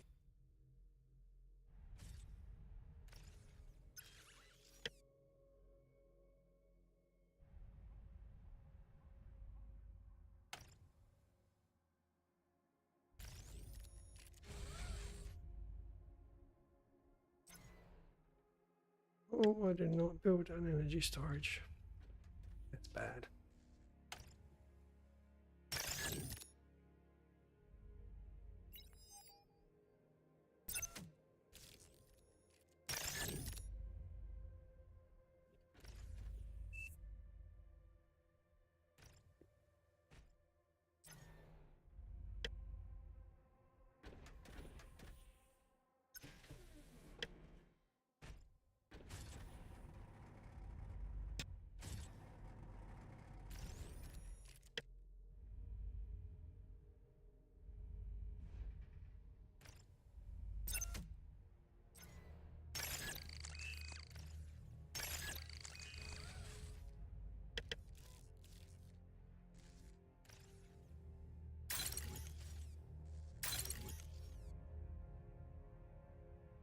Low power.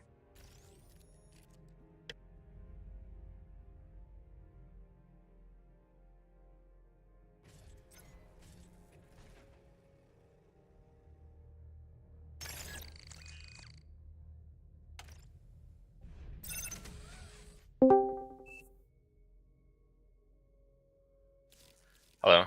Okay, mate. Who have we got there? I'm the red player, Supreme Commander. Nice.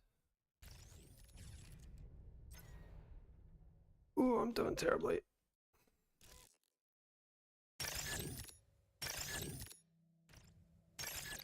You can boost me some energy.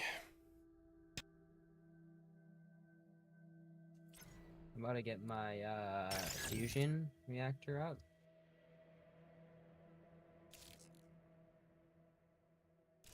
Thanks.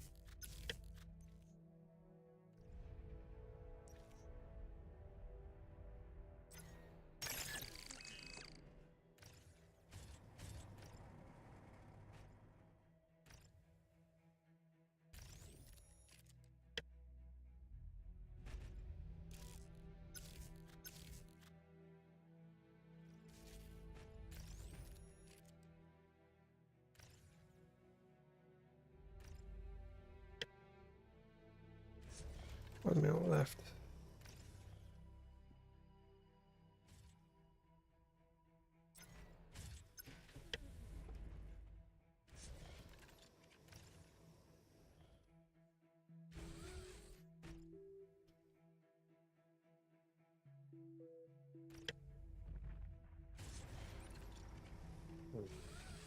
We have to build the metal storage. Enemy commander destroyed.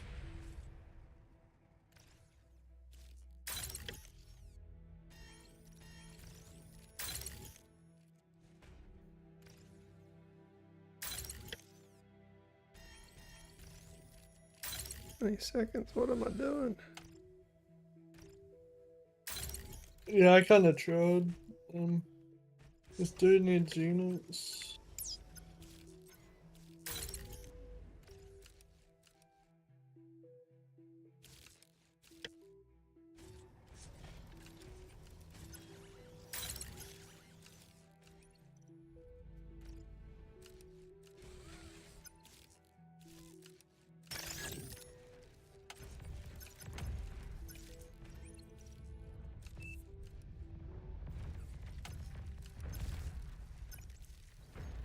That's 10 minutes.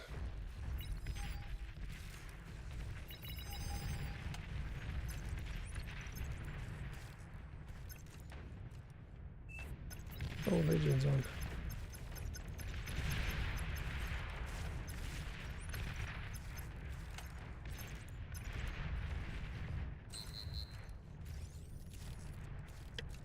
Oh no.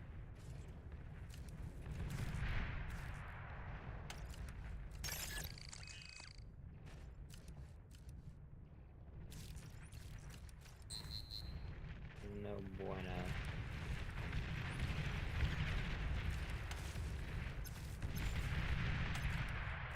Oh, shit. You got 3. T2 unit detected.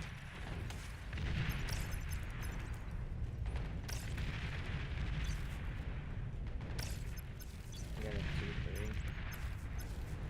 That's crazy.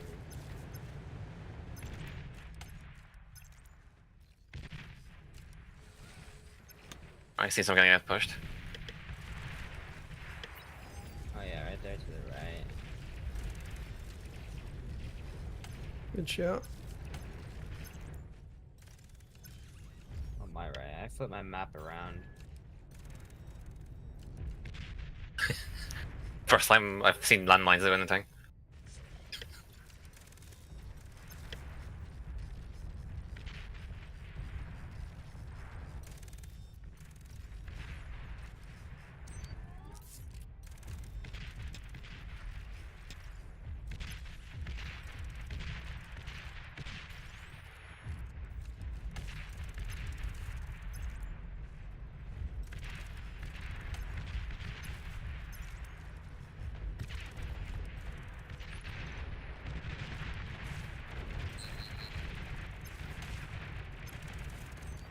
Oh no, my fusion's up in 12 seconds. W.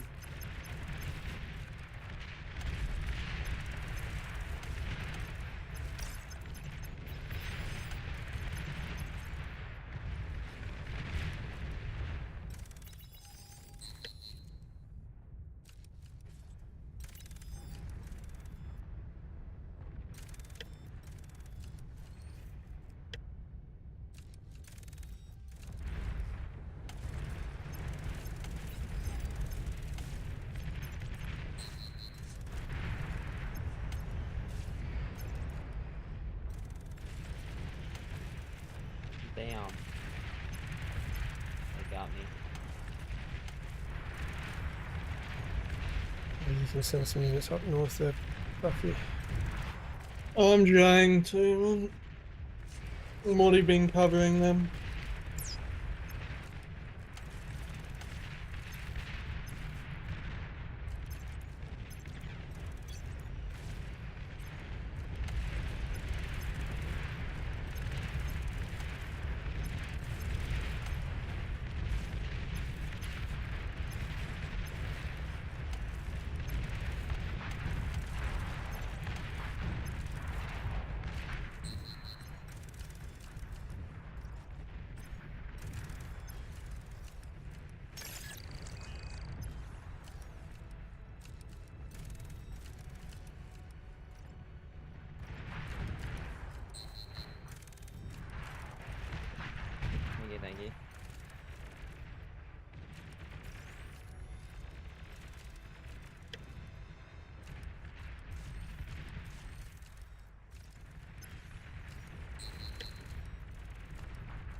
I hate Legion. I hate Legion.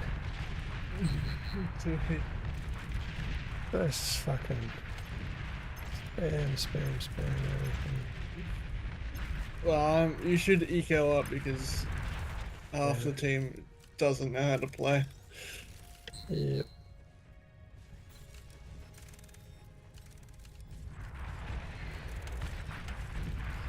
Still, if I don't break this corner, we're gonna die bad. I'm gonna go kill my side now.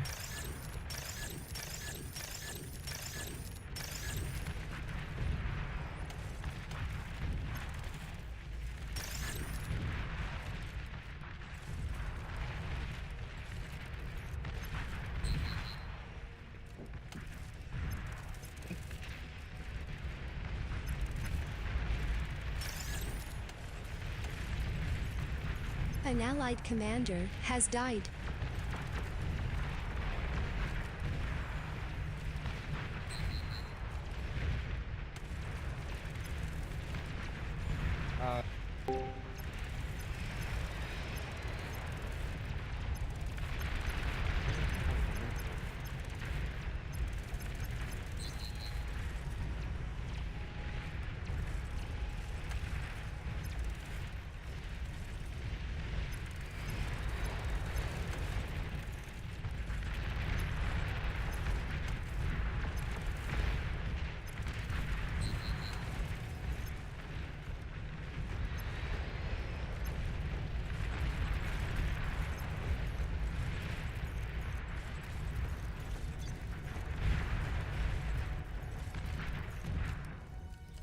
Enemy commander destroyed.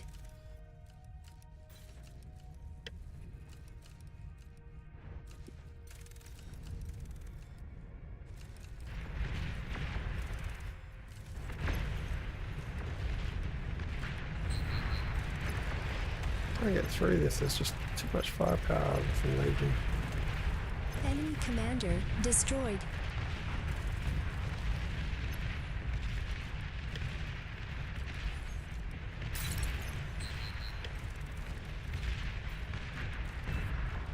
This dude had triple fusion. What a user gamer.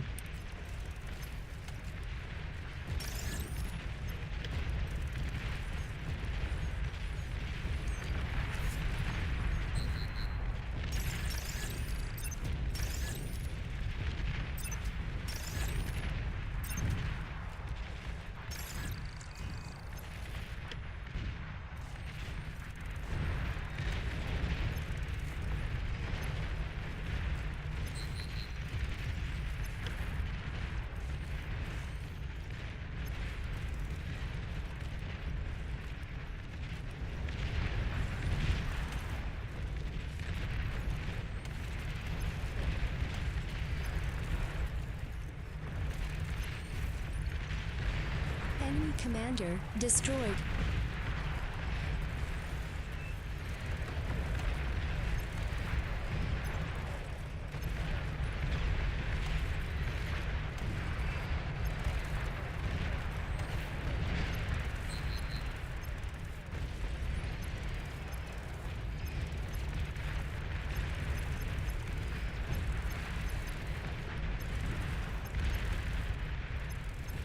T3 unit detected.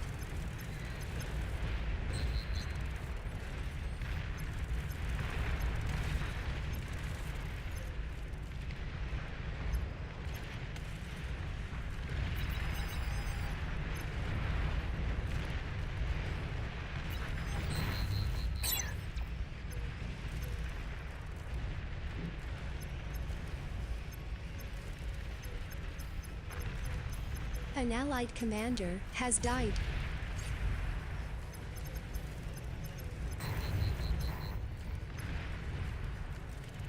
Oh, damn.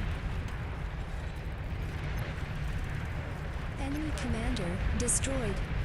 Enemy commander destroyed. Enemy commander destroyed.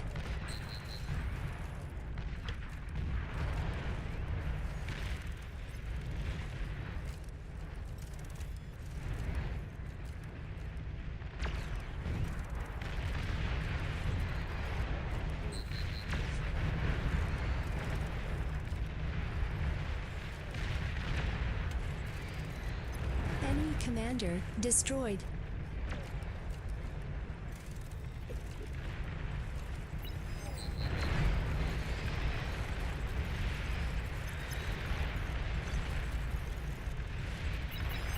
Enemy commander destroyed. Oh shit. It's almost broken.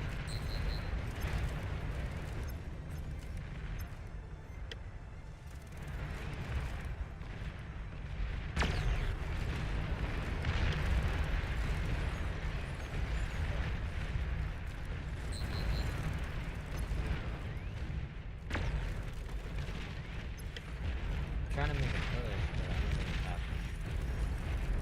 You got. It's bad.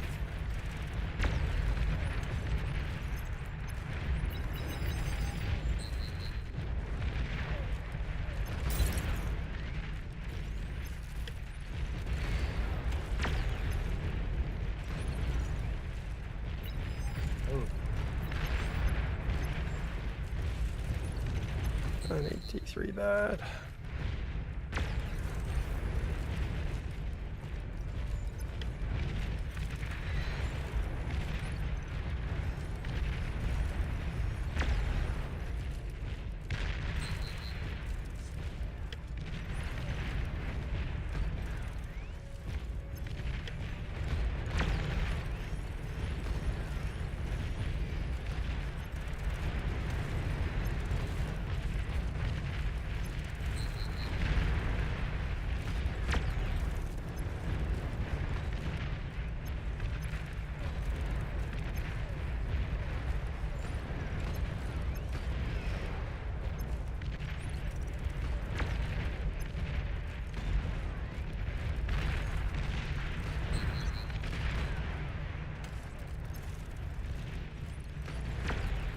I'm gonna die.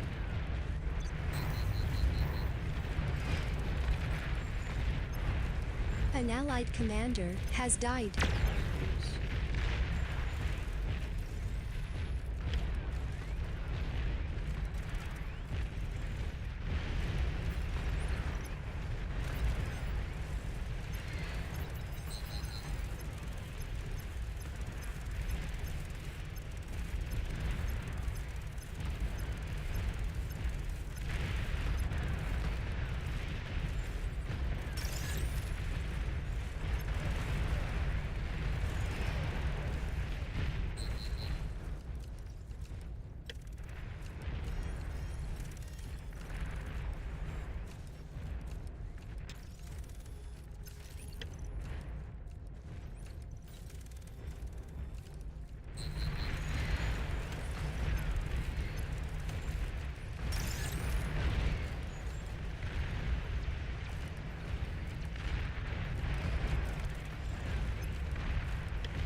W.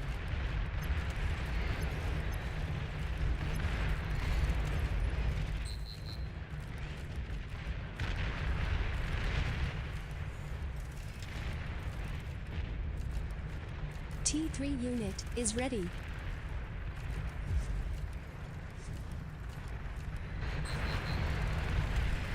Oh man, that was terrible. I didn't like that.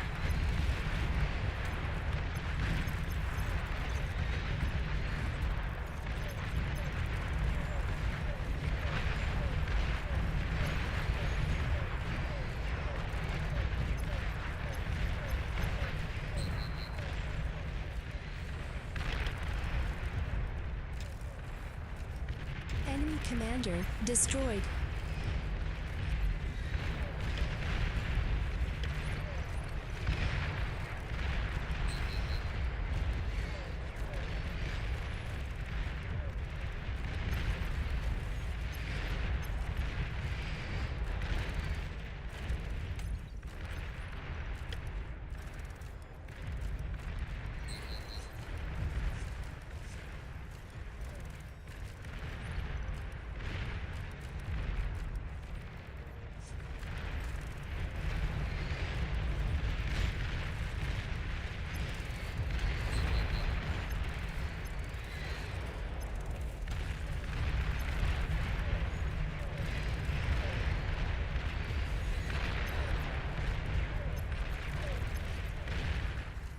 Enemy commander destroyed.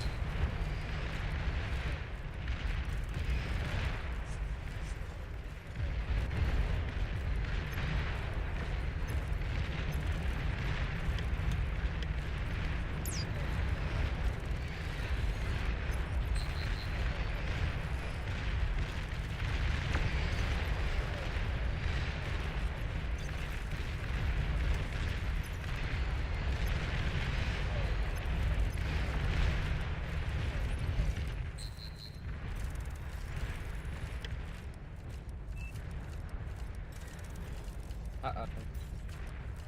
Came back.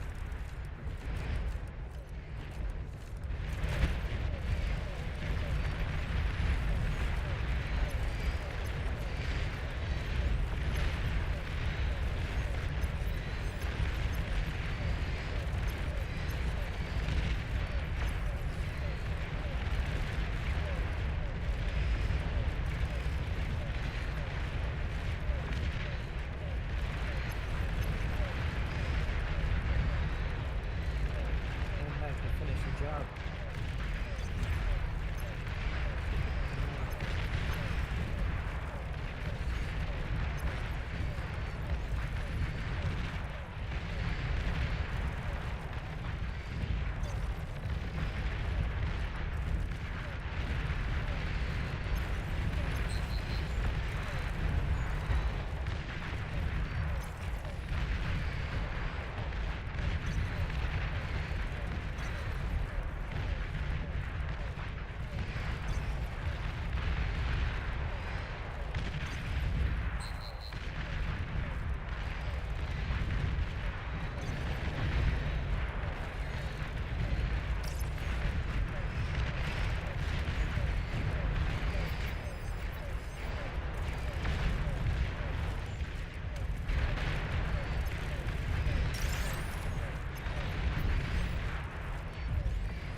This is really leaking back here.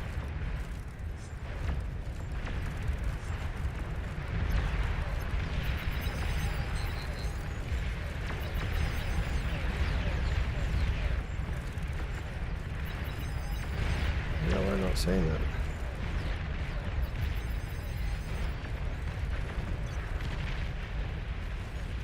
That's bad.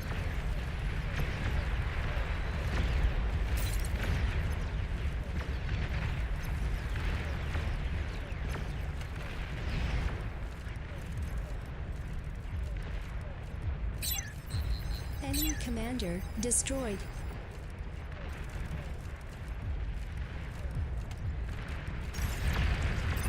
Stealthy units detected.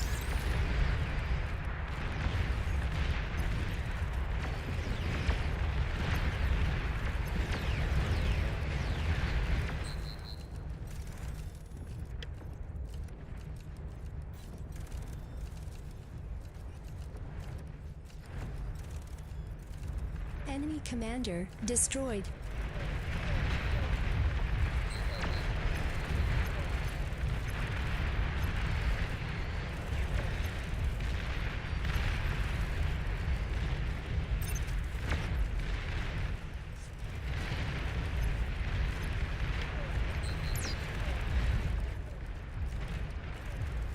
You're overflowing metal.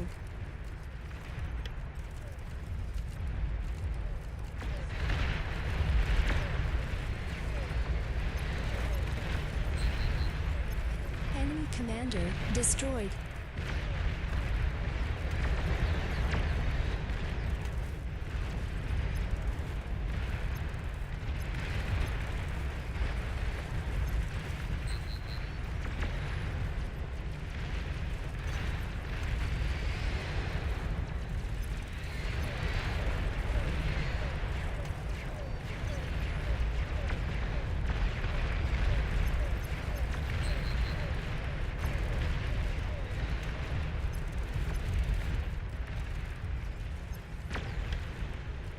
Enemy commander destroyed.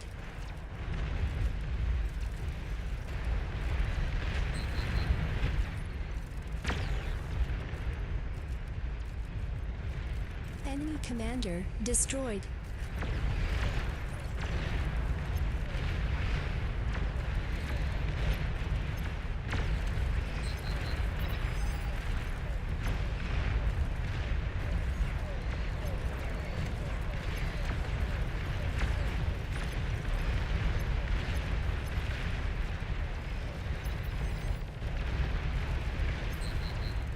You're overflowing metal. Maybe somebody's watching the stream.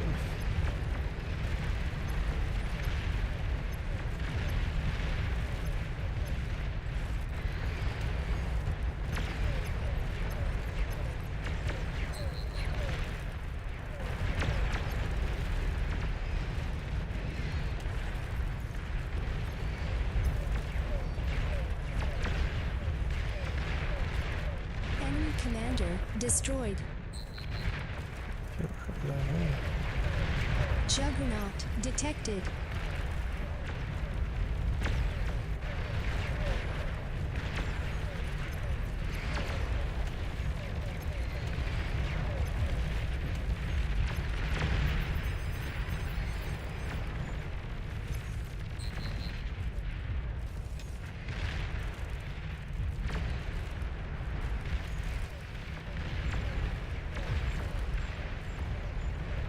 Tactical missile launcher detected.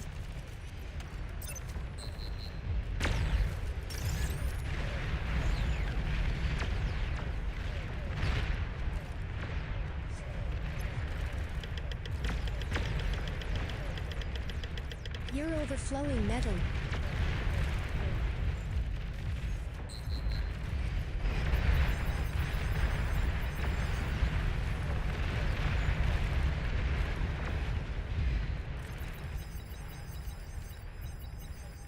Oh, my unit cap.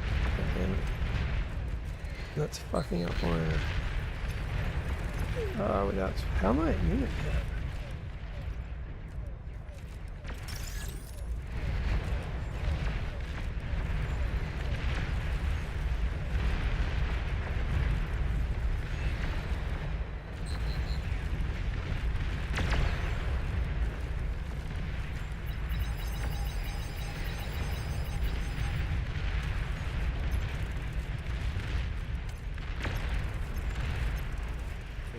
Wait, can you move your army over to the left?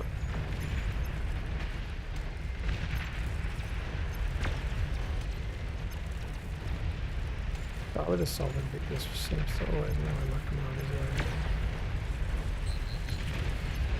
are. Here's the radar right here, man.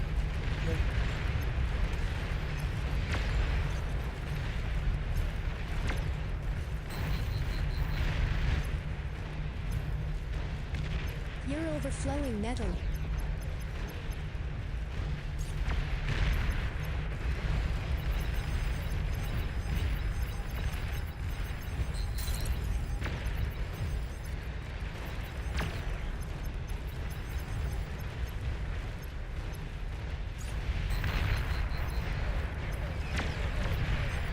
What is it? That's fine, it's all done.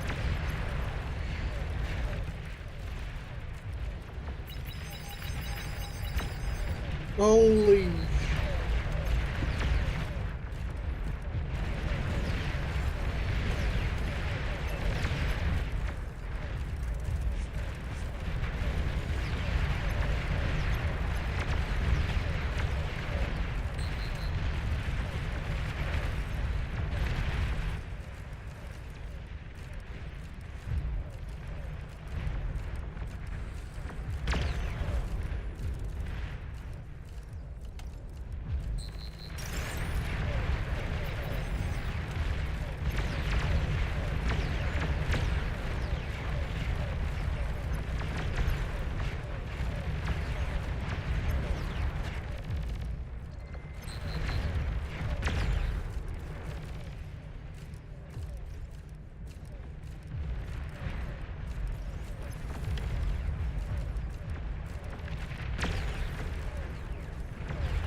Behemoth detected.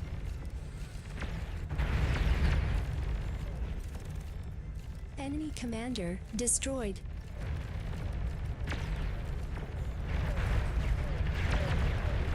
I still want to raise the back, so I was looking away.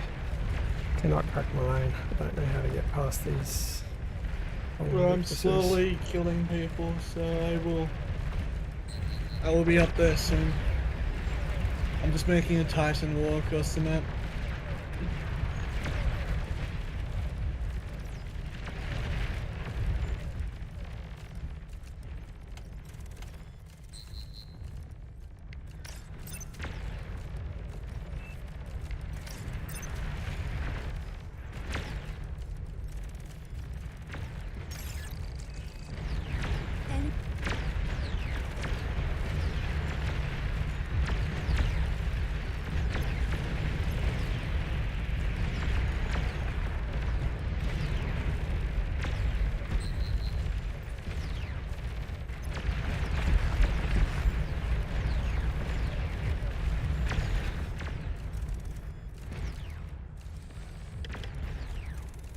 Enemy commander destroyed.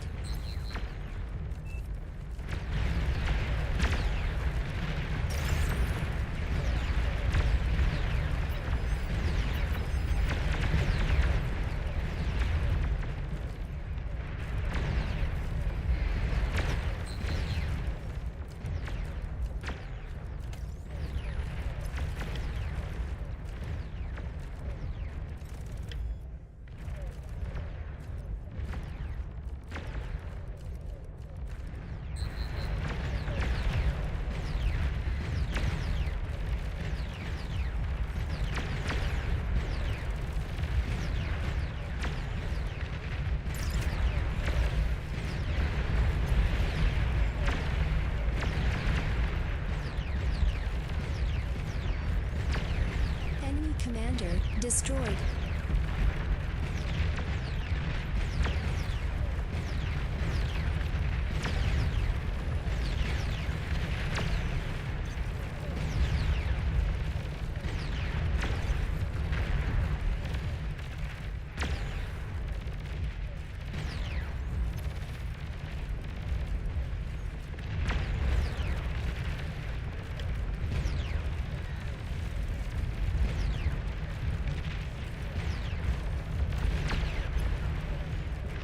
There's a bee here.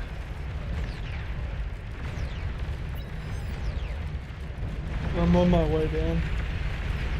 77 Titans? There's a big army here, taking out your stuff. Not my stuff. I'm good. Good try. Where's my commander?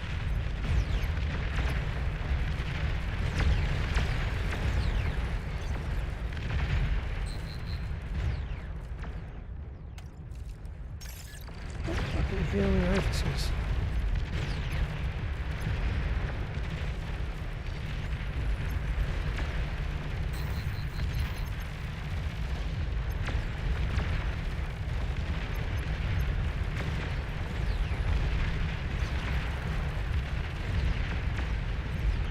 Enemy commander destroyed.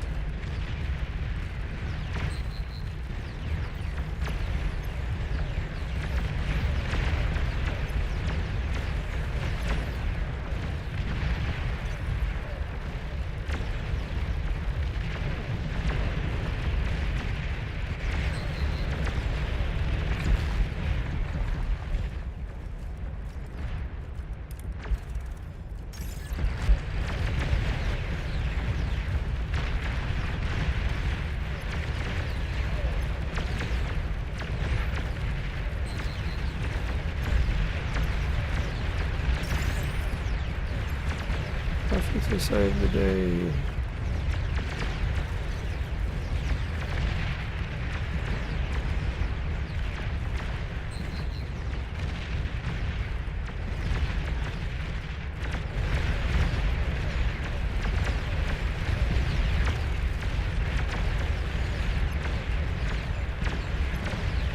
Enemy commander destroyed. Enemy commander destroyed.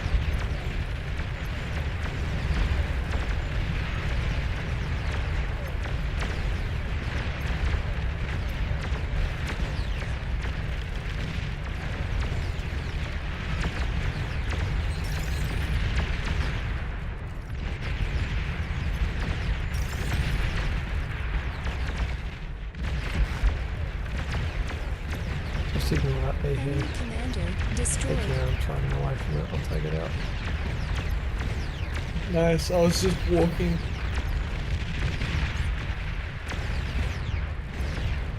One game. It's been a nice close one. Get back.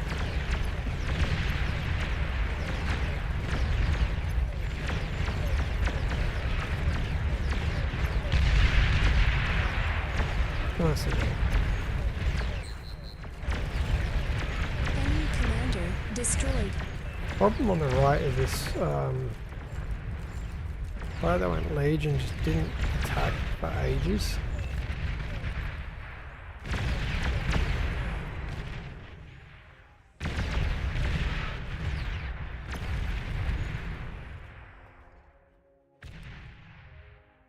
That lagging for you. Yeah, the moderators did. Oh, that crashed my game.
Turn off that tick spam.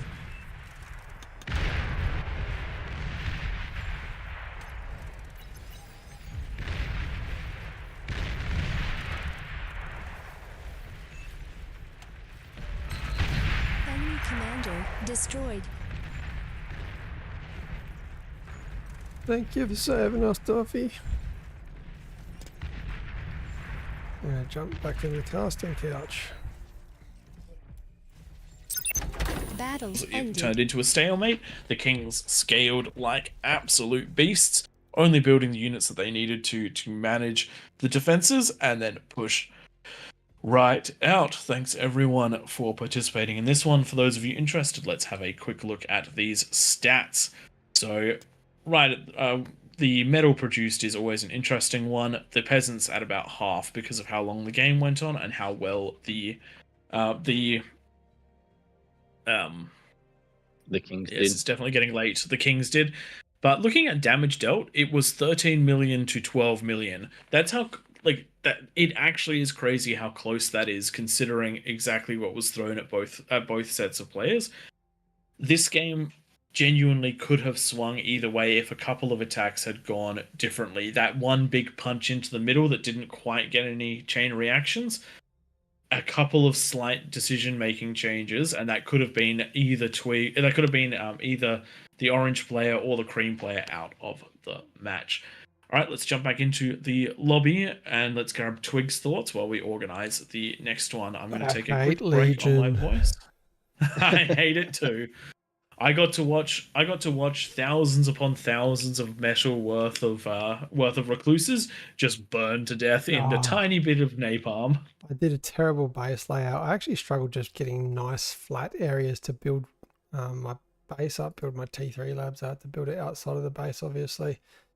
And I really wanted to push those 2 ramps to my north with the Maroon player, but he ecoed to a few aphises before building units. So I just didn't have the opportunity for any early pushes that I could win. Okay. I saw You a still view down did that a- right corner. I held. That's the main thing. Saved by Duffy. Alright, I reckon we got time for one more. Alrighty, let's just have a quick look in the chat. bonus. Sorry, you got annihilated each time, Prince. Unfortunately, the kings or the peasants tend to focus in one place, and sometimes it just happens to be you. When you get the chance to get up into the peasant eco spots, it most certainly can help to keep you alive for a little while. Just try to lend unit help to the frontline players, where I bet you didn't receive as much as you needed. This looks much more balanced. At the end of the day, it can come down to the players. We've tried increasing bonuses, we've tried decreasing bonuses, but realistically, it's surprising how much 5 metal difference can make. We've tested it out. We've tested it out ourselves, and going from a +45 to a +50 has meant that we can get ourselves a fusion and an aphis pretty easily as a king, which is a crazy difference. That +5 is actually huge. But yes, with how many people we've gotten here and the skill kind of differences we've got, when you've got some of the top players in the bar community joining in with people that are relatively new, just that mix of who's on what team can make a huge difference to how it balances as well. We try and keep it as consistent as we can, or at least mostly. But when you've got some of those powerhouses working together, it doesn't really matter what bonus we give or don't give them. They're still going to be fantastic either way. Yeah. Then, no worries. Glad that you appreciate the strategy talk. We do our best to have a mix of entertaining commentary as well as useful things to learn. I know that there's so much about this game that I pick up even to this day. And like one of the things I learned while playing Bar was that the red ring around the com didn't actually show its explosion radius. You have to. What was the command for that one again, Twig? SpaceX. SpaceX. Easy to remember because it is a company. Yep, Red Eco. Red definitely struggled with the scaling, but they actually put their units in really. Their decision making in the game was really good. They didn't have a lot to work with, but when they did use their units, they chased off critical attacks. They put their units in front of critical offensives. I was considering how worried I was about that lane falling at the start of the match. They did a very good job with what they had. So even if they didn't get that eco scaling down, they certainly did understand where their units needed to be. All right, we've had one extra the king game jump was down. decently balanced. Sol Invictus, 2 bastions in 1. Yes, they are. They also have arm cannons, and they look so damn cool. Any Warhammer 40k fans out there, you'll understand my love for shoulder-mounted cannons.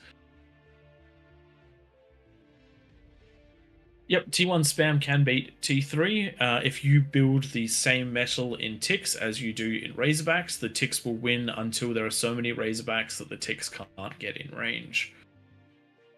The napalms do cost a lot of metal. They are also very, very strong. And once you do have them, it can be quite hard to push into them. Duffy, when's the 1 versus 50? How about we have a chat about that one and see if we can set that up for you. We'll give you a +1 bonus because we know that you're just that good.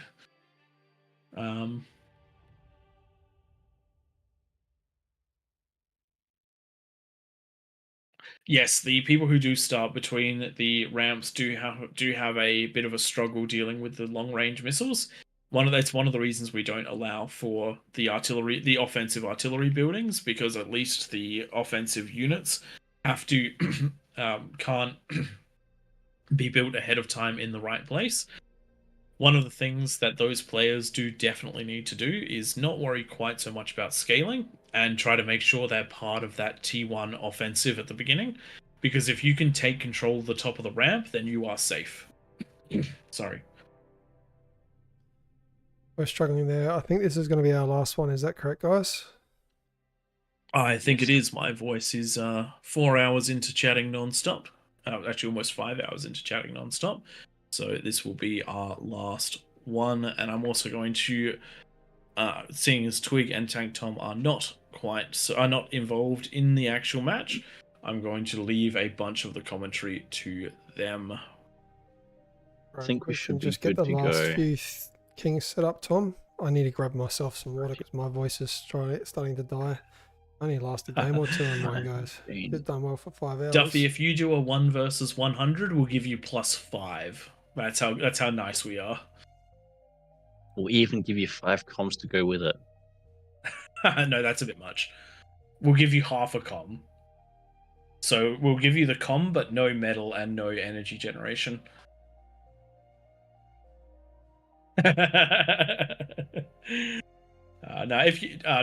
More seriously, Duffy, if you are interested in taking everyone on solo, we most certainly will facilitate that because it will be a very interesting one to watch. One thing we really do have to remember though is to bump the unit cap from 2,000 to 5,000 for you, because you will most certainly need the units if you're fighting on all fronts. But we'll wait till the time when we can cast it properly, because at the end of the night we are most certainly not up to we're certainly not up to giving that sort of game the justice it deserves. Looks like pretty much everyone is ready to go. We might have a couple of we might just swap around a couple of IDs, but other than that, I think we're the IDs mostly are good to go for the last match. I'm gonna spec this one. Yeah. Got 9. We only want 8 for the kings, don't we? So you're gonna go to team 1. And we should be... see if the start works.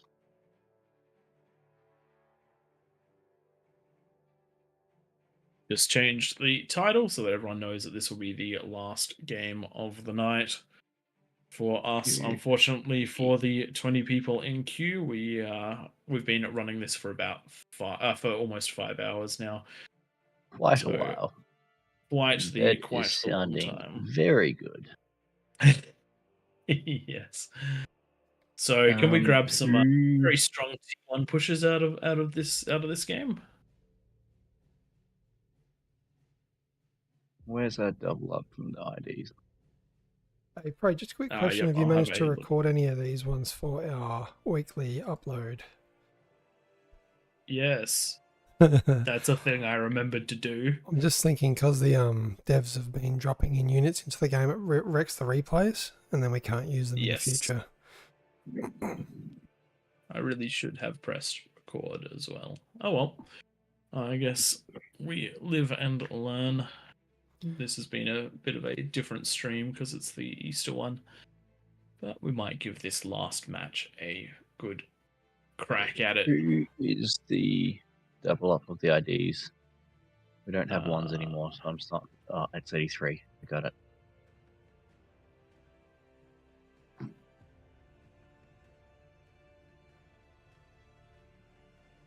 Yep. Now, what's an available one? 91. So it's the IDs we've created that are the problem. There we go. Game is live. And let's get this underway.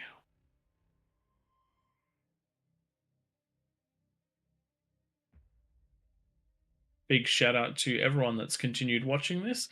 At 190 viewers at the moment. We really appreciate you all being here.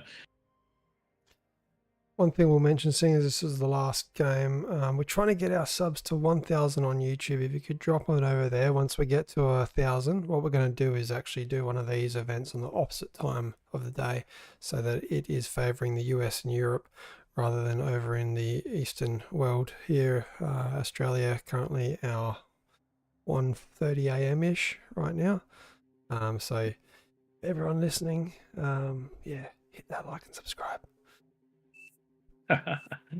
Just going to chuck the links for the Discord in if you want to coordinate as peasants or as kings. That is the place to go. Also just going to throw that YouTube link into the lobby as well. Yes, actually. I'll quickly throw it into the chats as well. just so that we have those.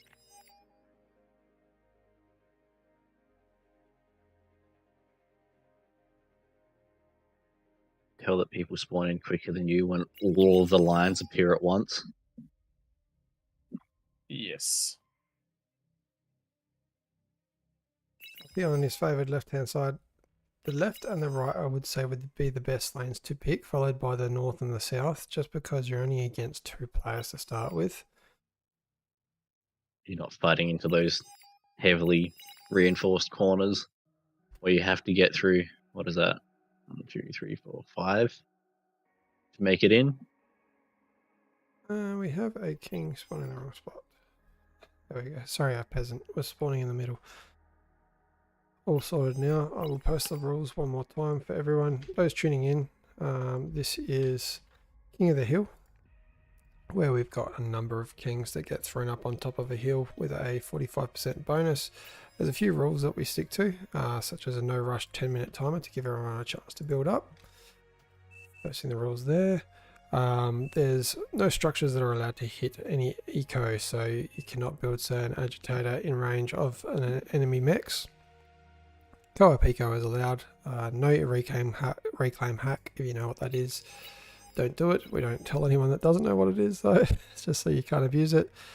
You can build eco anywhere after that 10-minute no rush expires, and you have to have fun. That's our final rule. It's a must do.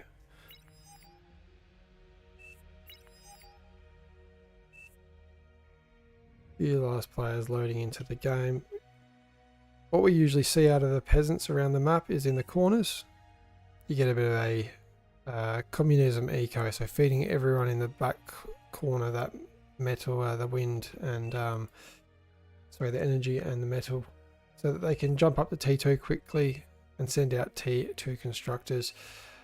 In the middle, sometimes we see communism eco, but with the 45% bonus, quite often it is favoured. The kings just go at themselves because they can, quite frankly, afford it quite easily and get those fusions up before the 10-minute mark.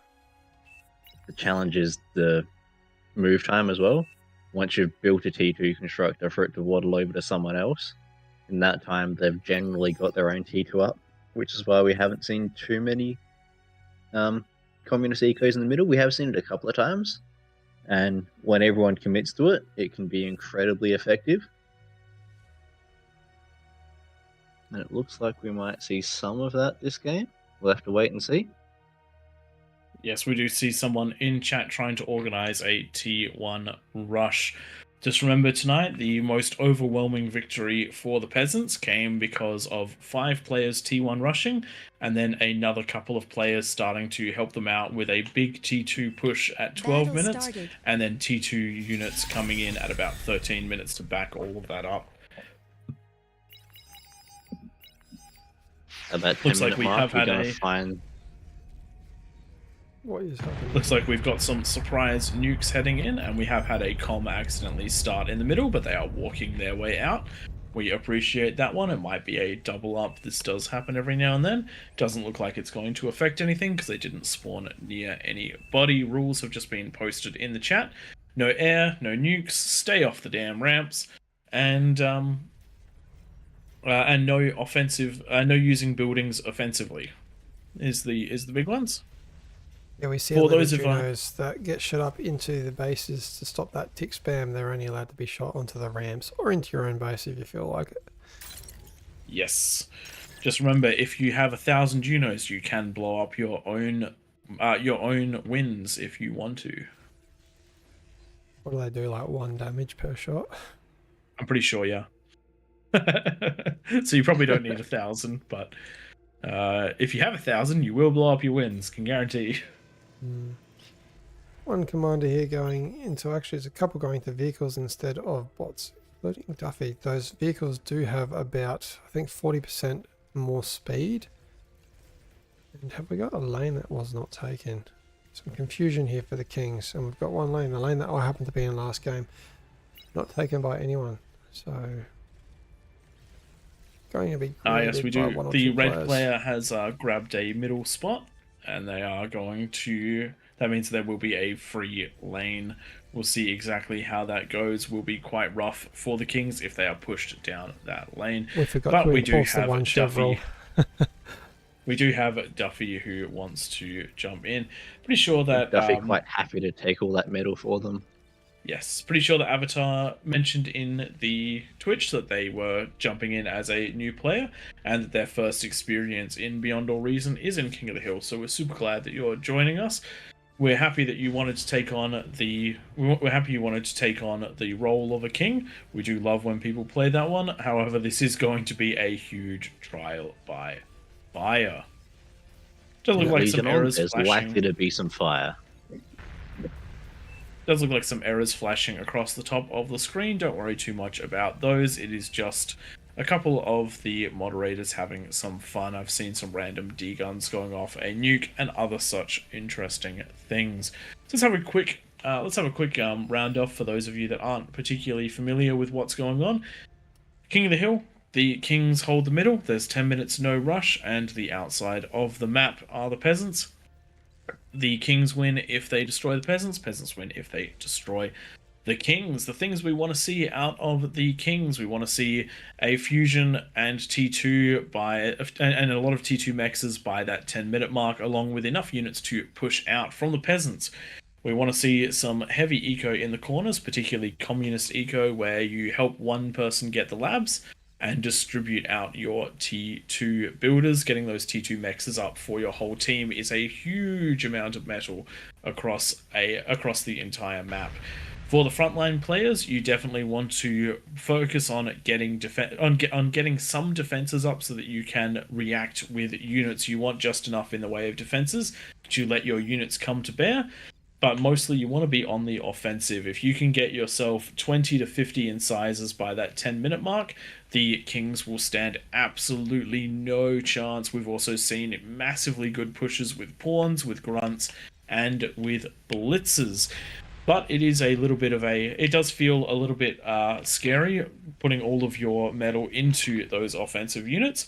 But I can guarantee you they might not trade quite as efficiently as defenses, but if you get them all in the right place at the right time, then they are going to do a phenomenally good job. To put it into perspective, it was a good player against me, X Factor. I think it was X Factor. Decided, I think, the 6-minute mark to just go into incisors and managed to get out 60 before the 10-minute mark. And I am quite seasoned at King of the Hill, and he just walked straight over my base, took everything out. Thank goodness though I had a good team that managed to cover my gaps. That many units, there's not a whole lot you can really do. There's only so many defenses you can get down, and unless you've got a similarly sized army, it's just going to roll on through. Yes. And if you think about it, there are 40-odd players on the peasant team. If all of them were able to get 50 incisors average, then that's 2,000 tanks rolling through at 10 minutes. Could you think of anything that could stop 2,000 tanks at 10 minutes? I mean, no one? Well, the answer is 2,000 tanks. But yes, that is one of the things the Kings should definitely attempt to do. And we do see some cameras, which is quite interesting. We have seen them before, but getting a couple this time round instead of the hundreds we've seen before will definitely help keep an eye on what is going on. Radars are also good for determining whether or not there is a big push. Just remember, please do stay off the ramps. We do see some people who wall the sides of the ramps. We don't mind that because it's just a waste of metal. But try not to go across the tops and the your opponents, whatever. It's too late. Ideally, the ramp itself is no man's land. We do see some communism eco on the top right of the map being done quite well. That one green player sharing the lab and the units, doing a little tap and go, tapping the mechs with a T2 constructor and then sending that constructor on to another base, feeding all 5 players in that corner. So nicely done. Bottom right does see some small communism eco, just the one T2 lab coming up for 2 players. So some combined eco there. And whereas the other 2 corners look like they're going it alone, people building their own T2 labs. Going it alone. Plenty of comms that have been detonated to get that metal to put into the T2 labs. As we've seen from many games tonight, the corners that do that combined eco get ludicrously powerful compared to those that go it alone. Just remember, this is a team game. The more that your team benefits, the better that you benefit. And there's also plenty of overflow to go around when that does happen. If you ever want to learn how to do really good co-op eco, feel free to jump into any of the replays that we do of King of the Hill. Look for players like Duffy and Regeki, and then stare in awe as they somehow manage to out-eco the Kings with their 45% bonuses. We know we look at them to try and work out what we're going to do. Interesting little spot just here where that nuke went off at the beginning of the match. See these squares that have popped up? That means that the builder has used the restore command to restore an area of the map to its original height. Just thought I would point that one out because we very, very rarely see this. And we did have a game recently where Twig got landlocked, and if we'd used that command, it may have solved some of the issues. That could have worked actually. My only experience using it crashed the game, but that was 6 months, if not more, ago. So I wouldn't take that. Wouldn't take that as gospel. And Duffy from memory, getting you a did it lot with of- a huge amount of build power, which I may is have done likely. it with several thousand Lazarus. Yes.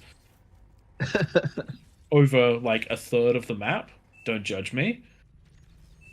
Duffy getting about double the metal as previous games, and despite having more metal, I think he's a little bit further behind than where he usually gets to at this stage of the game. Probably the APM's been spread a little bit, but about to have a second fusion up. The first one took longer than he usually gets. What is this pinging happening? We've got grave robbers going up the top. There's a couple of grave robbers. I'm not too worried about them. Their circle was just a little bit too big. It happens. It's not a problem. Yeah, but anything that does happen to find its way up there, if you've got LTs and it kills a res bot and those sorts of things, then it deserves lost its the death. res bot. If you're in game, people, and you're a peasant, you should be building units at least 2 minutes ago to have enough to go and rush these guys at the start of the game. We do actually have some decent quantities of units spread around the map. I'm seeing some half decent pushes that are going to be ready at 10 minutes, and they're going into. There's some defenses. The Decurions are going to be crazy. Just by the way, if Decurions rank up here, oof. Just running out of There's some yes. fairly relatively undefended ramps here, so if everyone's got something ready to go, some of these are going to charge straight on in. Be aggressive. Be aggressive.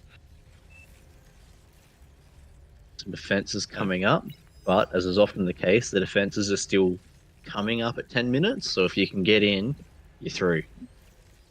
Yes. And if you look at what's coming up some of these ramps, there's almost no defense whatsoever.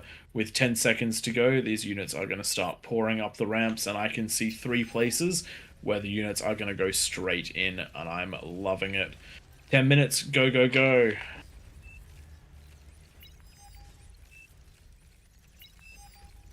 And we have units pouring up. In the bottom, we have an undefended lane. In the bottom left, we have an undefended lane. In the bottom further left, we have an undefended lane. In the bottom right, we have a single beamer up and about to be a pitbull as well. This is a lot of units pouring in. Wow, One of the few defended lanes. Right side is pouring in as well. The extra lane that Duffy had to cover as well. Not much there to stop, so that is a path straight into some economy. They managed to come up the side he hadn't defended at all. Yes. And that's kind of luck of the game. You roll the dice on where you hope there might not be something and find out. And that is so much damage that is pumping on through. This is the power of early aggression. We have 1, 2, 3, 4, 5, 6, 7, 8, 9, 10, 11, 12 players that are being aggressive, and look at what is happening to the Kings. All it took was a quarter of the players to get aggressive at that 10-minute mark, and they have devastated half of the map, and they're pushing on through. If they take out the APHIS over, if all the units over here take out that fusion, that's going to be huge. The Fiends getting in, but there are so many units here that not even the Fiends are cleaning them up. Just got to keep pumping that damage into the APHIS. If the APHIS goes down, that's going to be absolutely huge. It's going to be pretty close, but I reckon they've got it. Yep, that is the fusion down. That is the entire bottom of the map down. The top is getting flown over as well, and it does seem like when there is one lane that is going to fall, the entire lot is done. This is how it's done, Fantastic peasants. displays by the presence. There was pressure coming from every side, so regardless of whether that one lane had been properly defended or not, I suspect we would have seen a very similar situation because the top side managed to push in as well. They need to keep pushing though. Duffy does have quite the eco, and these Jaguars are perfect it's for not dealing with over almost all yet. T1s. In fact, we might get that 1 versus 40 that Duffy wanted.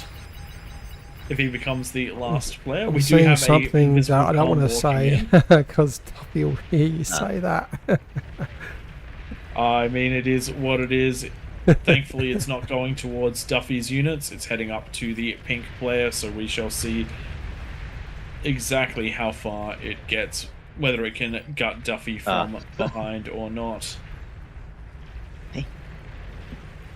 Green getting in with a lot of these, are they goblins? No, they're pawns.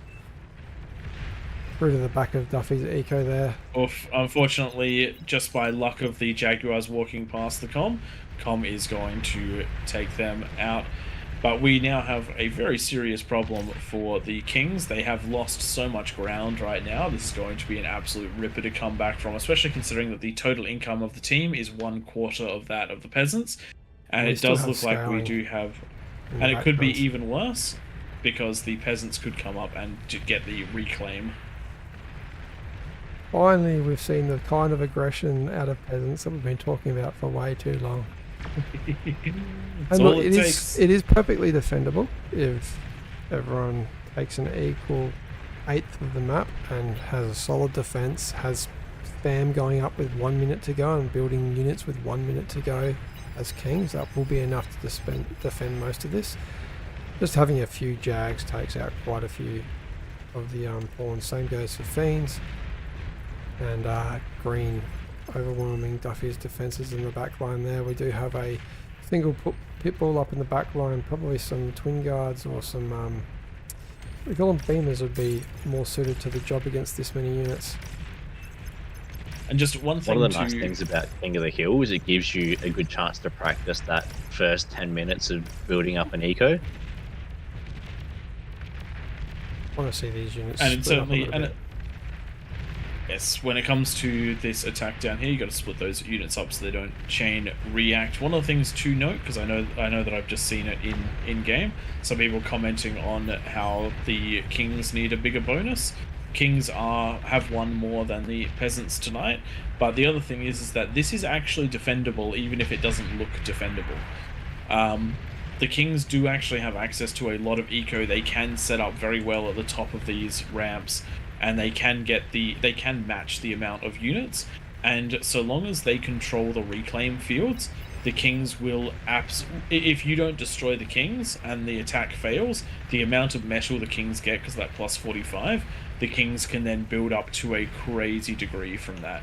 So when you get aggression from absolutely every ramp, it does seem like it's impossible, but it definitely isn't. And we've seen that. We've actually seen it defended tonight once.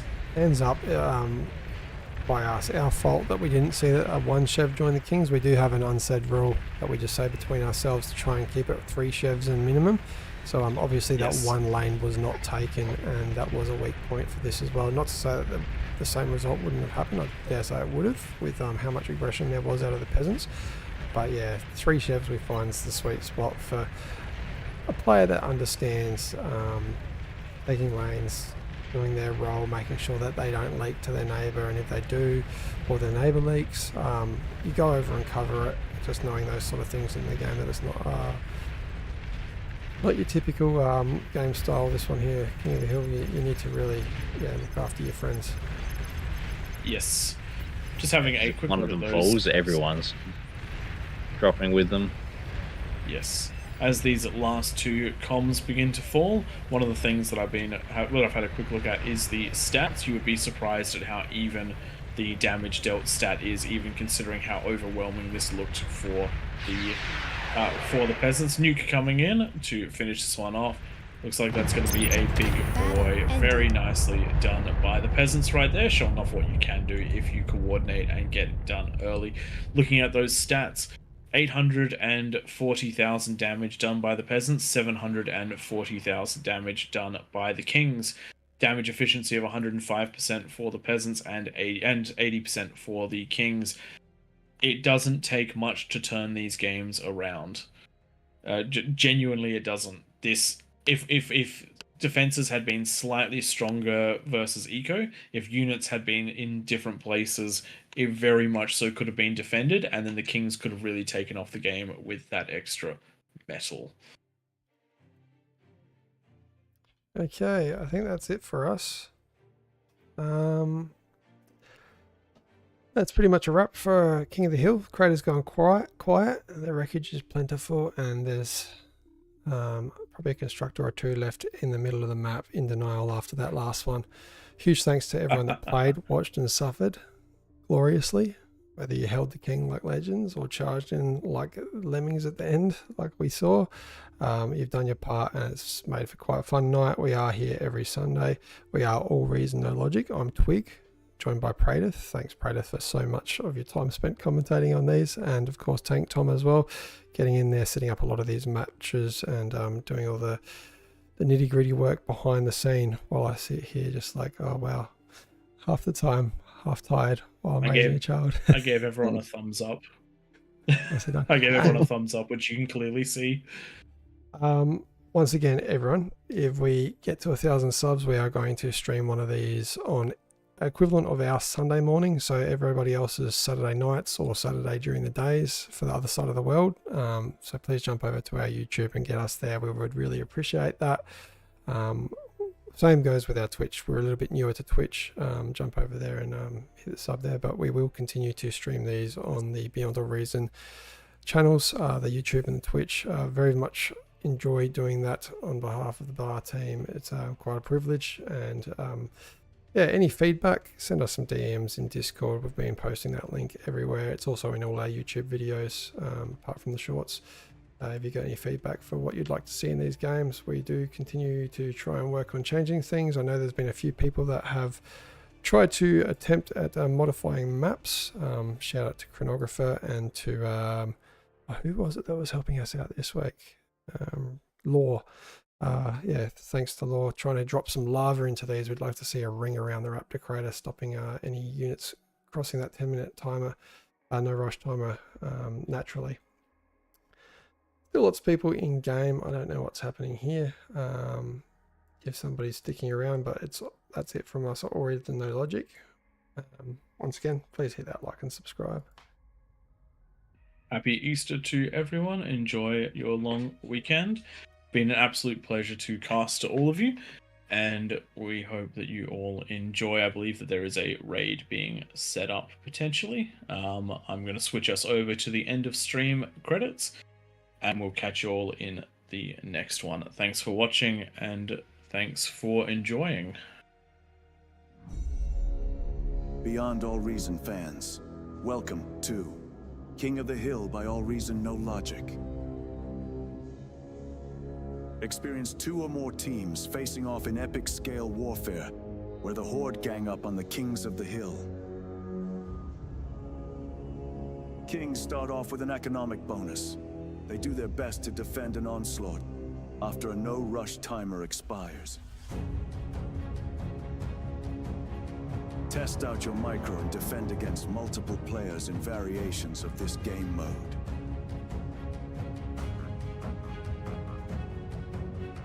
Or be part of the masses. Team up with your allies to topple the throne in a glorious victory.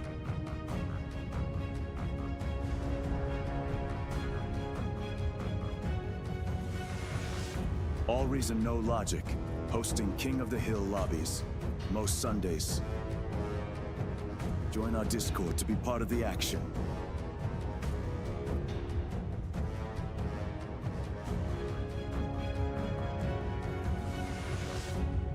See you in game, Commanders.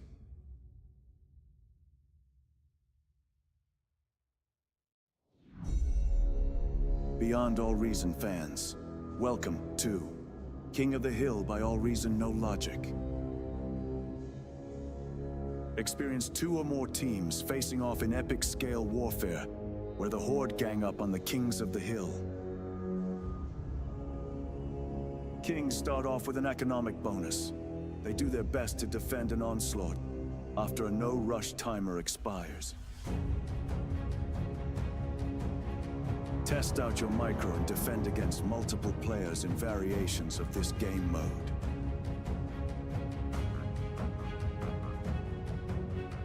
Or be part of the masses. Team up with your allies to topple the throne in a glorious victory.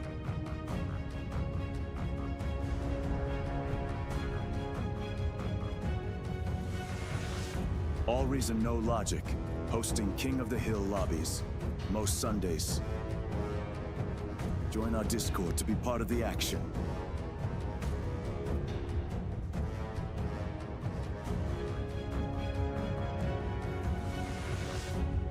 See you in game, Commanders.